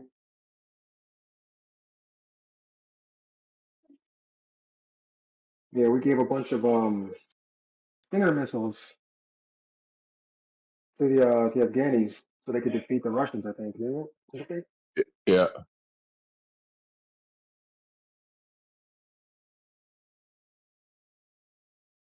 Apparently, like the real life dude who Philip Seymour Hoffman plays was like a fucking like scumbag psychopath. Like who like the whole Greek collections and like literally getting people kidnapped, killed, and tortured and shit. Like he was like the dude administering it.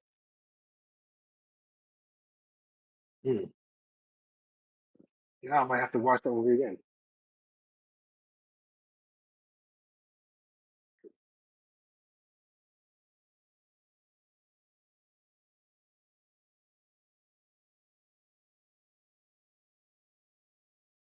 When being an alcoholic and a sexist was legal.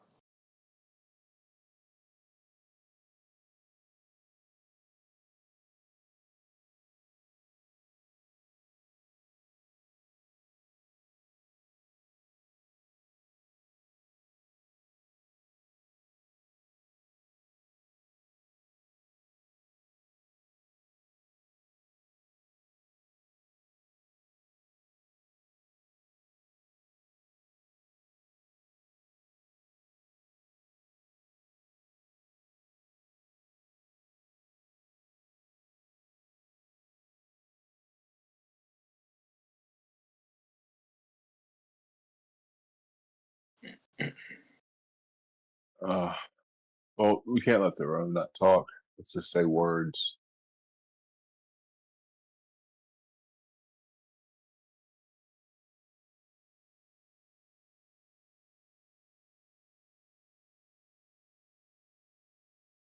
What's in here?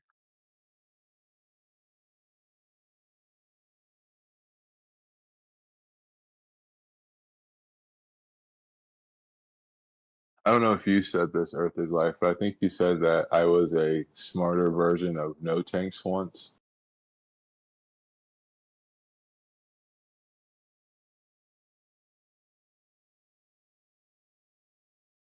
Who are you talking to? Earth is Life. The mirror.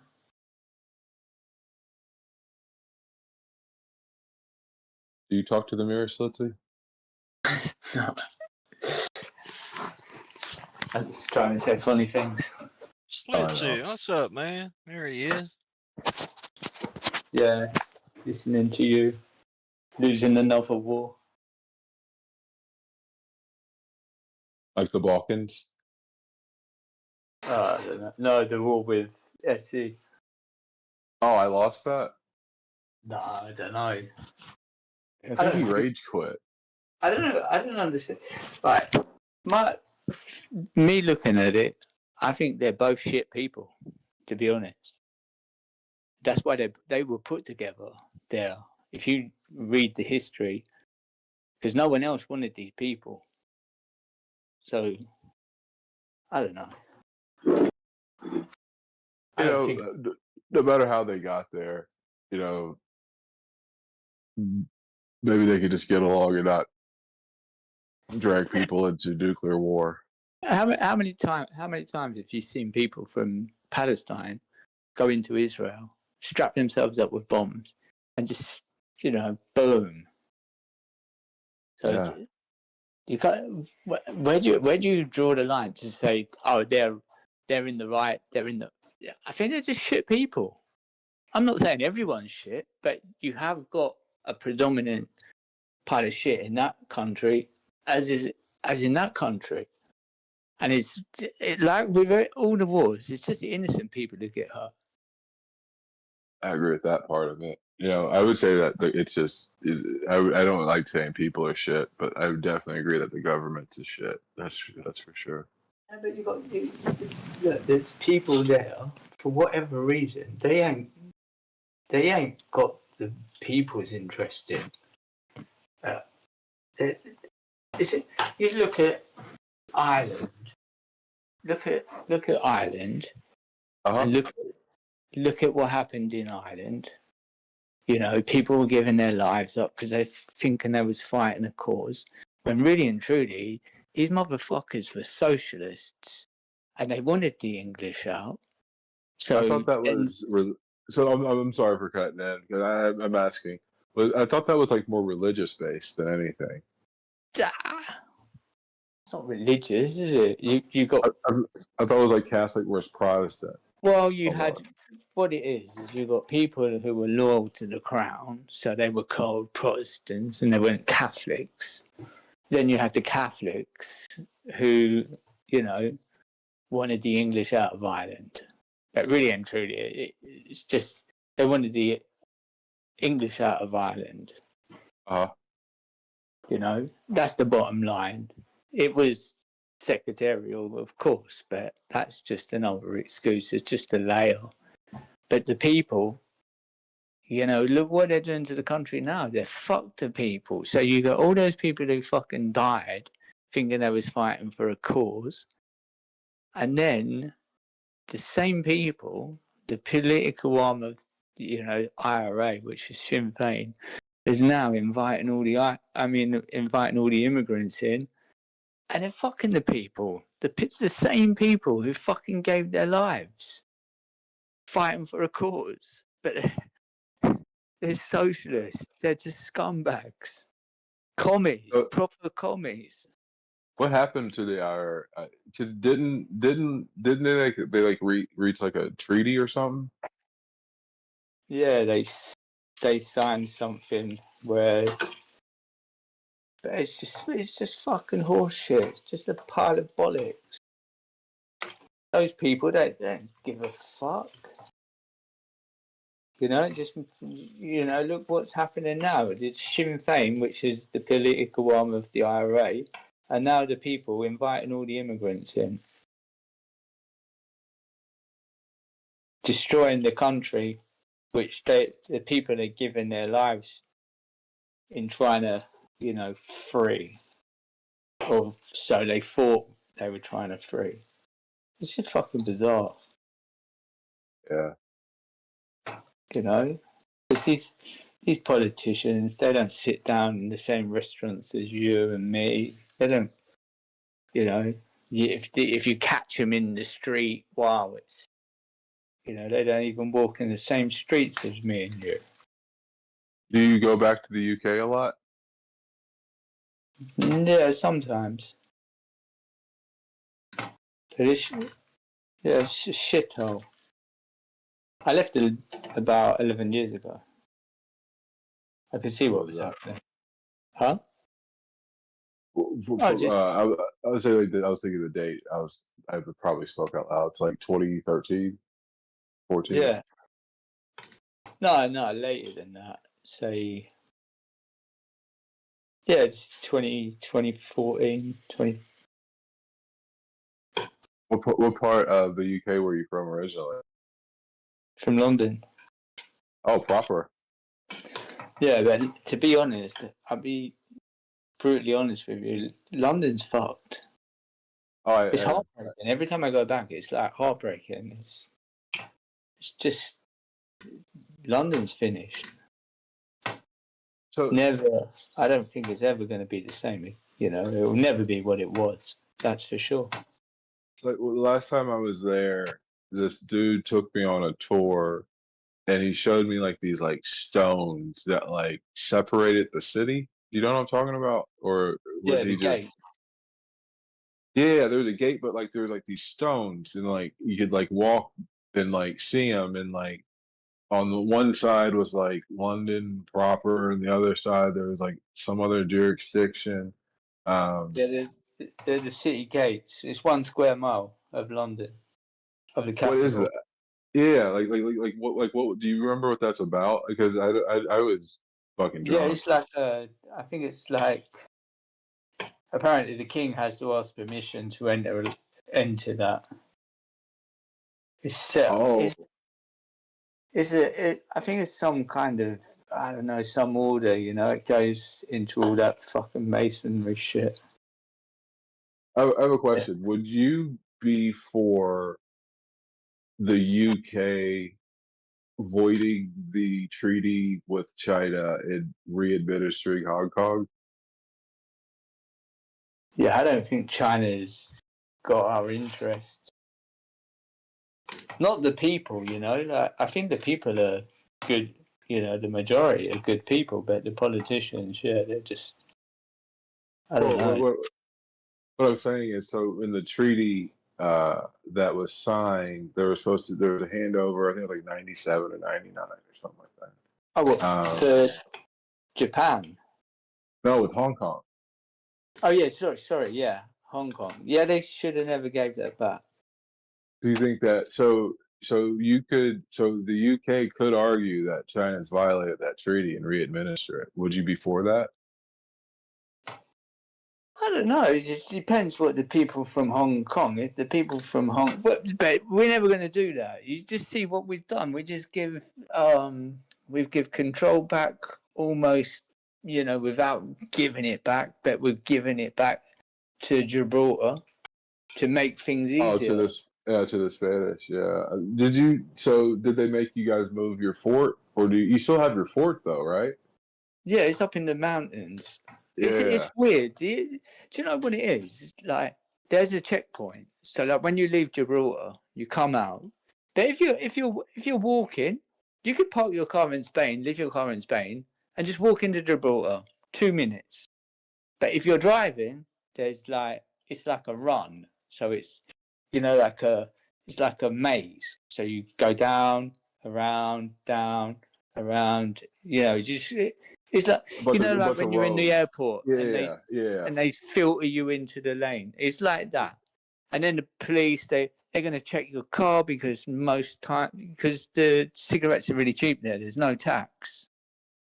So, and a lot of people do smuggling. So they want to catch the fags because they're going to take all your money. They're going to take all the fags. So yeah, it's just an inconvenience. And they could make it better, but they just don't want to. And I think every time there's a bit of an argument with Spain or the UK, then they make a hard control. So, you take even longer to get out. But it's not the end of the world, that's for sure. Well, didn't a lot of expats from Britain didn't Spain almost kick them out after Brexit? No, they. But I got residency, which is, I can go and come as I please. But then they started to put a lot of things in. So, for instance, I could have changed my driving license to a Spanish one. So they'll insist that you have an international license. But if you live there, they want you to give up your English driving license for a Spanish one. But I wouldn't do that, so I didn't do that. But if you have an English driver's license, aren't you driving on the wrong side of the road? Yeah, but the license is just a piece of paper. I drive on the left or the right. It So you don't have it. Oh, I thought you'd have to have a license to have a license to drive the other side. Yeah, the license is valid to all. My Well, new after one Brexit, it isn't though, right? Well, after Brexit, though, the UK license isn't valid across all of. Yeah, it's still going to be valid.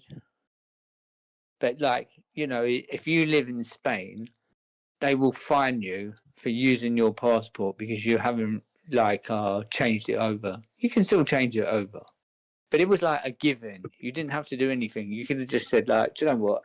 I'm going to surrender my English passport. They issue you a Spanish passport straight away. But with the Spanish passport, you can get points. With the English one, they just give you a fine. So say if I were caught drink driving, they're going to fine me.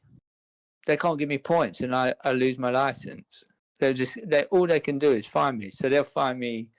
I think it's like €1,000, €1,500. But if you drive and you got a €500 in your passport, and then when you give them the passport with the €500 in there, it's basically the guy will go sit there, sleep, drive home in the morning. Or he will say, find out where you live. If you don't live too far away, he will say, right, I'm going to be going now. When I come back in an hour, you ain't going to be here. I don't think those stories you told me are hearsay. I think those are firsthand They're experience. 100% true. 100% true. I think they're firsthand experiences for some reason. They're 100% true. But I really nearly run a bunch of them over one day. They run out. Because I don't think that's a good idea. They could hear me going fast, and I was coming up to a roundabout. And I was coming around the roundabout. I nearly knocked them all over. It was fucking hilarious. But yeah, they was wanting to catch me for drugs. They tested me for everything: drugs, drinking. And then they just give me a €200 fine. No, €100 fine it was. Just going, you crossed the white line. You should stay in lane. I was going, yeah, but there's no one on the road, and why can't I? Why am I gonna not do that? They go, you don't drive like this in the UK. I go, yeah, it's not illegal. This is normal to go. That way you're the only person on the road, and instead of following in the lane, you just go across. So they give me £100 fine for doing that, €100 fine for doing that. There was nothing. I had my weed on the seat, and he kept coming into the car, and he's going, I can smell it, but it was in my handkerchief, and I just left it on the seat. And he kept, I can smell weed. I goes, but you test me. I'm not drug driving. I know. I'm going to breath test you again. He breath test me twice. But then I just paid the 100 fine. But because I'm a resident, I can actually do one of two things. I can either go to court and say not guilty, or just pay the fine. And if I say like the fine was 200, but if I pay it in the moment, it's 100. Yeah. They do that even here. Yeah, they're weird there though, because like if you start going a bit like, they just say respect the police, punch you in the face. They will beat you up for sure. Were you a soccer hooligan? Yeah, I used to like soccer hooligan. No, were you a soccer hooligan? That's a question. Yeah, I was in that era. I was a bit of a hooligan, yeah. You were in that era? Yeah. The 80s. The early 80s. What are you guys talking about? Football hooligans. Oh, the 80s.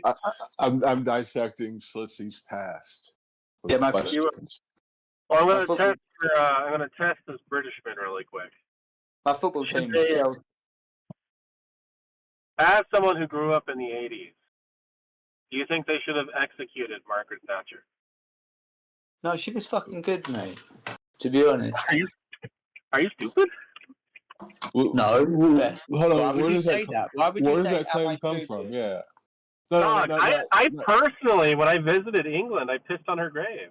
No. So hold on. Oh, I'm asking for a historical framework. Where did you piss on her grave? Whereabouts were you? I've pissed on dead people's graves, but the where does that statement come from? What did she do to deserve to be executed? In this like what's the claim that she deserves to be executed?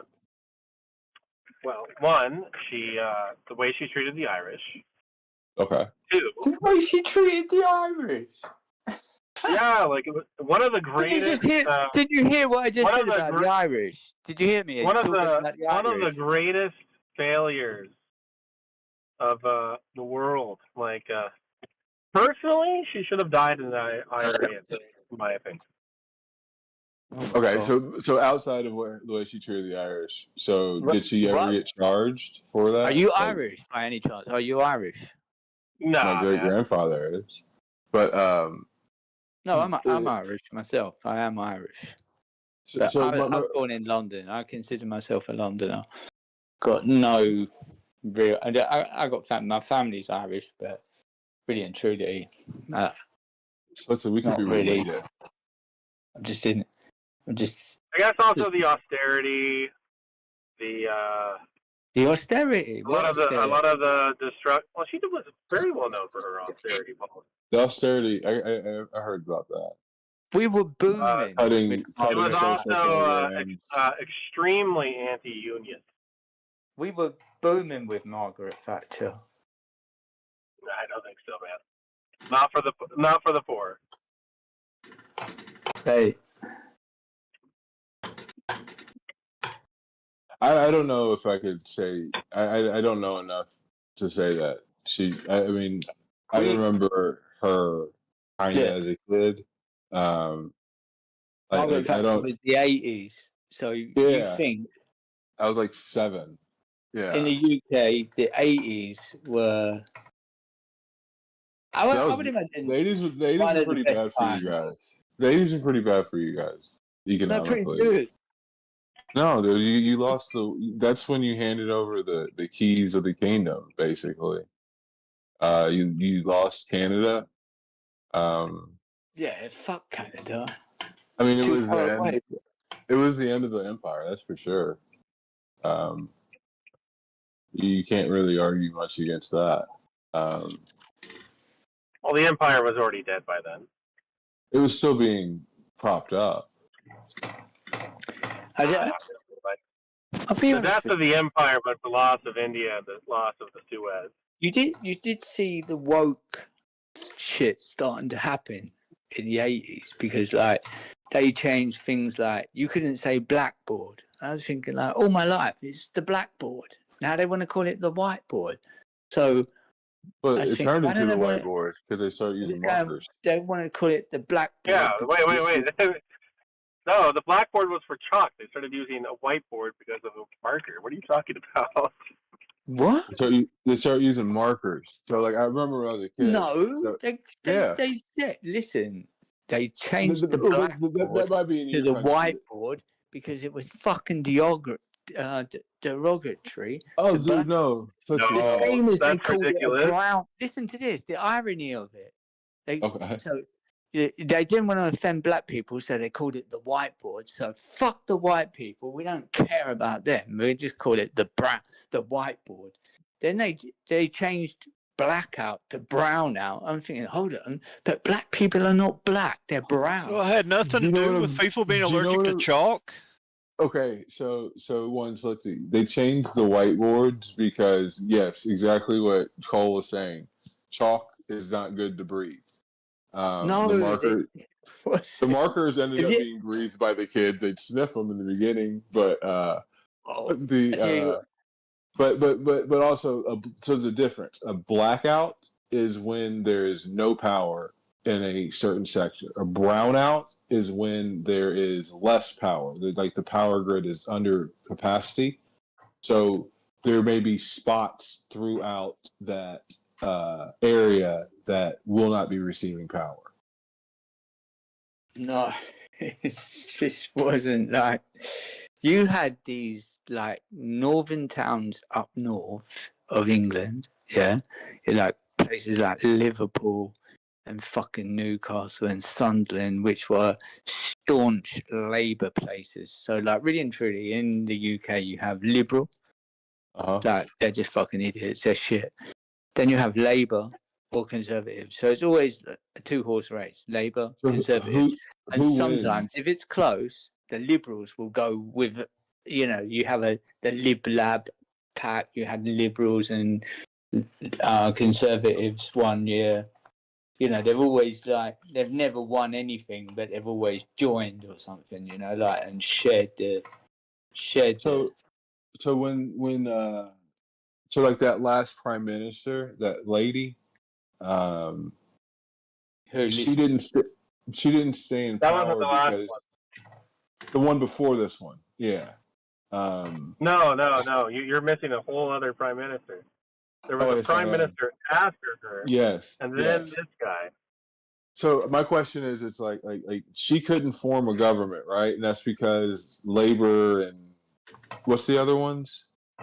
Well, no, she lost Labor- confidence from the Conservative Party. Labor and Liberals. Okay. Labor and Liberals. There is some others, but they're just shit. So who would you want in power? I'd always lean towards a Conservative government. Is that the Labor? No, it's What? like No. Conservatives. Labor is anywhere from center right to center left. No, Labour's left and very no. left. They're not very left. Listen, No, what are you talking about? Are you a country. moron? Are you a moron? Are you mad? Are you mad?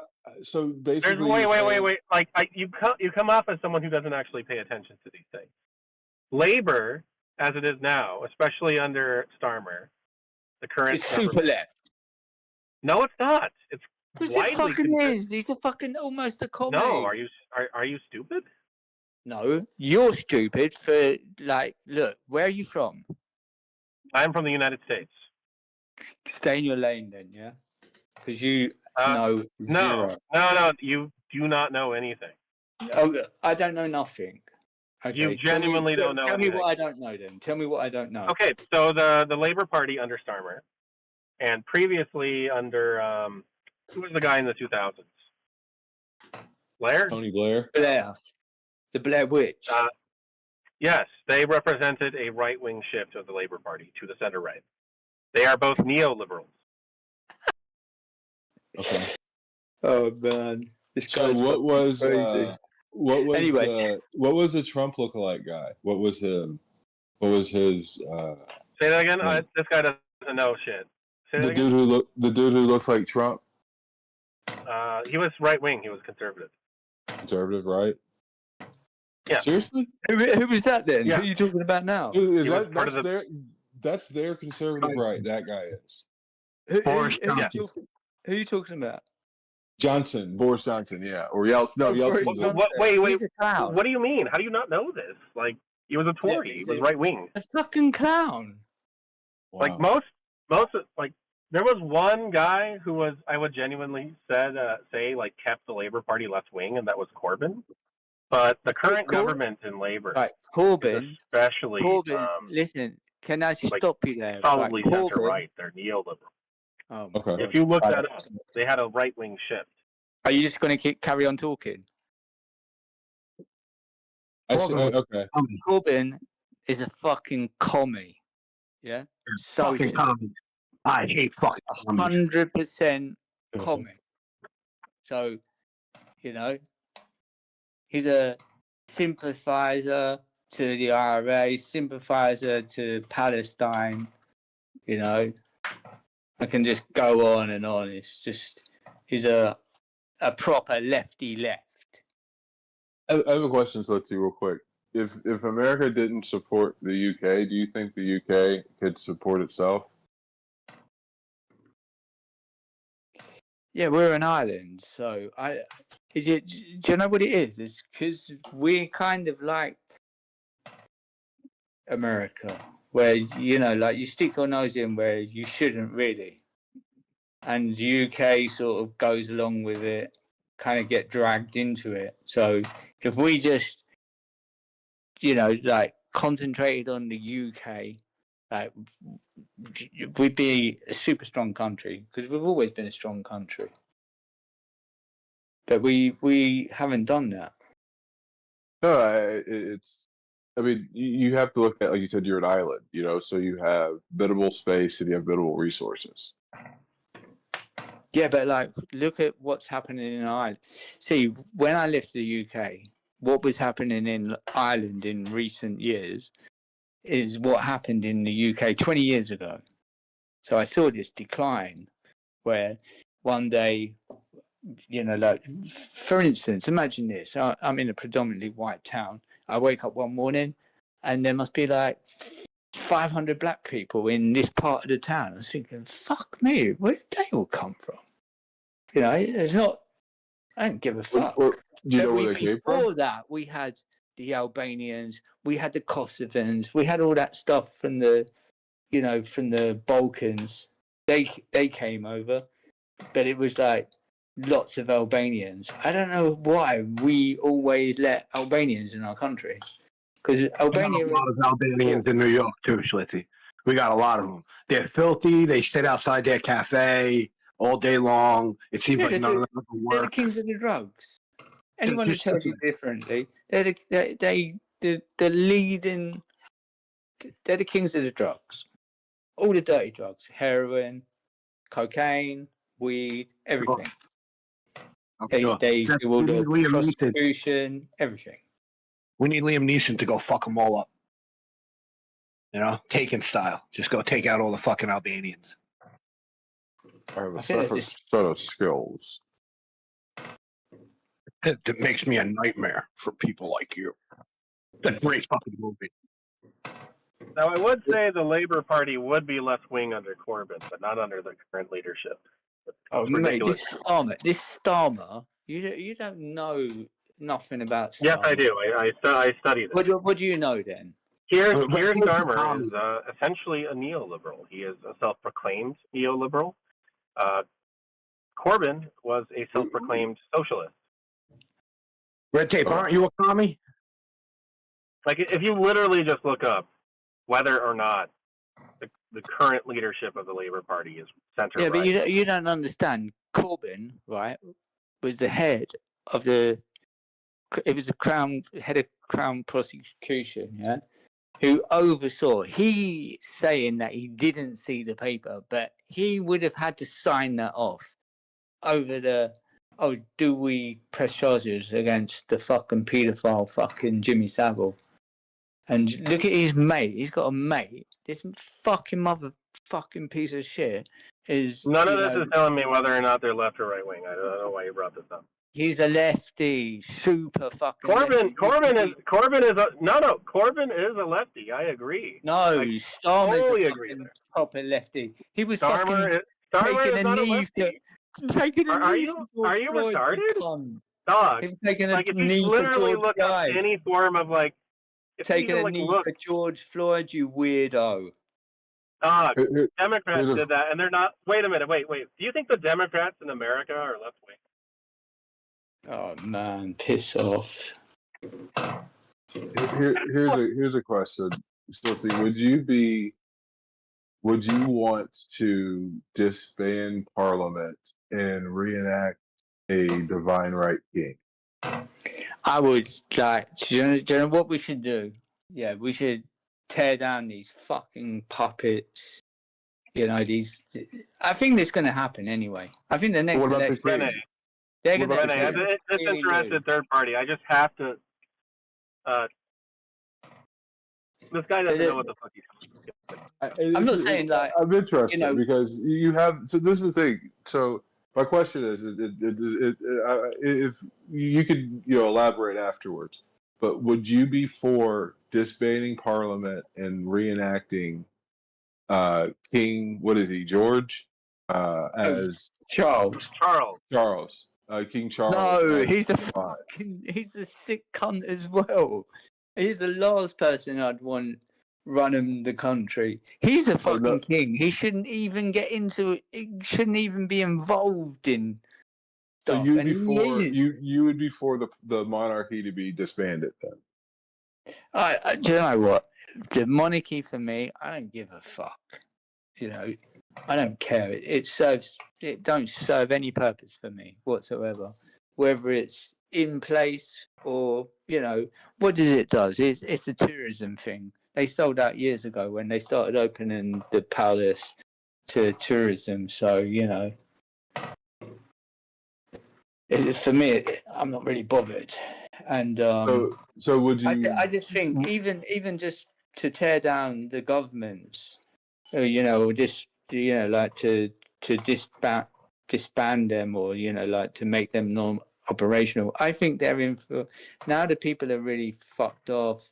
I'm not saying voting it's just the illusion of freedom of choice, but I think they're going to get a very good kick in the next election. Okay, let's just say, have you ever seen? There's a movie. It's called King Ralph. Have you ever seen that? So let's just say something like that happens, right?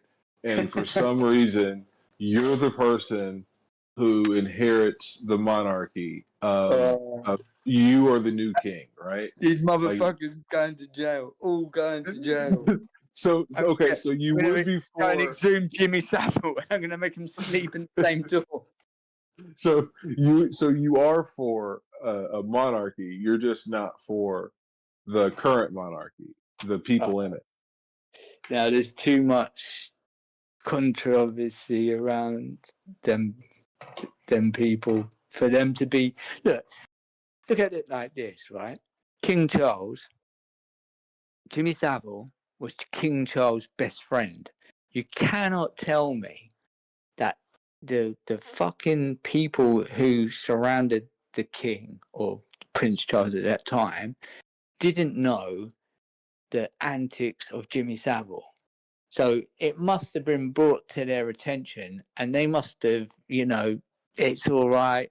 They must have given it the wave in some respect. So that's fucking weird. There's no way. And then look at the brother, the Andrew, with all that nonsense and shenanigans. It's fucking weird. And I think look at the Princess Diana thing. You look at Princess Diana, you could even argue that she most probably was about to blow the lid. I'm not saying like if you want to get into something, you could even say like she was about to blow the lid. There was the woman who got shot outside her house, and no one ever been found out about it. But she was good friends with her, and she was always saying that I'm on the brink of bringing a story which is going to fucking rock England to the core. So So when do you think the monarchy lost its power? When it opened its gates to tourism.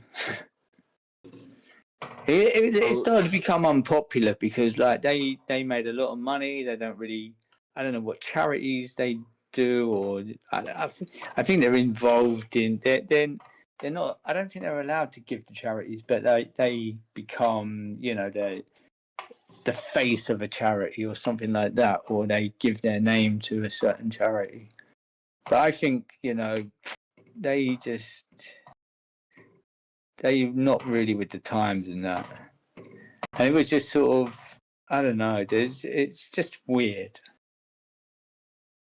I can't really put my finger on it, but like, and there's too much controversy around them, But you would, if King Ralph happened, you would ascend to the throne and you would utilize the powers. I'll go So in that, I swear to God. So in that position, you would disband Parliament. You would then enact that's what you would do, then, right? Yeah, put them all in jail for treason. Who's all of them? Who's that? Parliament? All the MPs, everyone. For treason. Jail them all. Jail them. So treason is crime against the if I could cut their heads off, even cut their heads off. To the guillotine. Well, not to the guillotine, to the block. And chop it off with an axe. Chop them off. They used to have that tree too. But yeah, dude, I don't know if that would be a good solution though. I mean, wouldn't that put them in the Tower of London? But wouldn't that look? Start chopping their heads off. I think there's enough room there, man. It wasn't. I mean, it was big, but it wasn't that big when I was there. Like, I don't know, brother. I don't think you can fit them all the MPs in there. Well, I think he's planning on cutting their heads off and then storing them in there. Maybe they'll fit. No, you just I would said miss Prime Minister's questions on C-SPAN though, because that's entertaining. Your people yell at each other in Parliament in a great way, Schlitzy. Quite entertaining sometimes. Yeah, Prime Minister's question time is quite funny. It used to be really good, but like I don't know, there's the characters now are they're not as good as they used to be. The guy retired, right? The guy that used to say order. He retired. Order. Yeah, great. Yeah, it's kind of funny. Speaker of the House. They should make that role and like ingrain it in society. Like someone has to come in and sound like him and do the things he did. Like, yeah. Schlitzy, who's your football club? Chelsea. Oh, you Nance. You're Nance. That's what you are. They were like, yeah, they were kind of a bit badass. That's a cool club. Yeah, we was in the second. We was in like not in the. We was in the second division for a long time, and it was just. It was like Saturday was just like we go to football. We might see football, or we just go robbing and fight. So you were a soccer hoodlum. I figured this out. Yes. I knew that. It's a great movie. So who's the greatest? Who is the greatest? UK British footballer. Who's the best? The greatest. Who's the greatest of all time? Who's y'all's goat? I don't know really. Paul Scholes. If Zinedine Zidane says somebody is undoubtedly the greatest midfielder of his generation, I think we can trust what Zidane says. Zizou says it, it's good enough for me. Zidane was good. Yeah, I grew up a United fan, so you can hate me if you want. It's all right. I don't know, like. No. We had where would you rate Wayne There's a Rooney? few, like really and truly, for club level, they were fantastic, but playing for England, they were pretty shit. I don't know. We just didn't have a really fucking good English team. A couple of times we've had a good English team. What would you rate? Even one last year where we played the Euros and we ended up losing, but Where would you rank Rooney though? No, Rooney. That's what I mean to say. Like, you got all these brilliant, like they play week in, week out at club level, fucking amazing. But when it comes to England, they just don't bond. They just don't gel. I don't know what it is. Rooney was never that great for England. He was great for United. Never that great. He missed like a goal or something, right? He probably missed a penalty somewhere along there because it's almost like every big English player has missed a penalty, right, Schultzy? Pretty much, Yeah. at some point. I remember we was playing Germany at, I think it was in the Euros. I can't remember. It might have been 90. I can't remember, to be honest. But we were playing the Euros, and it was the fucking. I think that might have been. He was Manchester, the two brothers, and when they said like, "Oh, he's going to take the penalty," I was going, "What the fuck's that? Why is he going to take a penalty?" And then I just watched him on the ball. I said, like, this guy ain't going to fucking score, 100%. I bet anyone. Do you and call no it? one would take the bet, and he just stumbled over the ball. Do you call it football or soccer? Southgate, wasn't it? No, was it not Gareth Southgate? The other one. Footy. It was Gareth Southgate, I think. Do you call it football or soccer? Footy. You call it footy? No, football. I have always used the thing since I grew. Like, we had a satellite dish growing up. So, like, as soon as Sky became a thing and then the Premier League became a thing, we had all the Premier League games because of the satellite, which was great. Like, it was. I decided when I spoke to English folks, I would say football because it's their sport, and then American football. But to Americans, I say soccer. No, I refuse. I speak to Germans all the time, and they're always like, foosball. And I was like, no, it's soccer. You can say that word. We can talk about soccer. Fuck foosball. I like the Brits. So, like, it's kind of like a thing. I like the Brits. I had a lot of fun, like, going to a game back in the day at Old Trafford. Like, I got to go to a few over my life. I got to go to one during the treble year in '98. So, like, it was awesome. It was, like, yeah. I think the last time I went to, I have been to Manchester since, but the last time I went to see Chelsea was the time we lost. I couldn't believe it. I think we lose 3-1. It was just like the game was like fixed because we should have won that, and we would have won the league, and we fucking. It's the one where like Ivanovic, it was the Spanish guy or the Argentinian bit him. No, Sanchez bit him on the shoulder. Oh shit! I remember that game. So was that the last time you were allowed back to the arena, or the last time you went back to the arena? Listen to this. I goes to my mate. I got a couple of tickets. He went, yeah. I goes, yeah. Let's go to Manchester. We'll watch the game and that. We're just now arriving. We've gone up in the car. We're just arriving before the city, and I goes, oh look, check for the tickets. No, my mate goes, check for the tickets. I go, don't worry about the tickets. I've got them. So I'm checking. I'm now thinking, oh, did I what? I ain't got the fucking tickets. He's going, shut up.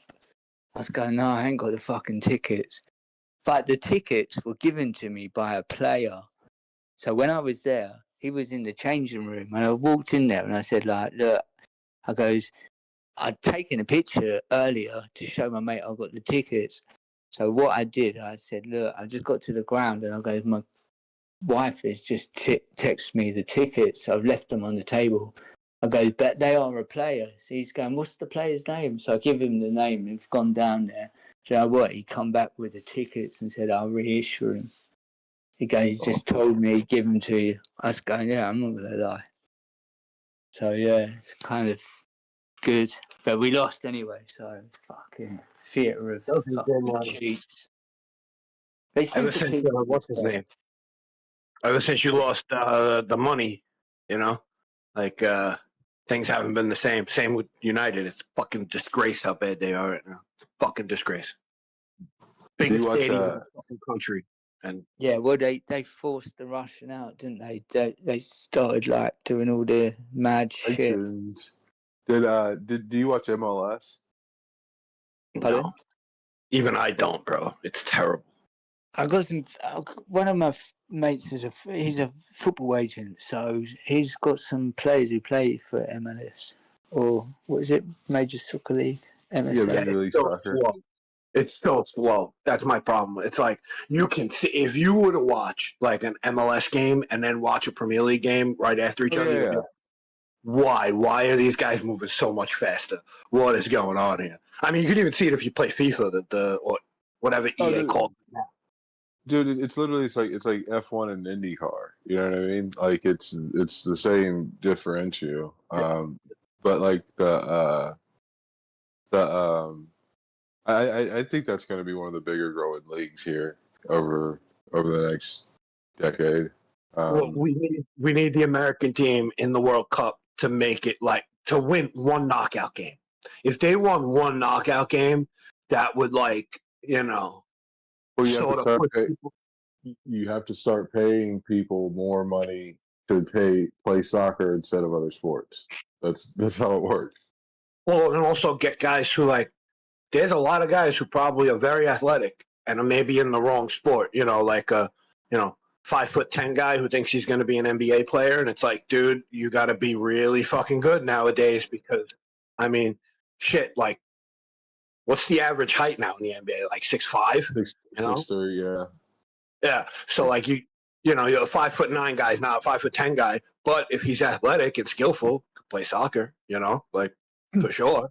Look, if you look at the downfall of boxing, it was the uptick of those athletes that would perform well in boxing being able to make more money playing NFL, NBA. Yep. I would even argue even at MLB. If you made a league with MLS to where you have like a $50 million contract, someone's going to want that. You know what I mean? Like that's going to get filled. Well, the other thing is the American kids got to go over to Europe and go to the academies. That's what they need to start doing. They need to start going to the money.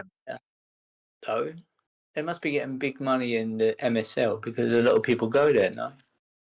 Well, older guys go there because if you speak English, you're going to get more like advertising, a lot of other money that way. So that's why you get like Messi coming over. Messi, I give him credit. He's smart. He's like, all right, what am I going to do when I'm done playing soccer? I might as well learn English because most of the world speaks English.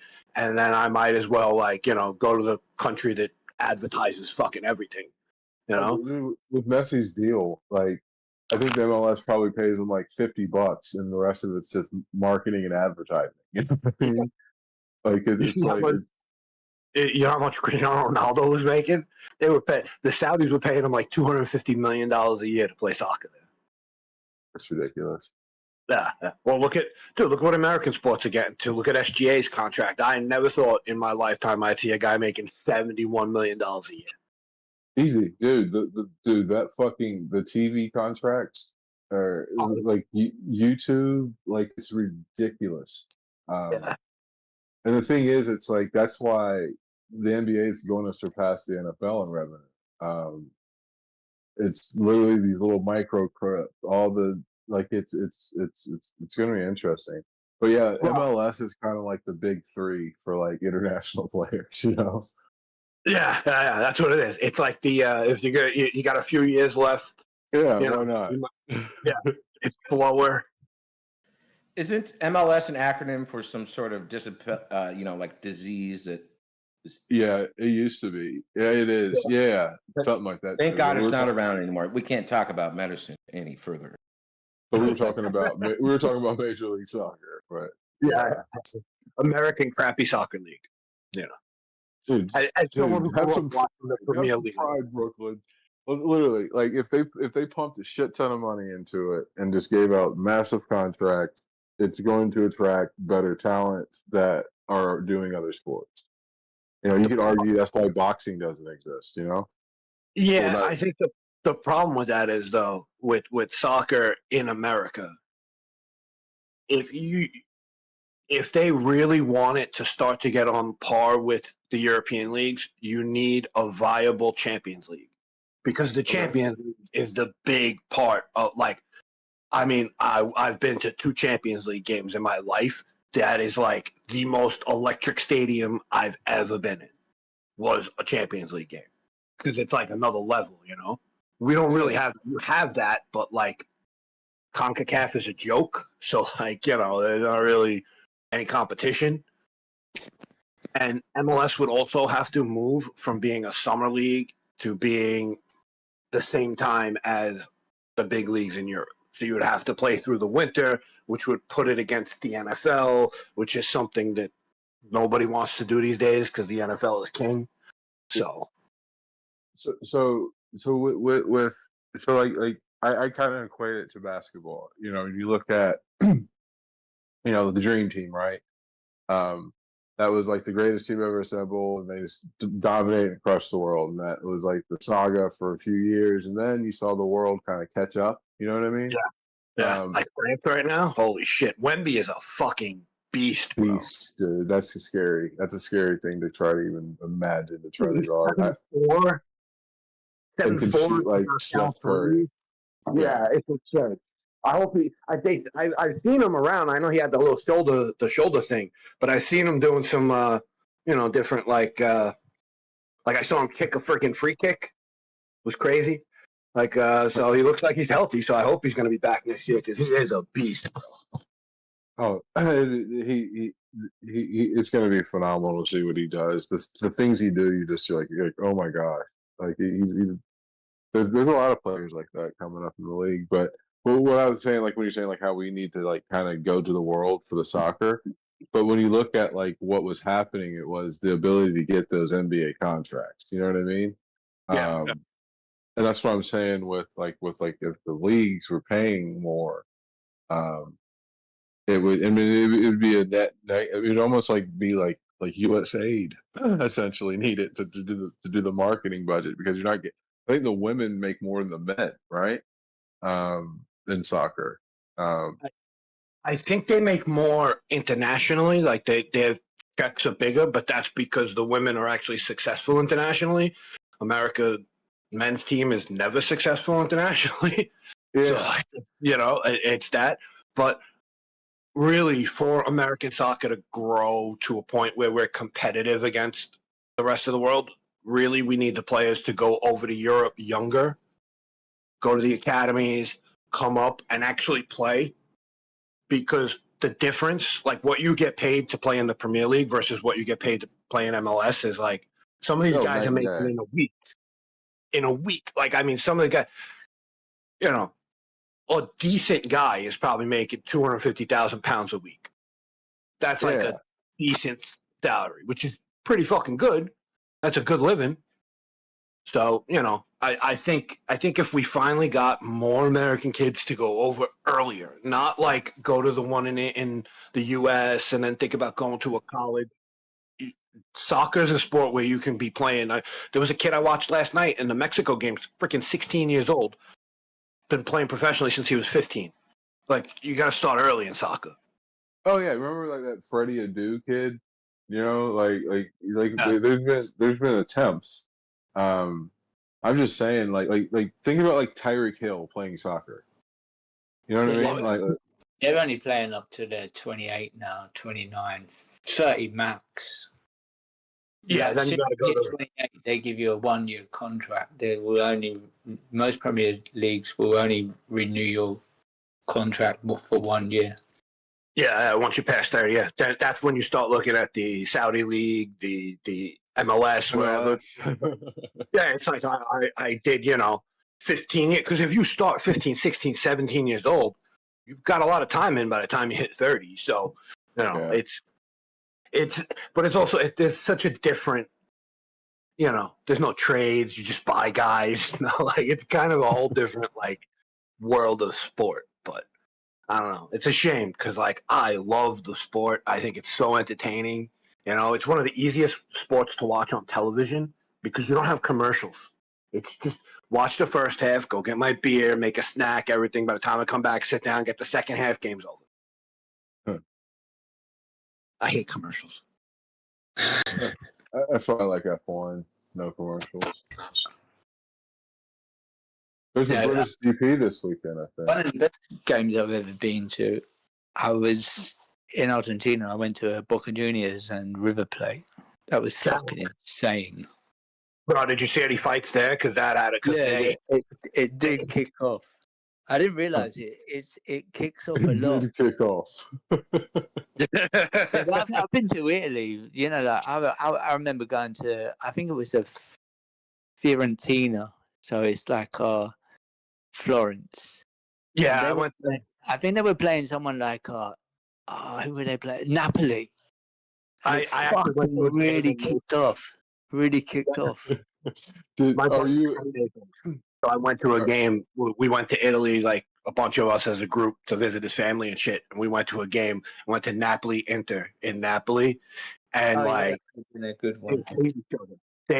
They just hate each other. If you're from one of the Milan, the northern teams, they hate you in the southern team. Like it's like pure hatred. Like people were looking at me. I'm like, oh boy, I'm getting into a fight today.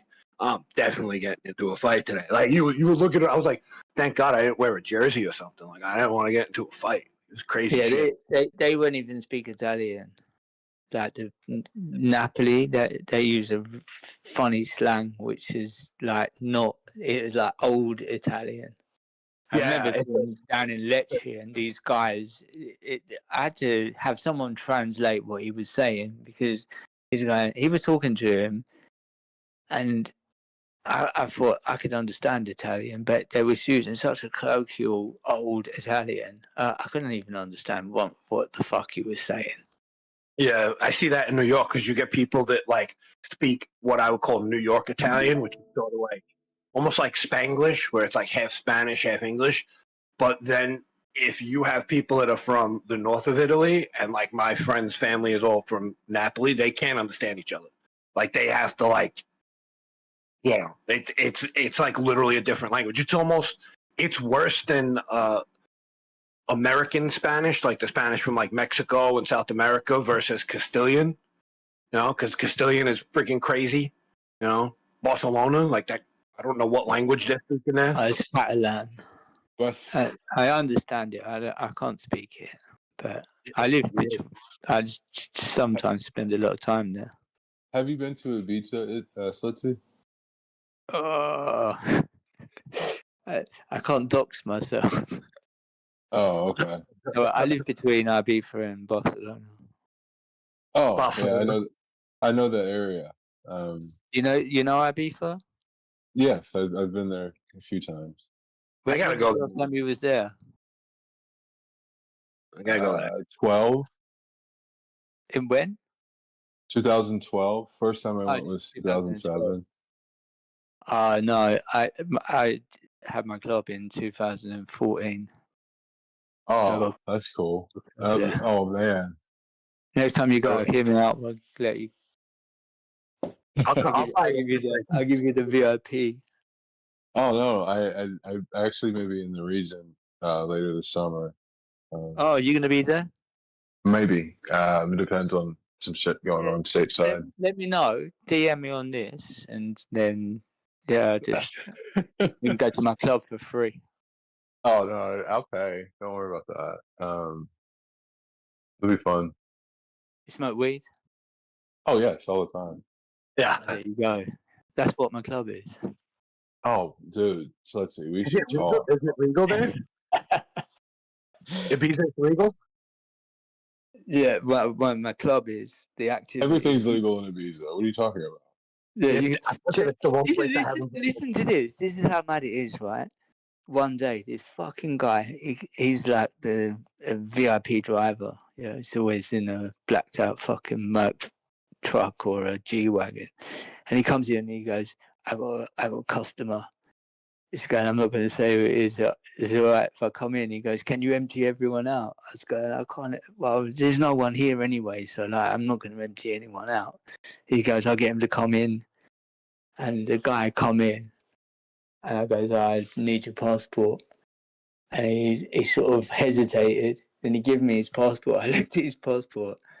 I'm looking at his fucking name and I'm thinking, my God, this motherfucker, this has to be the fucking brother, because I knew that the guy had a brother. So I looked up at the driver and he goes, yeah, it's all right, it's all right. So I look at the name again. I actually photocopied it, which I don't usually do, you know, but it was fucking Bin Laden's brother. It was fucking that's how mad it is. But I've had all the Saudi king, not the Saudi king, but the princes. I've had them all come Didn't in. Bin Laden have like 50 brothers too? Like, didn't his father have like 70 some odd children or something? Right? Like, crazy. He's a Saudi prince and he's super gay. I had a gay kid working for us. We had this gay kid, Matty, That doesn't working for us. surprise me at all. And this prince, I swear to God, So holding him by the hand, and I was going, Matt, go on, mate. So, what do you know? So I have a situation going on there. So there's a property, and these people have literally been squatting there. Tell me about it.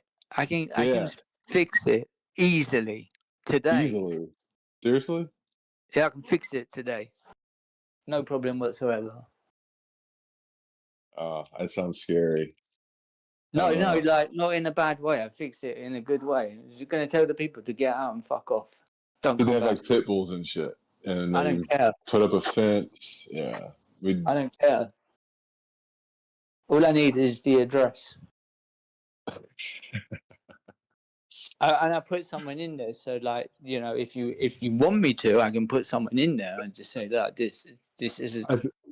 We should talk offline on this one. Maybe. No, yeah. But what I'm going to say is that. But I was saying, do you know, because like they're in Spain, like squatters' rights is like huge. Yeah. Like it's Forget like that. no, I can't. It's what I'm going through. No, what I mean, forget that. It's as soon as you like, all we have to do is I can fix it easily. I can fix it. Say, even if you want to like look, DM me. I'll give you my proper number.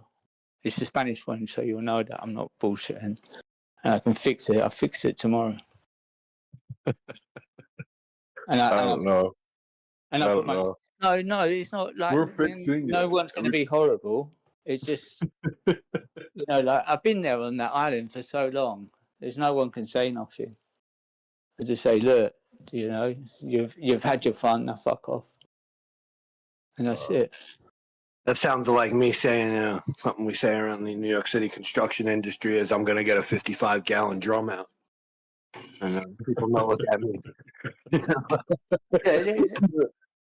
People know what that means. I don't think I would. They have a lot of fucking rights. It's just insane. Have you been there? Have you seen what have they done then? So you got a property. They have pit bulls. They put up a fence. They completely they've just destroyed the place. They ran electric from the place next door. Found out that the dude next door is like their dad. They were saying that we were leasing it to them. Never met these fucking people in my life. What are they? Are they Spanish or like foreign? Like they're Spanish. They're locals. From my understanding, it's even better because like the person who I use is like Ibisenkin. So he's an old guy. He will just say, "Look, you just got to leave." Simple as that.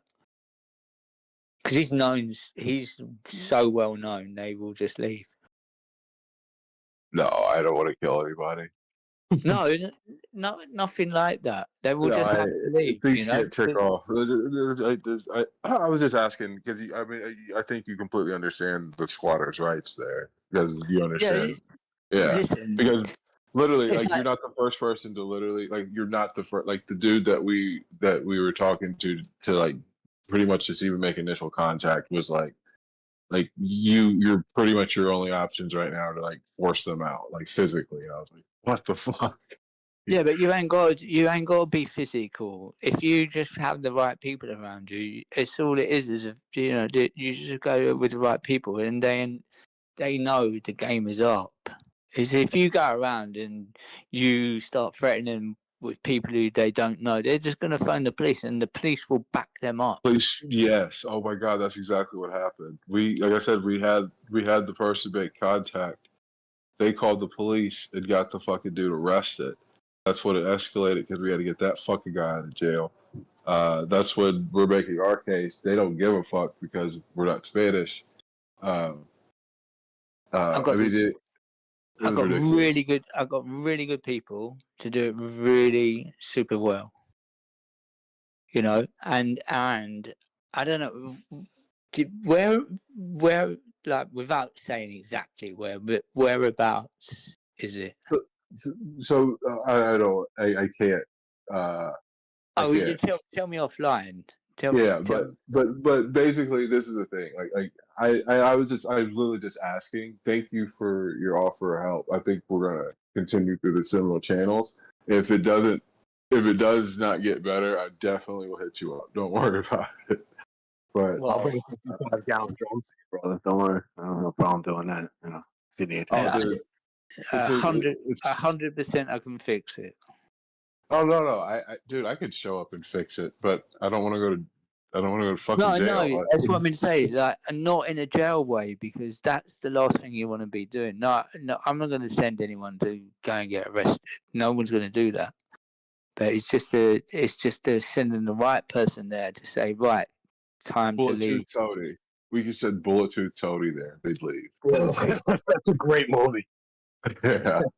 See, I know quite a lot of people who from the island who are Ibasenkan, you know, like they're born and bred there, you know, and the power shift became like sort of the end of the 80s when, you know, they were given, when I first went to Ibiza in 85, you could have got a villa for nothing.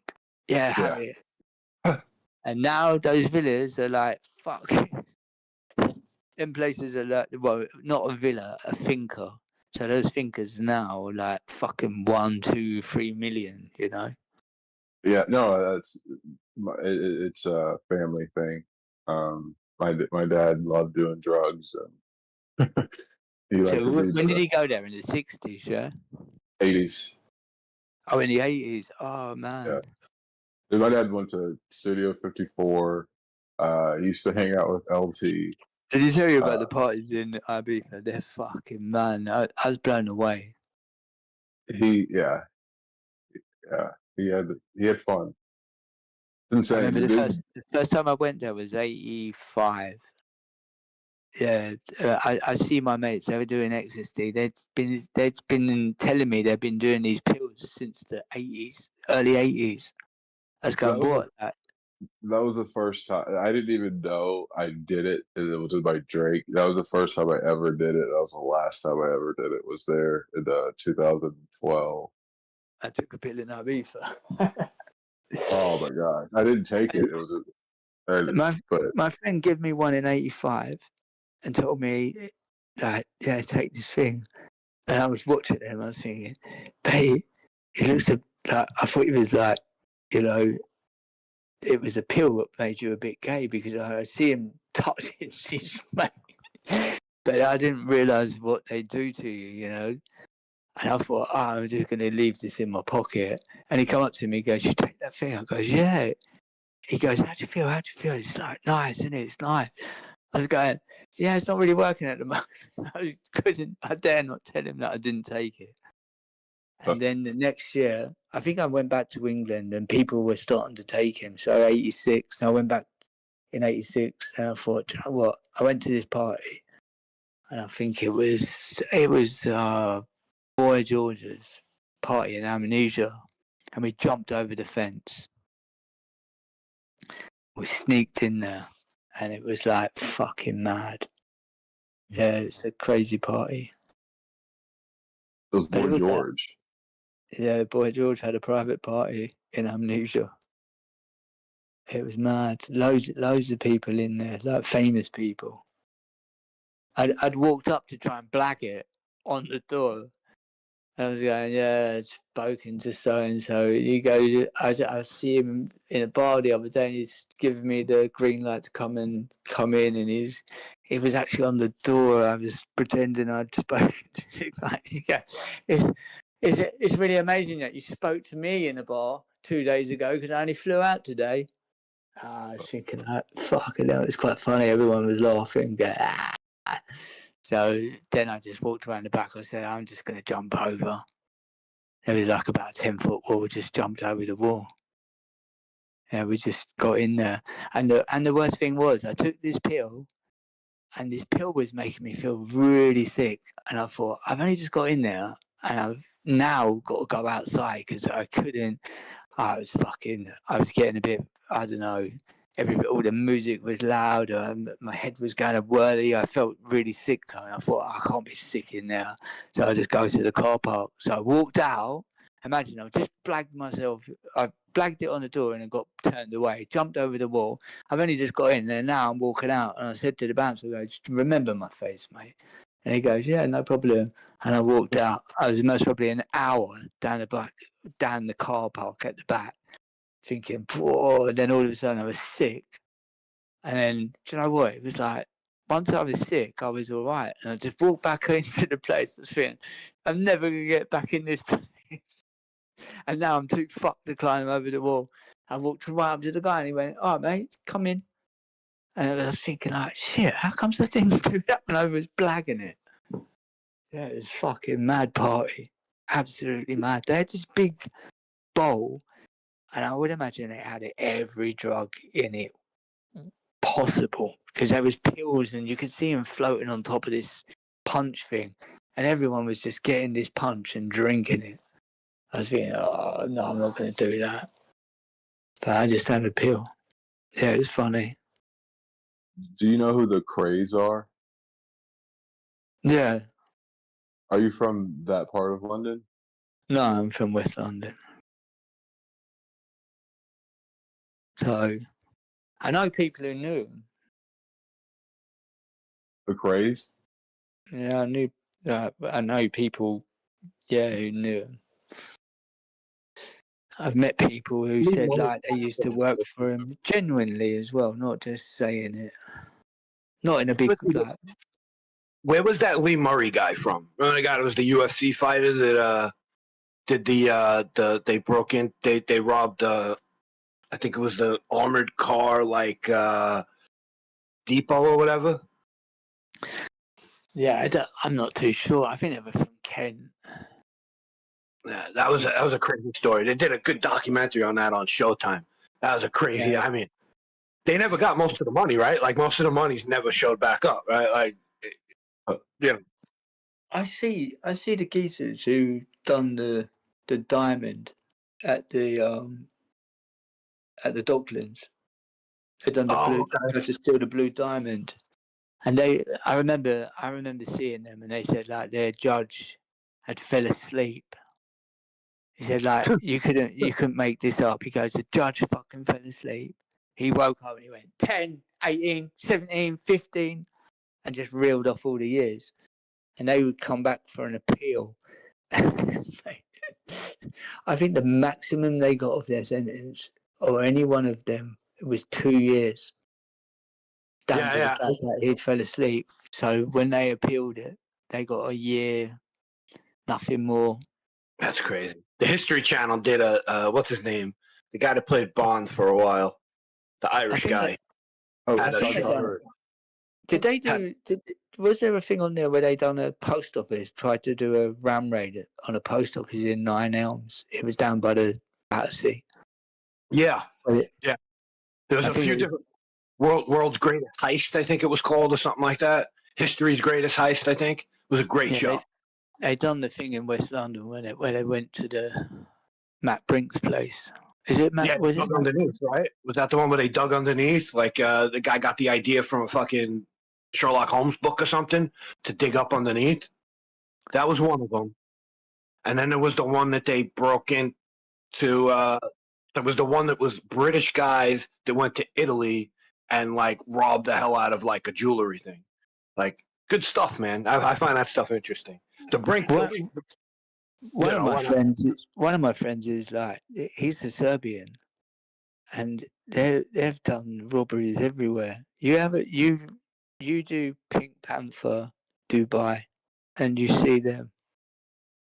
Yeah, no, actually, I think the Securitas one, the Lee Murray one, I think some of the guys he worked with was Serbian because they had those like itch last names, like. Yeah, my friend was what's his fucking name? I can't think of it. I always get it muddled up. But it is I was going to say Novik. It's not Novik, but just look Panther. Pink. It's like Pink. Do Pink Panther Dubai because it's fucking. Mate, they've been all over the world. He's done GATS. It's like graphs. I think that's been done twice by Serbians. Him and his friend, I think it was Milan. His friend is Milan. He was found with a diamond. He put it in a pot, a pot of cream. But he actually come out and he said it was just like everyone was jumping on him. He was on a bike. He was trying to run on a bike, and because he's a big guy, he's about 6'5", and he I think it was an ex-army guy grabbed hold of him, and basically just he said he locked him around his arms because he was just trying to pull out a magnum, but because the barrel was so long, he couldn't get it out because he goes, I would have most probably shot him in the leg. It was it's a mad one. But they get away with all the diamonds. There was nothing recovered. I think they got one diamond back from that. Yeah, I remember that one. That was like I think it was either the premiere or one of the first ones of that History's Greatest Heist show was like that one, and they were like, we found like a couple of gold necklaces and a couple diamonds, and that's about it. Nobody knows where the rest of it is. I just looked up this one, the Lee Murray one. So it was 2006. And they stole 53 million pounds, and there's still 32 million pounds missing. So these guys did pretty good. I mean, 32 million pounds, a lot of money. Yeah, I think that Pink Panther, they're all ex-military. I think they're most probably the most successful robbers. 100%. They've been everywhere. George Clooney is. I saw Ocean's 11. Listen, you sometimes got to wonder, some of them movies, they like. Are they real? Definitely talk, not real, but you get like inside information. Yeah. Like, do they call the guy and be like, hey, listen, we're not going to tell anybody that we know you're a fucking world-class diamond thief, but we need you to just come in and make this look good for us, and don't worry about it. Because, I mean. You're a consultant. Yeah. Like, I've been through the jewelry district and the diamond district in New York. Nowadays, bro, it's like, you'll see this, like, two guys at the door, got the handguns on the hip, and then if you just look through the door, you'll see a dude standing there in front of a freaking metal detector with a fucking AR-15 on his chest. Like, okay, they're not playing it. Like, it happened a few years ago. There was like somebody tried to do like a not intelligent kind of robbery, like cool Ocean's 11, more like a running in with guns and trying to whatever. Smash and grab job. Yeah, it didn't work out well for them at all. It was like, no, oh wait, there's like 8 security guys just hidden around this place, and before they could get anywhere, they were like done. They're diamonds, man. I mean, it's like the thing about that, like at all points of the transaction, you're at risk. You know what I mean? Not only that, you can't tell what diamond is what. You know what I mean? Like, if you steal a diamond, like, how do I know that's the diamond you stole? There's a million other diamonds at that same carat, So, like, it's something that's real easy to sell and not have to worry about getting caught. Yeah. Yeah, that was my friend Denik. Naboshka Denik. And his pal Milan. They end up, I think he got 15 years, you know that. if they don't take all the money back, and it's 15 years, I mean, American prison, that means you're probably only doing 5 if you're good in jail. No, And I I like think he done. Maybe do 85. You do He 80. done. So if you do 15, if you get 15 in the U.S. and they know that you haven't fucking given up all the money, you're doing all 15, dude. You know that. I think he But got 17 and he got 2 years off on an appeal. But Depends yeah. how many good lawyers I got, man. You know? yeah. Oh, that too. But I mean, at the same time, I think you have to do like 85% of it of Fed time. Oh yeah, true. Right. It would be fed. It depends how much in diamonds I'm. If I'm getting away with like, I don't know, over 10 million in diamonds or something, I might be willing to do the 85% of 15 years. I guess. Like I might be willing to. You know, like There's a risk coming home, reward there. you know. There is a risk reward there.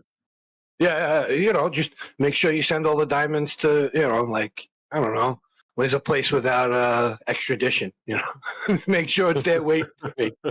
Yeah, I think they robbed that graph. They robbed graphs twice. The first time was 2 million, and the second time was 10. That's great. It's crazy. No, I wouldn't really. You imagine that double robbery. Let's go again. Fuck it. Hit him twice. I mean, so they must have gotten away with the first one and said, "Fuck it, let's go get more." Fuck yeah! It's like if you run the ball up the middle, you got 8 yards. Next time you get 15 yards. You gotta watch their robbery in Dubai. It's fucking insane. They drive into the fucking mall in the cars, and they actually drive them and get away and swap them over, and then just drive off. I'll look it up. There's probably a YouTube video or two about it. Something like You that. gotta watch the right one because one's a little bit shitty, but there is one. It put music to it and everything. I'll find one. It's a fucking. It is a good. It's a perfect robbery. I think all the movies of like, you know, my youth and everything, you know, like Italian Job and, you know, the Ocean's 11 movies and stuff, always make you in the back of your head go, that looks like fun. You know, the whole not wanting to get arrested thing is like the bad part about it. But like when you're sitting there like, I wouldn't mind robbing a casino of all that money. I mean, they're just robbing everybody else anyway. Why can't I have the money? You know, like, you know, it'd be not a bad thing. But well, dude, like think about like the Wild West. You know what I mean? Like people like fucking mask up, grab some horses, and rob a bank. You know, and hit the fucking trail, go to a new city, fuck a bunch of hookers, do it again. That's like the life. yeah, until finally people got sick of it, and then what was it? I think it was Jesse James and his guys, like they go into the town and the hardware guy starts handing out guns from the hardware store to everybody in the town. So when they walk out of the bank, there's like 80 people with rifles shooting at them. It's like, oops, bad idea. So I think was it Billy the Kid that was robbing Wells Fargo? No, that was Jesse James. Jesse James. Yeah, I Jesse think James. like Yeah. But I think he said, like, basically, if you would just pay me what you're paying your security, I wouldn't rob the trains. You know what I mean? Yeah.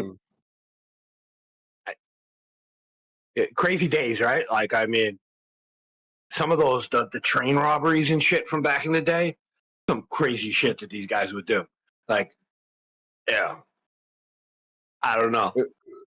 Robbing a train in that fashion would be exhilarating. Oh yeah, yeah. Except the only problem with the Old West robbery is like everyone had a gun. And not only that, the death penalty was like for things that weren't just like if you stole a guy's horse to get away, you're gonna get hung because like they hang you for stealing a horse, you know. So like, well, that's why, dude. It was all in. Like it wasn't like legitimately any crime you committed back then, you went all in. Like you were going to get hung for everything, you know. Yeah, you might as well just go for it. Yeah, like that was kind of part of the mentality, and they saw that. and you see like when they tamed the West, they weren't hanging as many people all the time and shit, you know, or the Well, it's right funny. people. Historically, people think of the Old West as like, so violent. It actually had a very low crime rate because the majority of the people in the Old West were veterans of the Civil War and had guns. So, like, It was crime, lawless. right? It was also the idea of, oh, you killed that guy? Okay, we're going to have your trial today. Then we're going to take you out to the courthouse lawn and hang you, like right then. Like you could commit a murder and then get hung for it within a month. So, like, that kind of makes people think twice. The only problem was the mixture of a lot of whiskey and guns and everybody having a gun. That sometimes led to, you cheated in the card game. I'm going to shoot you. And then everybody. So like the thing is, it's like, yeah, like it wasn't like, just people like the Tombstone, like the movie, like it wasn't like that all the time, but like it was lawless though, because it was hard to administer. You know what I mean? Yeah, and you had parts that weren't even considered part of America. Yeah. What was that movie? That great show on HBO? I've read a little bit about that Tombstone. That's where Wyatt. I think it's Wyatt Earp was. Tombstone, Yeah. And you had to surrender your gun when you got there. So it wasn't like this, like in the cowboy movies. Like that was part of the conflict. Was that like, yeah. I could be wrong, but I was doing a little research years ago, and That's what caused the OK Corral. That's what caused the shootout at the OK Corral. Was those guys came in with their guns on, and Wyatt's brother was the sheriff, and they went to go take the guns from them, and it turned into no, you can't have my gun. I'm going to shoot you. So it was, it's a crazy world. Well, and it was also like depending on where you were, in places like because I think Earp was in Dodge City, and I think part of the reason why he got ran out of there was because he tried to put in a similar type band. Yeah. It depended on where you were, and that's what I was saying is lawless. You had to have people that would administer, rules that came down from a governor, basically, because there was no local jurisdictions. That's why that's the show Deadwood from HBO. Deadwood I've seen that. Yeah, for a long time, Deadwood wasn't technically an American. It was outside of America. It was on Native American territory. So it wasn't considered an American town. That's what happens during that show. I think it's like the second and third season is about them becoming an actual like colony or whatever you want to call it of America. But before that, they would just, it was whatever rules you kind of had with the people around. It was kind of a very democratic justice system. It was, what does everybody think we should do with this guy who got caught stealing horses? Yeah. Oh, yeah. And that was the first thing that the government did was start courts. You know what I mean? That's why you see the Wyatt Earps and those people come up, because it was a job that had to be filled and they paid a lot. And you needed a badass to do it. You needed someone who wasn't scared of, like, shooting someone. You were going to have to do that if you were a sheriff in the Old West, for sure. Yeah. All right, boys. I got to go take a work call. Talk to y'all later. Take care.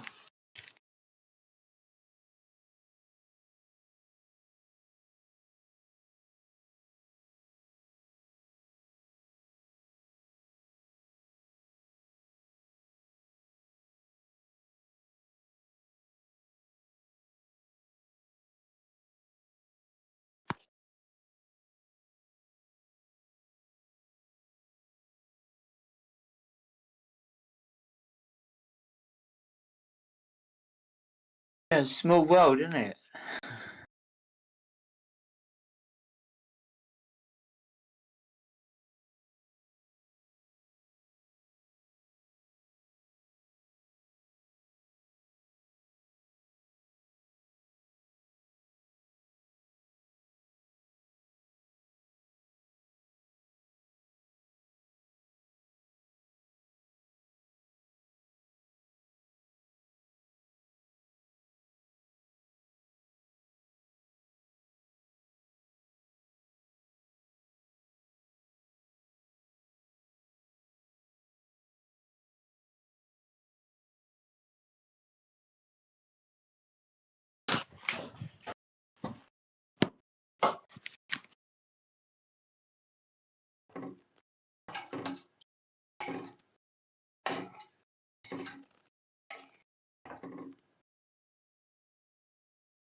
Right.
No.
Uh,